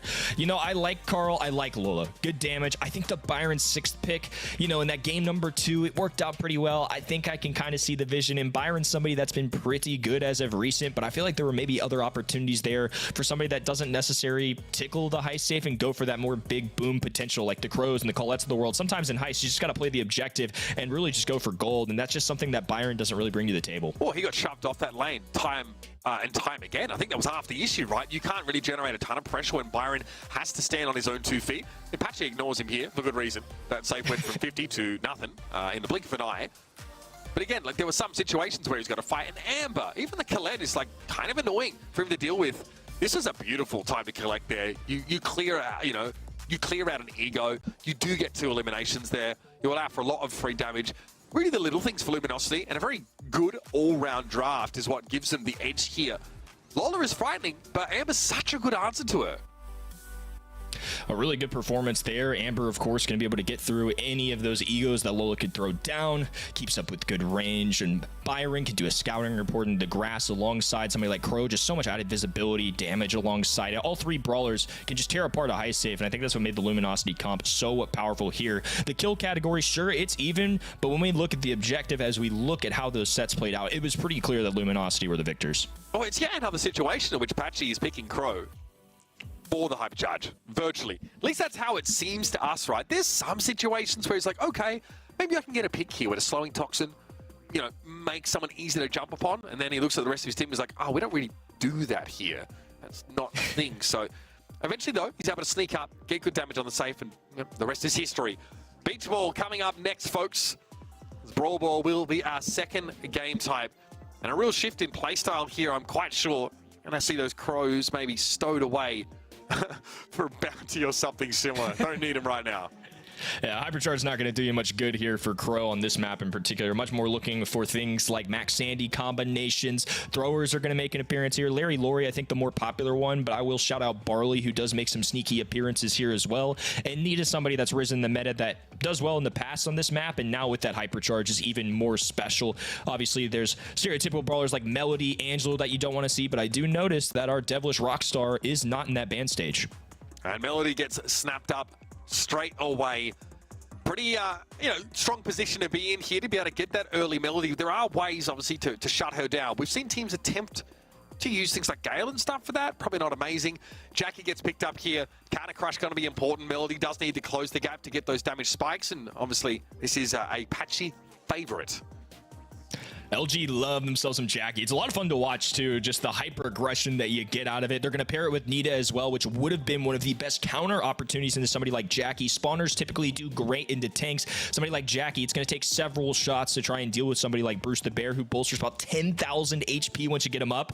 But I will say, the ultimate goalkeeper and a great tank counter is going to be Gale. I think this is going to be a tough matchup, at least in a one-on-one scenario for somebody like Jackie. And Gale can keep up with the range of Nita. Getting those supers just got a little bit harder for Luminosity. Oh, the thrower in the mix as well. There's definitely a real question about how Luminosity put any pressure whatsoever on the Barley when they're being held at bay constantly by the Gale. He will hit you hard and knock you back, and they're still going to go for the mortars don't care. regardless. How risky is this really? Honestly, there's just so much HP on that Luminosity side, and they pick Barley in this 4-5 turn. Melody up in the faces of other people. You know, she's going to have those musical notes, sure, but her regular shot only does about 900-something damage, I believe, right? I mean, they could get overwhelmed pretty quickly. Yeah, I'm not sure what to make of this. I mean, Luminosity, to play their cards right, I think it just steamrolled this. I mean, last time we saw them play Brawl Ball, we did, because the map was over before we even got into spectate, so worth bearing that in mind. Gino says, I'll take the 1-for-1, but Luffy is looking scary. In fact, really, though, doesn't look to hang around. Maybe fear of the Jackie. I understand that. He's going to have to face his demons one way or another, though. And here is the Nita. Charles getting outranged a little bit by Luffy, even if it's only small amounts of damage. Oh, Gino! No! That's illegal! Bro!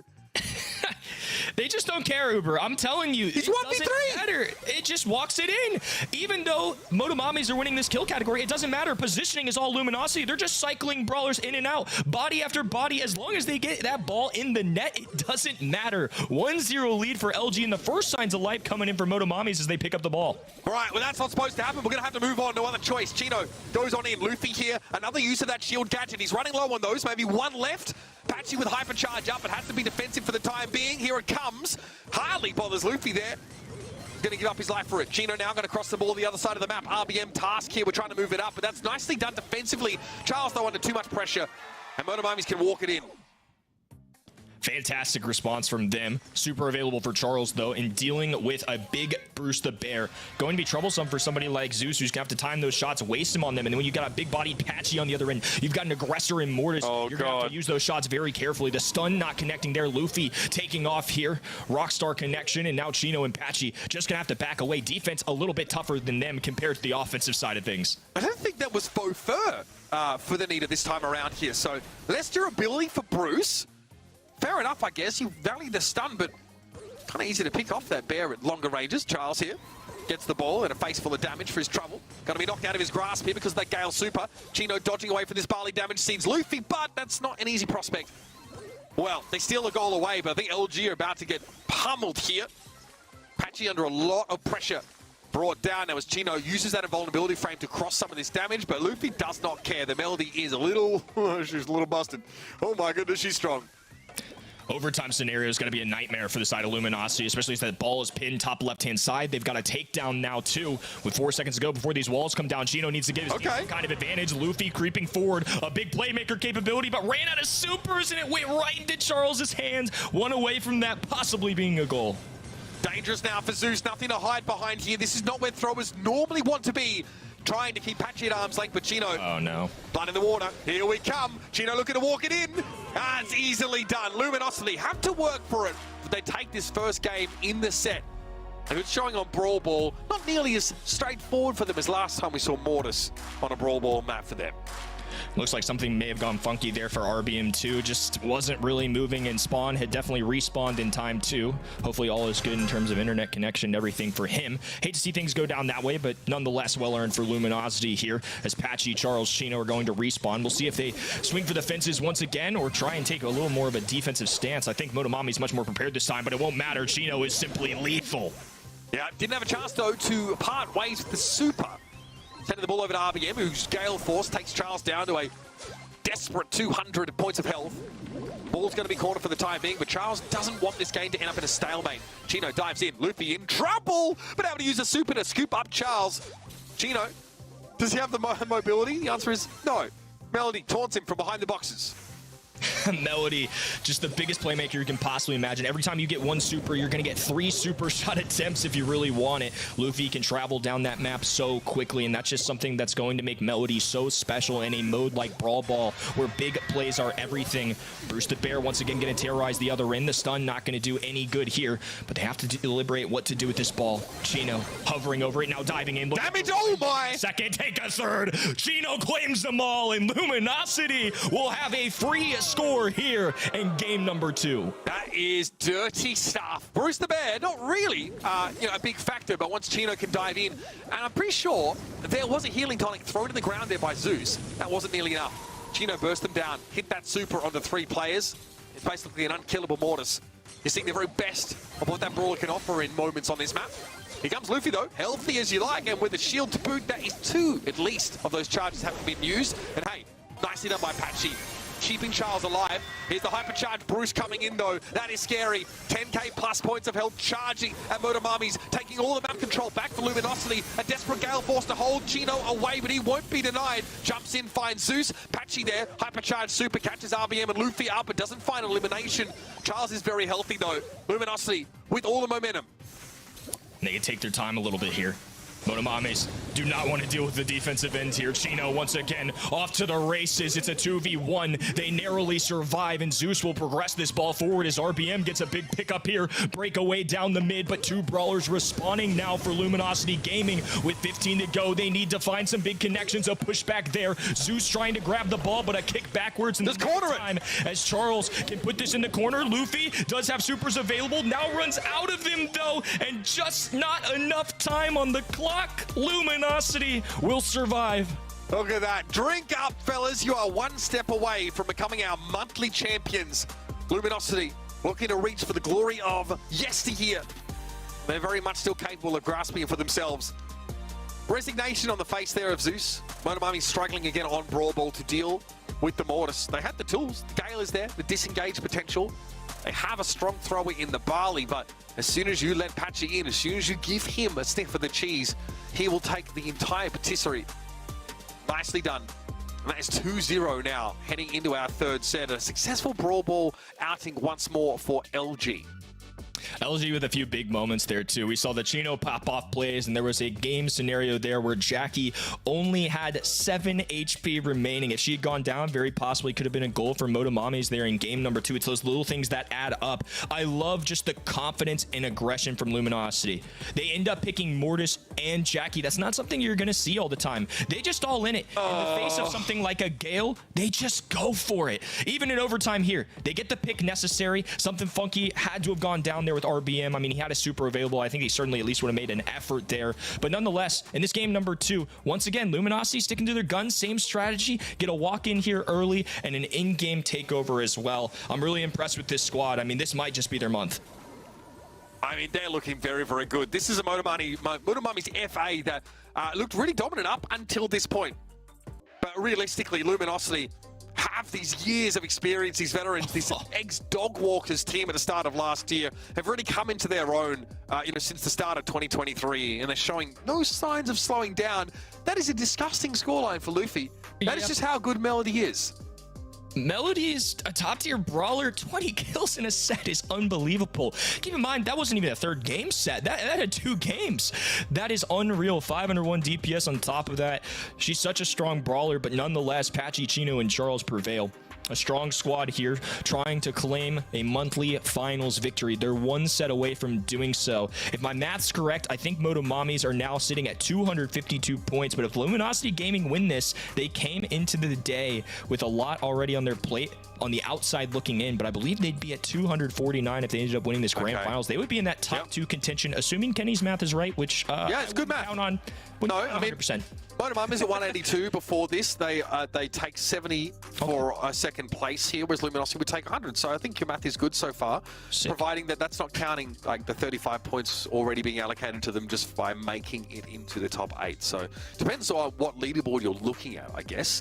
Either way, this would put Luminosity back where they need to be, and all they'd have to do is kind of just hold serve. With Tribe Gaming having a very difficult month, they will be like 3rd, 4th, still very much in the picture. But your West Coast, who didn't really get off to a good start, your Pioneers, who didn't do too much, they're going to start to fall out of that bracket. All it takes is one stumble. That is just how competitive it is over in North America. I will say EMEA is possibly even more ridiculous in how close the teams are. There are like 4 teams within 29 points of each other. Yeah. Thankfully, that region gets 3 guaranteed world spots, right? Plus 3 LCQ ones, so 3 chances LCQ. So, yeah, I mean, that region kind of cracked. But America, looking very, very good as well. This NA region, trying its the very best of, what a lot of these teams of old, like your Tribes, your Luminosity, your Stmns, your West Coast, who's been around for so long. And then, of course, these underdogs, Juan Carlos's team, who were an underdog until they absolutely weren't. Motomami's another squad who has impressed us greatly and will very much be in contention here for the top spots in the region. There can only be 4, or rather 2 that go to Worlds, 2 that go to LCQ. But we've seen North American teams find great success at LCQ in the past. Remember, I think last time it was 4 teams took the golden ticket, so lots of opportunities to get out of there and get into Worlds. Time for Gem 4 once more. Gem Grab comes up. We've seen Surge hotly contested here. We saw that pick from Tribe, I think. It worked until it didn't, I suppose. Whereas the Sandy also really coveted by a lot of the teams who get that first pick. Surge was definitely a standout, and I just think Sandy's pretty much a must-ban here, right? I mean, we talked about it earlier when we got to watch this map, but I think the Sandstorm just perfectly covering that midsection, the invisibility it can bring to your team, and the visibility it adds to your opponents. A little bit of chip damage in there, and that hypercharge just so strong right now. It makes sense to me on Motomami's ban side, seeing Amber, Sandy, and Jesse, which makes me think Luminosity, of course, is going to have that first overall pick. And you know what? Getting Angelo as a consolation prize, really not that bad. Yep, very safe mid here. A lot of durability. You can always sort of get out of trouble. You might even take the flight gadget here just for that extra degree of safety. But Motomamis get that Melody pick once more. It was 503 DPS and 20 eliminations for Zeus on that pick on the previous set, and it still wasn't enough. So very powerful, but you need more with her. Surge will be picked once more. One of our most picked brawlers of this month. He's back once again. I mean, he's been impressive when he's shown up too in sneaky fields. He's a huge threat on this map. Earlier, I was really impressed when Tribe Gaming tried to pilot it. This is an interesting call on the other end, though. Colonel Ruff's somebody we haven't seen as much today, but I think an opportunity here with the take cover gadget maybe as some sandbags into Melody and Surge if they elect to do so. Powering up allies as well for extra damage and HP. Somebody like Buster could certainly benefit from that. I think we get a little bit of everything from this Luminosity composition. Now Motomamis are going to have a tough decision here as they make their final selection. Interesting. Some incentive to play a little closer together, at least in terms of Buster getting that montage online. Again, an ability that directly answers the threat of Surge and Melody until, of course, the latter closes the gap. In which case, though, you have access to slow-mo replay to yak someone out of position and guarantee yourself a pick. So this feels like a pretty strong composition from Luminosity, but one that's quite safe. Whereas Motomamis want to be the aggressors here. I think they've established that through even just these 2 picks, well and truly. It's going to come down to this final one here. It's going to be Buzz. Wow, right. They are the aggressors. Holy, yeah. They are looking to dive. I love a little aggression, though. I mean, I'm not against this in terms of fun factor for sure. I think Buzz can kind of work here, though, to be honest with you. Up in the face of somebody like Colonel Ruff's advantage Buzz. Up in the faces of somebody like Buster. I like that matchup for Buzz, too. It's RPM on Buzz, man. Yeah. This is frightening. It's some scary proposition for sure. But it could be Luminosity's last set. One more, and it could be grand finalists. But I know Motomamis are not going to go down without swinging. And this map plays so well to RBM's sort of supercharge radius. My goodness, he's just chilling. He has that one up already. No need to make use of a gadget there. Into the back. Here goes Melody. Already the hatch is getting battened here. Charles under pressure. The sandbags covering a bit of that damage. And a 2v1 scenario for Luminosity. They win that out. And Zeus is trundling home with his metaphorical tail between his legs. Strong start for Luminosity here. Already up 6-0 as RBM creeps along this right-hand side. They're going to drop some sandbags as cover, but it won't matter. The connection going through. Immediately eliminated, though, as Patchy throws up the shield. Luffy trying to make some more pop-outs with this brawler. Gets the first takedown, doesn't find the second, though. And it's just a Power 1 Zeus in the mid. A Power 1 Surge is not a good brawler, Uber. Zeus has got to find some shots here. Yeah, at some point, Zeus needs to be able to do something. I think quoted it as Reddy called it the worst brawler in the game at level 1. So you probably want something a little more powerful to be your mid-chip. What the heck was that from Chino? Okay, just walked up, wasn't ready for the bus to come in. This is dangerous. This is a disaster for Luminosity. RBM runs roughshod over them. And Motomami's walk away with 12 gems. Well, good thing he's at tier 2 now. I mean, could have been really bad for him otherwise. RBM, though, can afford to play some defense here. They don't have to worry about the gems on his head. It's simply Luffy and Zeus they have to worry about. Chino trying to get closer. Zeus with a takedown. And Chino can only target one at a time. Not going to be enough here. What a big theft here. And a tough freeze cam for my Whoa, boy. that's you can brutal. tell he's pretty excited. Again, yeah, kind of pogging, I think he was. Yep. There was a big misstep there. I'm not sure what happened. Angelo just walked up in the mid very aggressively and then just got dove on. Yeah, uncharacteristic for Luminosity to make a misstep like that, but they had a good start. See if they can maintain dominance throughout the course of the round. It was a strong showing, to say the least. I mean, maybe a little mistake or two there for sure, but Luminosity don't make those often. I'm sure they won't repeat the same things. The biggest thing last time was it took Zeus a really long time to match the range of somebody like Chino and get that super, and now they've already gotten it early on. They're going to converge on this point, but Patchy pops off. It's just Luffy standing, and Chino not afraid of this, going to dive in knowing he has a way out. Yeah, that was nice from Chino. Some calculated aggression there to secure the gem. Chino now going to top himself up. RBM, yeah, going to beat Buster basically 10 out of 10 times. He needs the damage of Chino there, who's now retreated to the very rear of the map. Luffy can get out with all these gems. Love that slow-mo replay, and still he gets out. Oh, yes, thumbs up. Melody, extremely balanced and fair, is able to get out with 4 gems.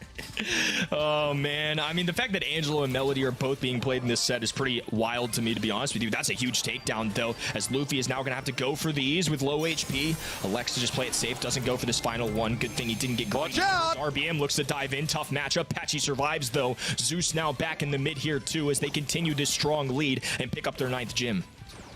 LG behind by a landslide here. Motomami's 1 gem away from getting it done. RBM charging on in. Patchy comes out on top. They're going to be pressured down by Luffy. That's the trade secured. Now 10 gems for Motomami's. And Luffy is under 0 pressure whatsoever. This is going to be a little bit of an anticlimactic finish at this rate. Luffy does take an Angelo hit, but is hiding a long way away as RBM runs interference. Can you get rid of this Melody? Absolutely bloody not. Outdrafted entirely. As Motomami's FA stay alive in this series. A very convincing showing on gem grab. I think that is very safe to say. Fantastic response from them, too. I mean, things were looking bleak in that game number 1 as well.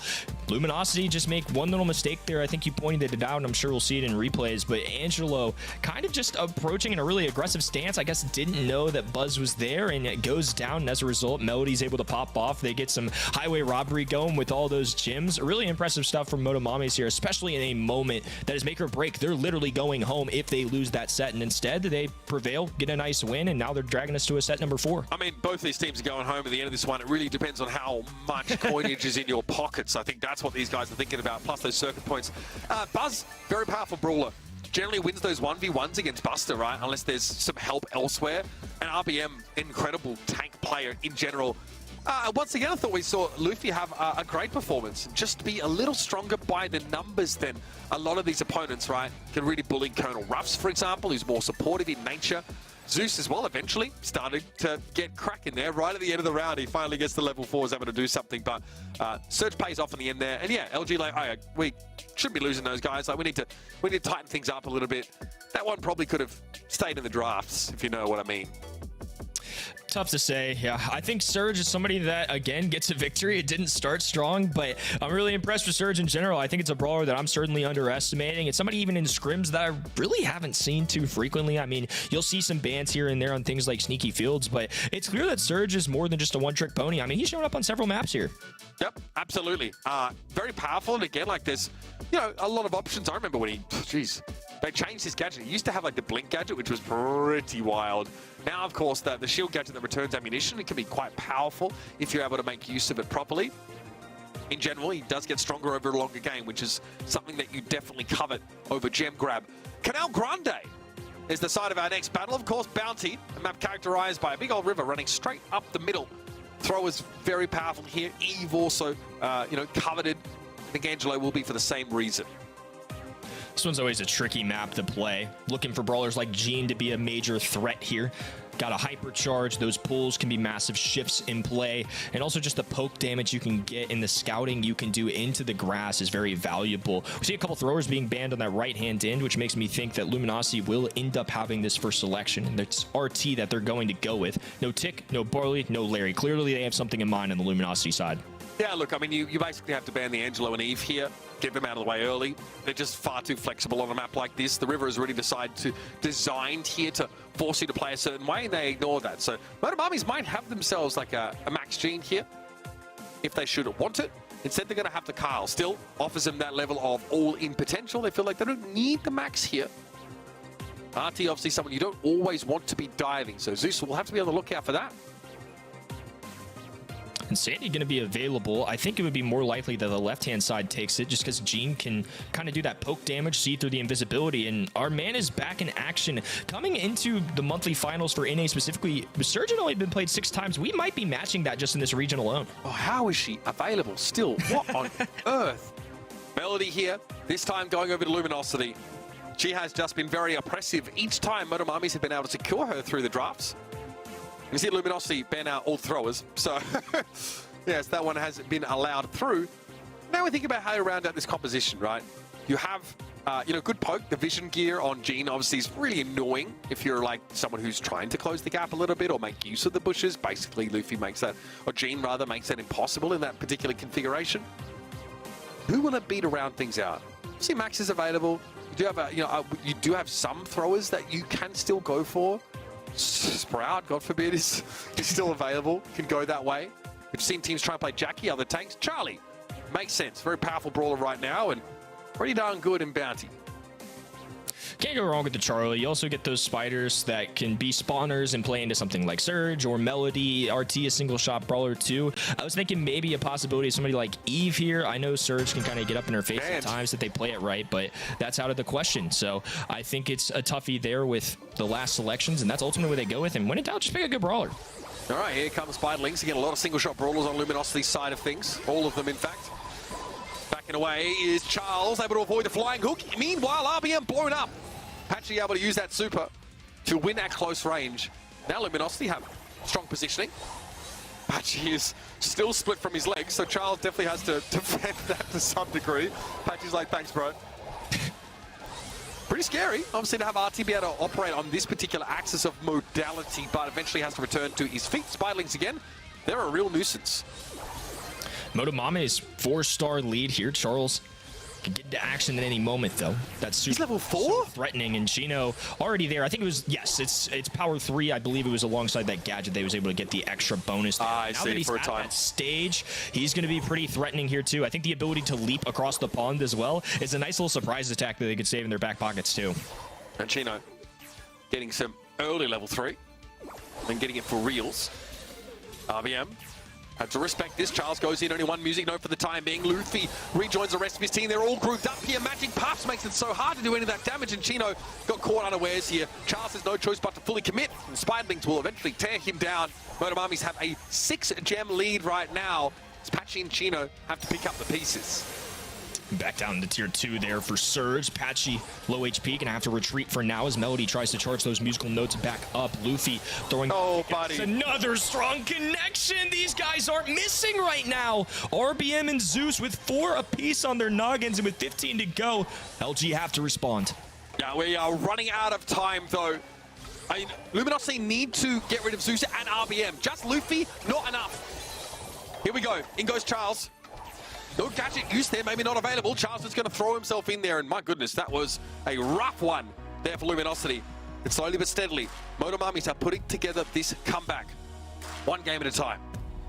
These fellas are locked in right now. An opportunity to extend our match another one. LG got to tighten up. We saw it in set number 3. The cracks started to show some great gameplay once again.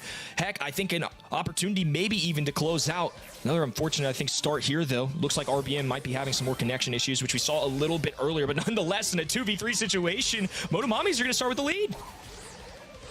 Not too shabby. Blue Star and the lead. Charles and Patchy trying to put it together. How do we approach here without taking too much poke, without charging up a magic hand, without giving Charlie an easy opportunity to throw spiderlings at us? Chino here, slow, doesn't hit very hard in this form. Gadgeting up to level 2 to try and be able to pose some level of threat. But these magic puffs giving Motomamis every reason to stick together. And why wouldn't you? Ooh, great pick. Finally, they get the takedown. Nice shot there from Patchy. Good connection onto Gene to make things 3-3, but that blue star still the most valuable one out there as Chino forced to fall back again. Luffy maybe getting a little greedy there. I think saw an opportunity, but Charles closed out immediately, seeing the threat on the other end. The pull missed as well. Chino narrowly surviving, gets behind that wall in the nick of time. He's been through the ringer here in the past 10 seconds. Yeah, again, still only at level 2, but it would have been even worse had he been sent back to spawn. Patchy has a good angle here. He actually has for much of this round. Motomamis now at full health are ready to retake that space they gave up because they came out second best in that engagement and lost the player. 37 seconds left in the round. Super's up for all of Luminosity. Positioning entirely in Luminosity's favor as well. Zeus no super, Luffy no super. RBM does have a Coon, so if Charles gets aggressive, Chino decides to dive in, or the stamping feet of Patchy go in, they will have an opportunity to stop it, and Charles, as a super available, can dash in whenever he wants. Charles thinking about it, feigning that he would go aggressive. Time's running out though, and Motomamis have the blue star. They have the lead as a result. Here are the spiderlings to slow Chino down, but Zeus has fallen and Luffy's got no choice but to fully commit. Patchy though is able to pop the super. Nothing Motomamis can do about this. Not a damn thing. Luminosity even up the set, and they still have that championship for this month up for grabs. This is it. Luminosity Gaming one away from closing out. Motomamis have to give it everything they've got right now. It was a brutal start for them. A little bit of a misstep there. RBM couldn't quite join in the fight early on, but they've still been playing great nonetheless. Even had a lead there, so hard to make too many excuses. 1-0 here as Motomamis grab that blue star. That's something that Carl always brings to the table. Good early damage here for Motomamis. It's where they're strongest by comparison. If you account for the surge growing more and more frightening as the round continues. Chino there gadgeting just for extra damage. None of them really sticking as Motomamis get that blue star and now have control of the center of the map. Great pressure on Patchy and Chino. They're going to go for it. Why not? You see the stars are up for grabs. And they snap up Patchy. Chino not going to fare much better. Level 1 and struggling. We can all relate at times, I'm sure. It's just Charles now on the field as RT returns. Masterful performance there from Motomamis. Playing it as a unit, smelling blood in the water, and they attack. Luffy dives in. RBM didn't even give up a super in Chino to grab those kills and tags alongside it. Chino's still a sitting duck. A power 1 surge is not something they want. They make a massive pull as well. Chino forced to power himself up. Charles diving in. They're all grouped up together. Goes for the shield. It's not enough though. A cocoon hold surge as well. It's a massacre here as Luffy grabs another one. Zeus trying to escape. It barely does it. Oh, come on. Why not? One more to score. 13-0. Motomamis cleaning house. Chino here sees an absolute desolate wasteland as far as the Luminosity camp is concerned. And you can't even get a team wipe to get back in this game. It is virtually over. RBM steps up, demonstrating, of course, that hypercharge is available. Chino is mincemeat there as Luffy spins up on him. Magic puffs now for Zeus, going to go to work, make sure Luffy is ready for another engagement. But this is really all done but the crying. Luminosity just trying to make it look a little bit competitive, but now Motomamis are threatening that reverse sweep. They have pushed Luminosity to their very limits, just as LG looked like they were set to take away the series. We're going to go to 5. Unbelievable Uber. But despite RBM even not starting game number 2, somehow this team has clawed their way back. It's wild. This has been such a dramatic day for North America. After round 1, we had 4 straight donuts, 3 zeros across the board. No more of that. It's all set 5s from here, and we've got 1 more in our grand finals. Just look down at the set graphic there as well. I mean, it was one-sided for Luminosity to start this series. We really thought they were going to dominate. Another strong Brawl Ball performance behind the Mortis pick made us think, okay, this one might be cut and dry. This one might be done in a couple of moments here. But they get Gene, Charlie, and Carl. What a powerful setup. Yeah, Melody is good with a strong team comp around it, but again, you always feel like there's a bit of greed involved picking up that surge, and it did not pan out. It did not end up being nearly as effective as Luminosity needed surge to be.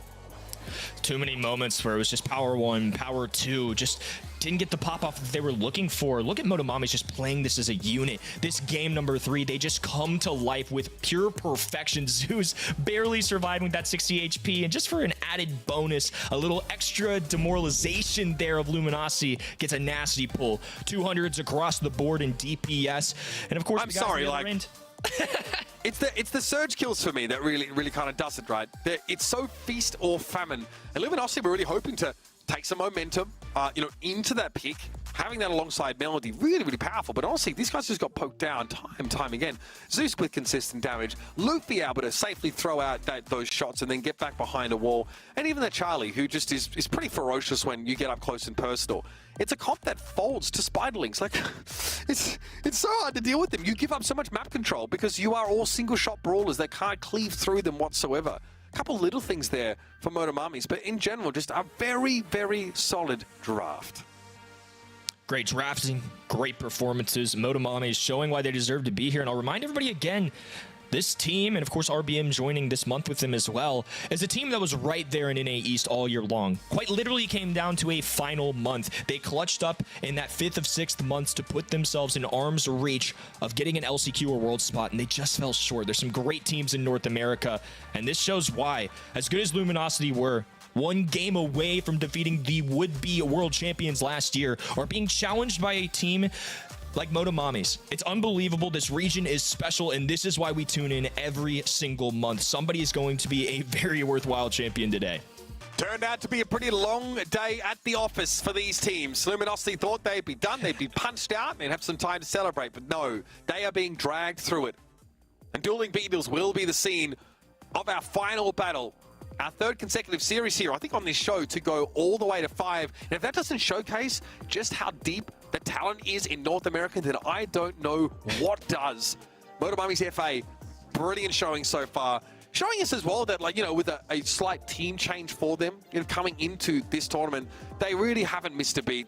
They've been able to go from strength to strength. That addition of RBM seems to have kept them at least at the same strength as before, if not allowed them to level up to now put teams like LG under the gun.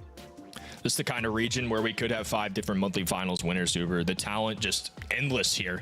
There's gonna be a lot of pressure on this final draft here too. We've seen Luminosity with some flawless drafts here today, but Motomamis are certainly challenging them here. This is a map that if you mess up the draft as well, it's punishing. It is a brutal map if you get stuffed in the back of their spawn. The comeback opportunity here is very difficult. That's why the pros make it look so much easier than it actually is. Throwers can be available, and of course, this is going to be Dueling Beetles on Hot Zone. No Pam, no Angelo, and Griff, a little bit of surprise ban there.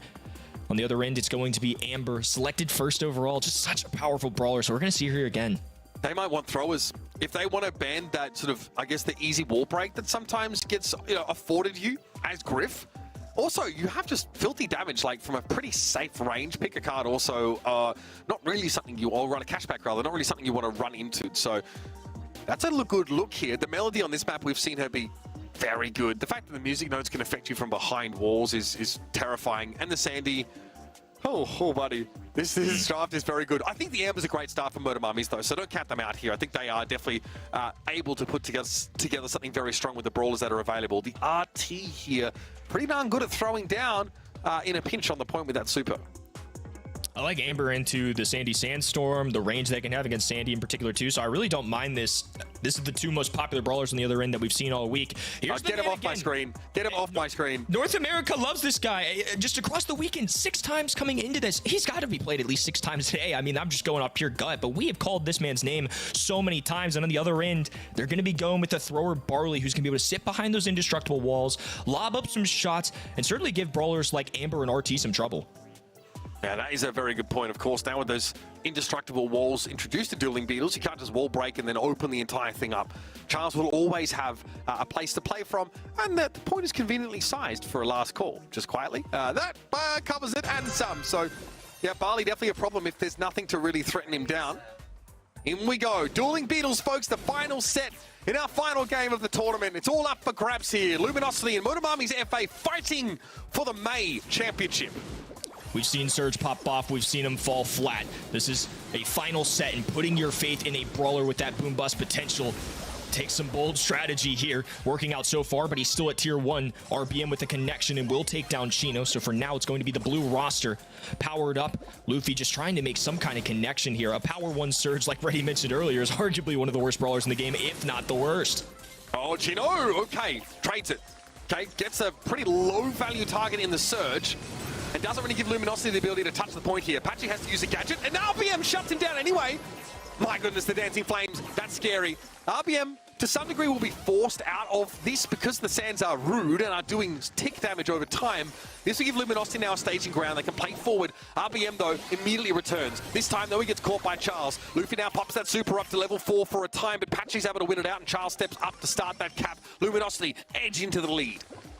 Perfect opportunity for Luminosity to run away with it. They had Patchy hovering with those musical notes against the wall. Charles can get up against this L-shaped wall on the right. Luffy can't dive in alone. Zeus can stamp the feet down if he really wants to, but it's going to be difficult. Patchy diving in. What's one more? A beautiful connection from Luffy, though. They got to find at least 1 to 2 more takedowns, though. Not sure what Zeus was looking for there. Maybe just to get aggressive, but he's kind of just a sitting duck now. He's going to be out in the open, and Chino and Charles can just kind of play from a distance. Yeah, you got to be careful of throwers. They're taking out your legs there, but I see the idea. Zeus wants to get up close, and RBM is starting to struggle here. Another root sands popped. Charles now with that last call to basically make it impossible for RT to play the game. Yeah, Zeus gets ripped one. Patchy with those fairly weak primary fire shots coming in. RBM, Dancing Flames almost give him the win there. Kind of emulates Patchy's sort of orbiting music notes, but Luminosity had taken the first game here in the last set. A little bit of a slow start for them, but eventually the Barley really starts to do more than just tickle, and the Melody got right where she had to be. Another opportunity for Luminosity to close out here. That was a much more convincing game than some of these more recent ones from them. I would say borderline just in the driver's seat for most of it. I think early on, we saw some back and forth. So once they established that control, Melody was able to let loose. Barley was able to get much better positioning. Chino up in their faces. Those peak shots that Sandy can get is one of the reasons she's so difficult to play into. And with no wall break available, and if Luffy doesn't really have a super to get over those walls, get up in their faces, there's not a lot they can do. So once Luminosity has control, it's really hard for Motomamis to make a comeback. That's the start, and eventually it gets the elimination. It costs more than Luminosity would have liked to have spent, though. Charles backs up. A little bit of a healing tonic now for himself and Patchy, who's taking mark after mark from Zeus. Going to be out range. There's no real lane assignment that Melody shines in here unless she can close the gap properly. RBM wants to wrap around. Oh, that Barley damage not enough to dissuade him either. Patchy, though, sneaky little peek shot, takes the Amber down. But Motomami's are well and truly ahead here. Patchy thinks twice about entering the Sandstorm, and they've got to get some of this capture percentage. And here they go. They're taking resonance now. And here comes Sandy, looking terrifying. An easy pick off, but Chino's going to have to do some fancy footwork to avoid Zeus. And he does. The Herbal Tonic going to keep him well alive, too. This is where things got tricky for Motomamis last time. With no super for Luffy, all the walls in the world for Charles and Patchy to hide behind. Herbal Tonic supers. What more can you ask for? Another pickup there as well. Luminosity Gaming, flawless so far. RBM needs the big pickup. Finds one, gets a second, burns Charles, and at least brings him down a little bit. Some semblance of hope now for Motomamis. That was big. RBM there with a 1 versus 2, threatening even more than that. Now they've regained that map control. Luminosity need to get it pretty quickly, and that's the last healing tonic charge available to Charles, unless there's a gear for that. I don't think so, though. RBM going to force back here. Chino has to respect it. Trying to encroach, but just taking far too much damage, and now Motomamis have got themselves into the lead. This is going wrong awfully quickly for Luminosity.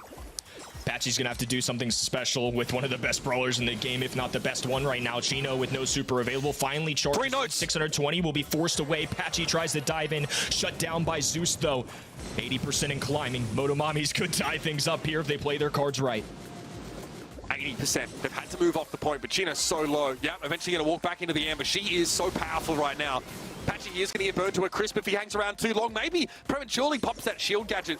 I think at this point, Luminosity are going to be caught on the outside looking in. No chance to win this one now. Chino forced away. Motomami still stacking up that capture percentage, and yep, they're going to give it up. Luminosity realize there's no chance of coming back in. May as well reset for one more game. We always say we save the best for last, Uber, and we sure meant it this month. 3 straight matches that have been unbelievable, each more dramatic than the last. And now, with all of the money, all of the points on the line, and what will be past the halfway mark after this monthly finals, each of these teams need this one badly. It's all going to come down to one game. Let's see what Motomamis and Luminosity can do in game number 3. Luminosity need to conserve those your healing tonic charges. They also need to get some map control without being absolutely rinsed by RBM, who's been their biggest problem, I think, over the course of this map so far. But if you're finally forced away, Chino gets a little bit of time on the point here, but both teams are testing the waters now in the most important round. Patchy, that's a gadget used. He's going to go in anyway. The music notes do come hitting, but the Dancing Flames do a good job of replicating that. RBM low. Chino gets taken down by Zeus. But still, it's capture percentage now, and they're going to get Patchy topped back up, who I think he just used a single note gadget there, so he only has 1 charge left. He dropped that gadget so he'd survive the flames. I think actually a big play there to try and keep him up. Zeus trying to shut them down, though. Oh, 1 tag, and does narrowly survive for now. They're not focusing on this right-hand end. It slowly healed back up, and Zeus on the left-hand end has 2. Motomamis may be able to claim this. RBM there picks up Chino, who was trying to go for Zeus's legs, if I'm not mistaken. Now Motomami's able to catch up. How many of these gadget charges do you have left? Have you burned through them all, Luminosity? Patchy mark, Chino down. Surge starting to become a bit of an issue. Patchy has to go in for RBM. Again, at best, it's a trade. That is how good Amber is right now, and that's how good RBM is making sure that flamethrower is trained on the mark. Whole world watching right now is Luffy. Narrowly escapes a tier 4 surge, and Zeus once again rushing to the mid. It's 3 red brawlers standing tall. Zeus from long distance makes the connection there. Chino ready to stuff him in this corner though. Patchy dancing in circles, ready to tie things up here. Grabs 1, trying to grab RBM as well. The flamethrower going down, a double kill. Here we go. Charles 1v1 for the mid right now. He can't stay. Luffy's got to start to pressure him off the point, and in fact he has to give up his life. The last call maybe buys a little bit more time, but Luminosity still have to manufacture a way back in. Maybe it's a hypercharge here for Chino. Maybe it's another big play from Patchy. Whatever it is, it's going to have to be now. Chino steps up, just fancy on, I guess, the stat boost from the hypercharge, but he gets blown up instantly. Motomamis have a bit of a lead here. Patchy gets taken down, and I have a feeling this one is not going to go the way LG wanted to. Charles steps up here. Zeus now splits from his legs, trying to jump through the root sands, goes a little bit low and is constantly revealed. But a Motomamis have done it. They are your monthly champions. What a comeback in this series. Couch be damned, Charlie Murphy. They have done it. And that elation is palpable. What a showing. Just wild. I mean, it's hard to put into words. A reverse sweep in the grand finals. Hopes and dreams shattered right there. Luminosity knew they were so close to grabbing their first grand finals victory of the year. They came so close in month number 1. They missed month number 2, unfortunate stuff. And then this one right here, they go working so hard. They go down to the wire against Stmn and take a 2-0 lead. And what do you know it? RBM and his new squad get the job done. Unbelievable stuff here to end off our May monthly finals. I've got to see this Amber DPS. It's got to be something absolutely disgusting. That was beautiful. And look, the Surge is able to be a real role player here. I don't think that Luffy ran away with the game. I also think that Patchy is not able to snowball on this Melody pick either. Really leaning very heavy on the gadget. And at times, I mean, this is nice from Luffy being able to start that fight off, but ends up going 0 for 1. This is where Luminosity started to get back in. It really felt like it's so heavily hinged on Sandy Super Luminosity being able to take this point, take these rounds. And the guy I have to call out here, Luffy on the Surge. We've seen Surge pop up. We've seen him crumble. And just seeing the recent, even a set ago, some of the failures that Surges have had. to pick this in the grand finals, set 5, on a map that I haven't seen him practice much on in any region, and to put up 340 DPS and 7 kills. I mean, it doesn't look great into the 18 kills of RBM, but nonetheless, unbelievable call there, great performance, and goodness gracious, RBM found a home. Sheesh, that is, filthy stuff there.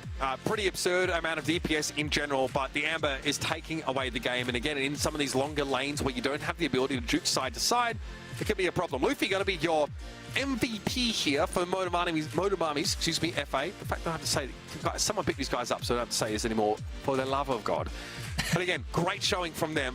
Luffy well deserved. I think he was on the surge there. So, you know, it's a controversial pick, but it's one that looked really, really good for them here.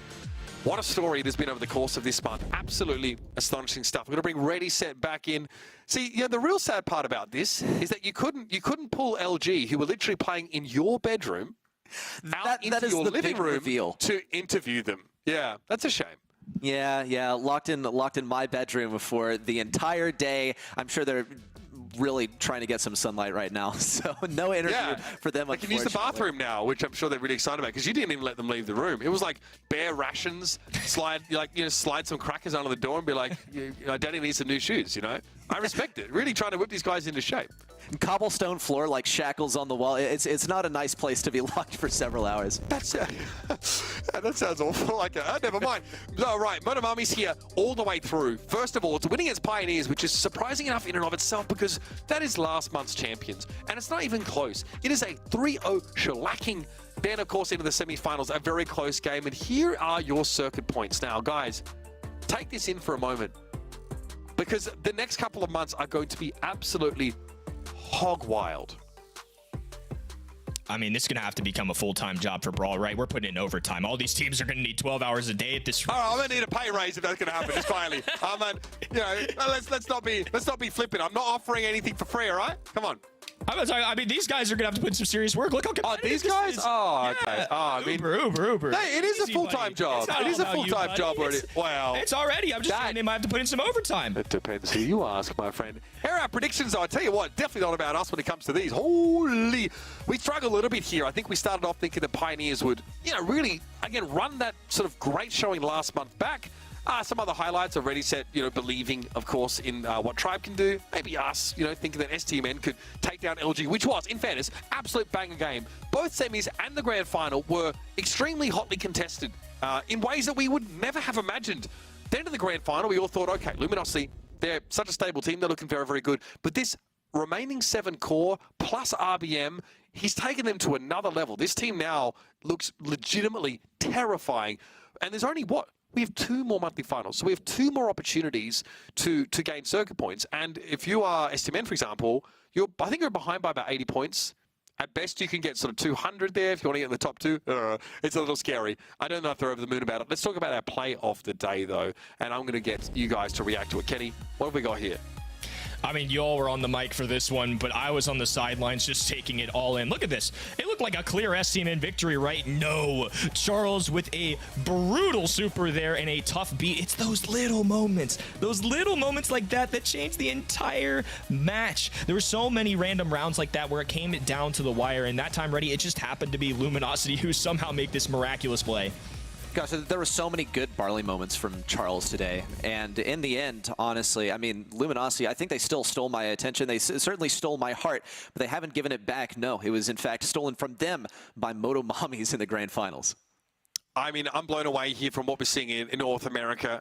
It continuing to show us just how deep the region is. We've got so many teams from, like, the northern part of sort of South America, Latin America, whatever you want to call it, LATAM North, if you prefer, and, of course, America proper plus Canada. So we're seeing a region really showcasing its best here. The question will be, though, who can peak at the right time? There's only 2 spots available for the World Finals here in North America.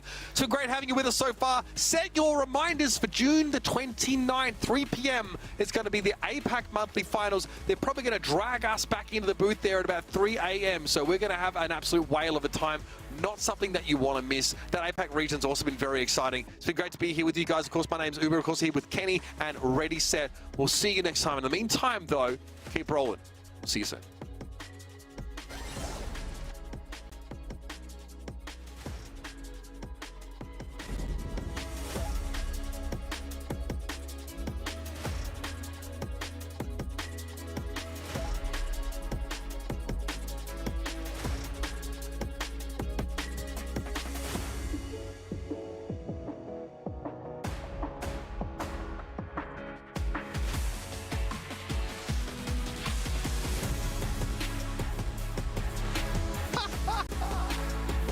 fight his way through a sandstorm. And as Livy has no choice but to dive in head first, cowabunga, he says, and drops every last one of Tribe's gems. Stmn are advancing to the semis, knocking out old rivals Tribe.